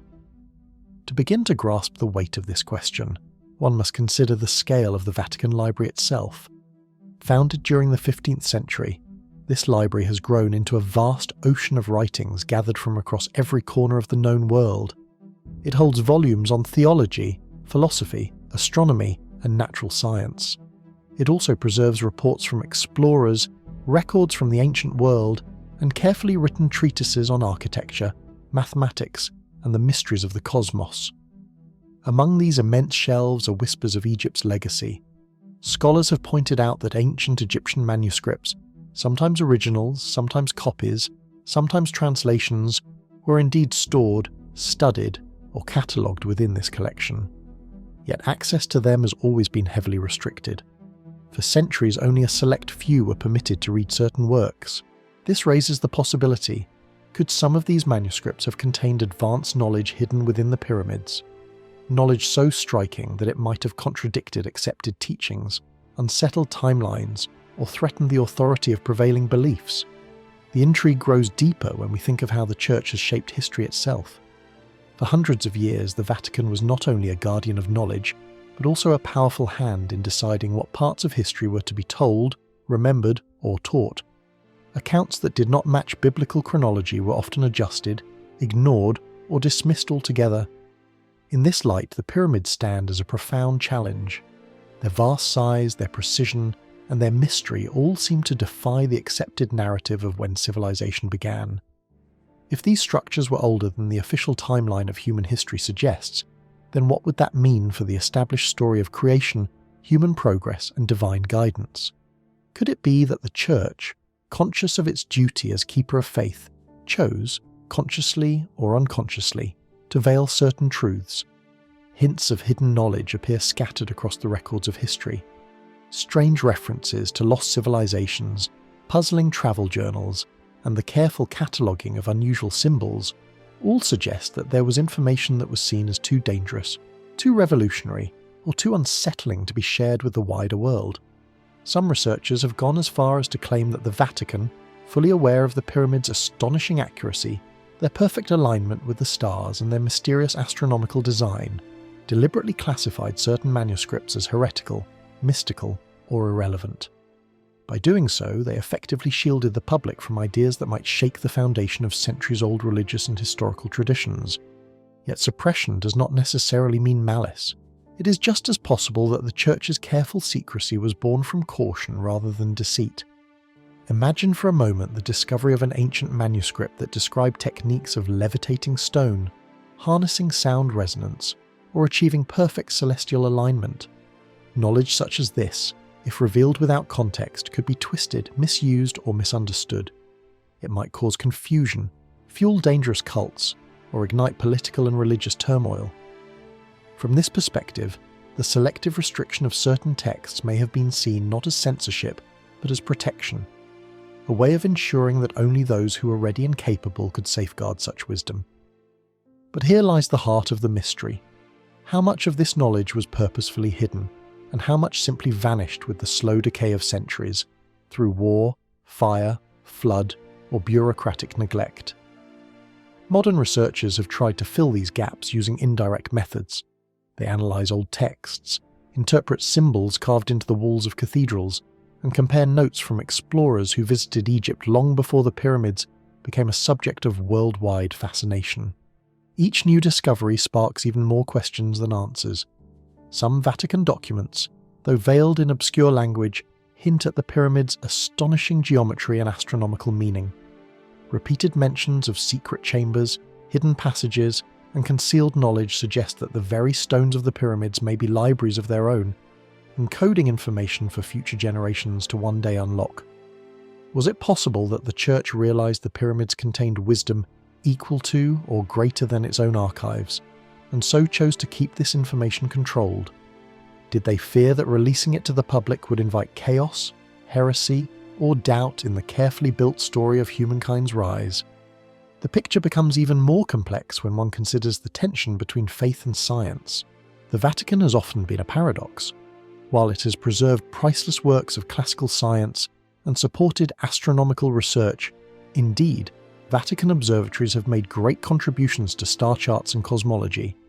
It has also placed strict limits on speculation that strayed too far from doctrine. The pyramids, aligned with the heavens and built with staggering precision, stand as a puzzle that resists simple explanation. If their engineering reflected knowledge far beyond what ancient people were supposed to possess, then the narrative of human progress would be shaken to its core. Such revelations would not merely be scientific, they would touch upon theology, destiny, and the very meaning of creation. And so silence became the weapon. Discretion, caution, and selective preservation may have been the Vatican's way of maintaining balance. In the long stone halls of its archives, one senses both enlightenment and concealment at once. Every manuscript and every relic seems to hold two faces, one of truth revealed, another of truth withheld. The pyramids, in this story, become more than monuments. They become questions carved in stone, their riddle echoing through the very corridors of the Vatican. As generations of scholars and dreamers continue to search through old records, to decipher hidden patterns, and to compare myths with measurements, the mystery endures. What did the Vatican protect? What did it lock away? And what may still lie in the shadows of its vaults, waiting for a moment when humankind is ready, or daring enough, to understand it?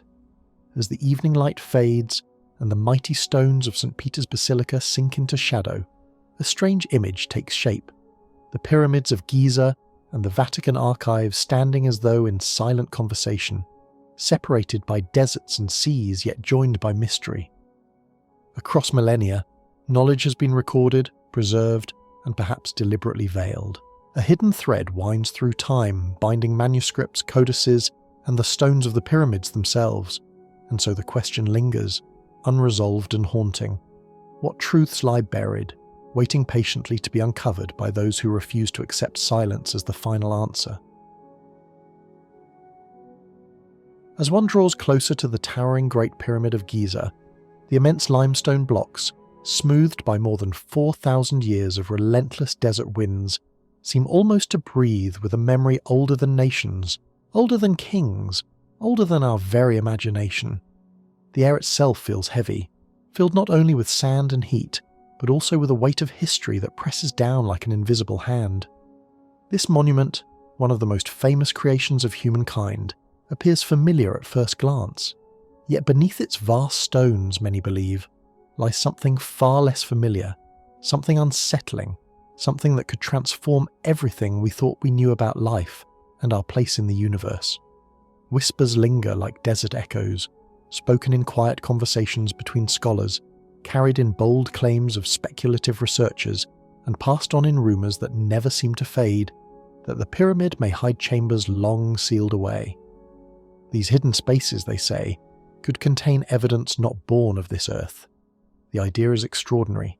Alien bodies preserved in silence for uncounted centuries, waiting within the heart of this ancient stone giant. To many, the suggestion sounds impossible, almost absurd, yet the pyramids themselves, with their extraordinary precision and their impossible grandeur, demand questions that resist easy answers. The Great Pyramid is not merely a tomb.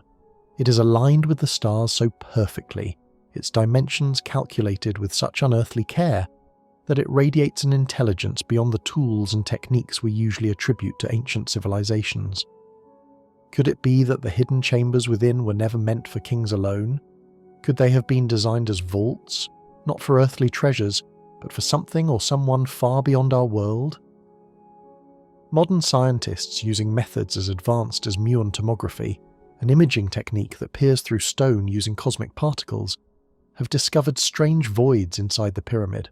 These vast hollow pockets do not fit comfortably with known architecture. Are they merely odd spaces left by accident? Or are they carefully hidden passageways guarding secrets unimaginable? Throughout history, countless stories have surfaced. Tales of travellers, explorers, archaeologists and even ordinary locals who claim to have glimpsed hidden doors, sealed chambers and forgotten corridors deep within the pyramid. Some spoke of strange artifacts left untouched for thousands of years. Others described skeletal remains that seemed unlike any known human form, bodies with elongated skulls, peculiar limbs, and bone structures that defied earthly biology. Mainstream historians and archaeologists dismiss these tales as myths or exaggerations, yet the stories persist, passed from one generation to another, as if the pyramid itself is whispering truths too dangerous or too overwhelming to face directly. The question arises, why, if such evidence truly exists, would it be hidden? Why would alien bodies, if they are there, be sealed away in chambers of stone? Theorists offer startling answers. Some believe that these beings were travellers from distant stars who visited Earth long before humans learned to write, perhaps even before civilization began. If so, the pyramids may not be monuments to human kings at all, but rather preservation chambers, laboratories, or archives. In this view, the pyramid builders were not the inventors, but the caretakers, tasked with maintaining the integrity of an interstellar vault. Ancient texts and hieroglyphs lend a whisper of support to this vision. Across temple walls and stone carvings, gods and celestial beings are often shown with elongated heads, unusual eyes, and other features not quite human. To traditional scholars, these are symbolic figures, myths, metaphors, artistic exaggerations. But to others, they might be careful records of encounters with real beings, immortalized in stone to preserve their memory long after flesh had faded. Were the pyramid builders encoding a message for future generations? Were they leaving behind a legacy that only those with open eyes and advanced knowledge could ever understand? What strengthens the mystery is the precision of everything about the pyramid. Every stone, every angle, every star alignment seems intentional, as though the builders worked not just for their time, but for the future, ensuring that those who came later would eventually ask the very questions we're asking now. Modern scanning technologies, non-invasive and delicate, have revealed cavities and tunnels never before seen. Some scientists suggest they are nothing more than structural necessities or empty spaces, but others wonder if they are secret chambers deliberately hidden, untouched since the day they were sealed, holding mysteries meant to outlast the ages.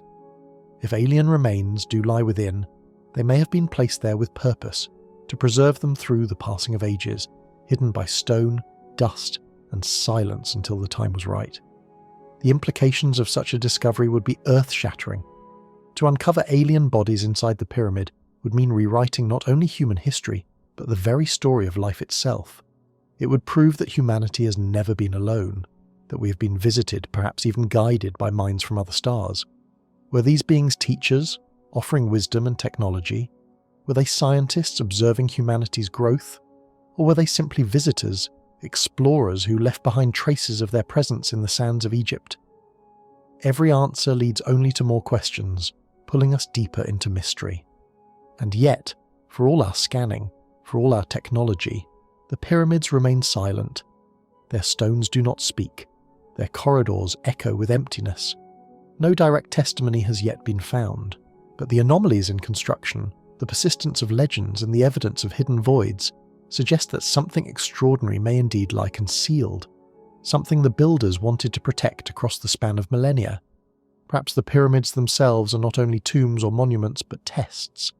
They challenge us to confront our assumptions, to accept that Earth's history may be far stranger, far more complex than our textbooks allow.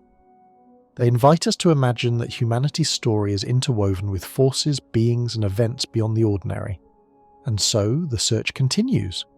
With every new scan, every expedition, every whispered rumour, we move a little closer to the truth. The Great Pyramid, standing silent in the desert for more than 4,500 years, continues to guard its secrets. Within its hidden corridors and sealed chambers may lie the greatest revelation of all, alien bodies resting in eternal silence, waiting for the moment when humanity is finally ready to know, or perhaps destined to rediscover, the cosmic story hidden within its stones. As the blazing sun begins its slow descent beyond the horizon of the Giza plateau, the desert takes on a different face. The heat of the day softens into a quiet stillness, and the golden light of dusk pours across the sand. The pyramids, those colossal guardians of stone, cast shadows so long and deep that they seem to stitch the desert to the heavens. Each block of limestone, though worn by thousands upon thousands of years of wind and time, still glows faintly as if holding on to the sun's last embrace. Among them, the Great Pyramid towers above all, standing not merely as a monument of stone, but as an eternal sentinel watching over both time and memory. It rises like a mountain built by human hands, yet it feels as though it belongs to something greater, something timeless. To the casual eye, it is only a pyramid, a tomb, a triumph of human engineering. But to those who allow their minds to wander beyond what is written in textbooks, the Great Pyramid seems to guard something far more profound. It is as though it keeps secrets not only of its physical creation, but of knowledge itself, knowledge far beyond the capacity of scrolls, libraries, or even the human mind to hold. For countless centuries, whispers have clung to these stones. Among the many theories surrounding the pyramids, one of the most mysterious and alluring is the idea that they may act as gateways, portals not of stone but of spirit. Some suggest that the pyramids connect us to what is sometimes called the Akashic records, though in older writings the name varies. These records, so the belief goes, are not books or tablets but a vast immaterial library that contains the memory of everything that has ever been, everything that is, and everything that might yet come to be. This idea, steeped in ancient traditions and mystic philosophies, stretches back long before modern religions or spiritual systems took shape. The Akashic records are not thought to be held in a physical space like a room or a vault.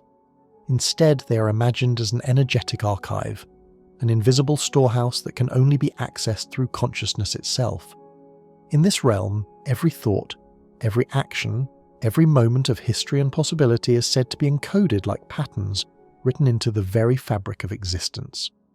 Could it be that the Great Pyramid and its companions were constructed not only as tombs or monuments but as instruments? Could their exact geometry, their flawless alignments with the stars, and the strange energies reported within them serve a higher function? Some researchers believe so. They argue that the pyramids may have been designed to interact with this cosmic memory, the universal library of all things. The way the Great Pyramid is perfectly aligned with the cardinal points of north, south, east, and west is no accident, they claim. Nor is the way certain chambers inside point to specific stars or constellations. When one studies the history of ancient Egypt, tantalizing clues begin to appear. Old writings, etched in hieroglyphs upon stone, speak of sacred halls of knowledge and chambers where the gods themselves preserved wisdom. These were not places where ordinary mortals could wander. They were sanctuaries of the highest order, accessible only to those prepared to receive what lay within. In the hieroglyphs, human figures are often shown standing beside beings from the heavens, exchanging symbols of power and light. Were these merely myths? Or could they be hints that the Egyptians believed in communication with a higher source of knowledge? Perhaps even the Akashic records themselves? If one accepts this possibility, the pyramids transform before our eyes. They are no longer just tombs or symbols of pharaonic pride. They become carefully engineered bridges, designed to connect human consciousness with the very memory of the cosmos.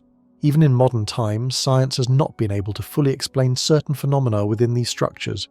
Take, for instance, the so-called King's Chamber inside the Great Pyramid.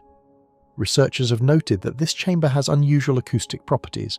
A single sound, a chant, or even a hum resonates within its walls in ways that amplify and carry the vibration far beyond what simple stone construction should allow. It is as though the chamber was tuned, like a musical instrument built not for entertainment but for consciousness itself. Could these resonances serve as catalysts, guiding the mind into altered states of awareness? Could the vibrations within these spaces open the human spirit to higher levels of perception, unlocking access to the universal records? Some theorists think so. They suggest that the builders of the pyramids understood not only geometry and engineering, but the intimate connection between sound, vibration, and thought. Perhaps through a marriage of stone, sound, and spirit, they discovered a way to record and retrieve wisdom directly from the universe itself. The stories that surround the pyramids seem to strengthen such theories. Throughout history, mystics, explorers, and even modern-day psychics have claimed extraordinary experiences when near or within these ancient monuments. Some speak of visions, flashes of civilizations long gone, glimpses of cosmic patterns written in the stars, or even insights into events that had not yet happened. While skeptics dismiss such accounts as dreams or fantasies, the sheer persistence of these stories over centuries makes one pause. Could it really be a coincidence that so many people from different lands and times report the same strange experiences in the presence of the pyramids? If the pyramids are indeed more than stone, the implications are staggering. It would mean that human history is not as straightforward as we imagine. It would suggest that the builders of the pyramids were not only skilled architects but guardians of a far greater purpose, protectors of a bridge between humankind and the universal memory of existence. Perhaps they did not build these monuments with knowledge they invented, but with wisdom they received from the very records the structures were meant to access. If so, then the pyramids may contain within them knowledge older than human civilization itself, knowledge stretching back beyond the last ice age into eras long forgotten. Yet such power would not have been left unguarded. Many traditions tell of sacred wisdom deliberately hidden away, protected from those who might misuse it. The sealed chambers of the pyramids, the intricate passageways that wind through their interiors, and the precise alignments with stars and seasons. Could all of this have been part of a grand design, a protective system to ensure that only those with true understanding could unlock their secrets? Ancient stories often speak of priesthoods or chosen individuals entrusted with such wisdom, not to hoard it, but to guard it against destruction or corruption. In the present day, despite centuries of study, much of the Great Pyramid remains unexplored. Modern researchers use tools like ground-penetrating radar and muon tomography to peer inside without damaging the stones. These techniques have revealed hidden voids and chambers whose purposes remain unknown. Could these secret spaces be holding more than physical relics? Could they be symbolic or energetic constructs, designed to act as keys to the universal records? To think in such terms challenges both science and spirituality. Archaeologists see the pyramids as relics of the past, yet their mysteries resist easy explanation. The possibility that they might connect to something beyond time, to a vast universal memory, stretches the imagination to its limits. It forces us to ask whether these monuments were meant not only for the dead but also for the living, those willing to awaken the sleeping memory of the universe.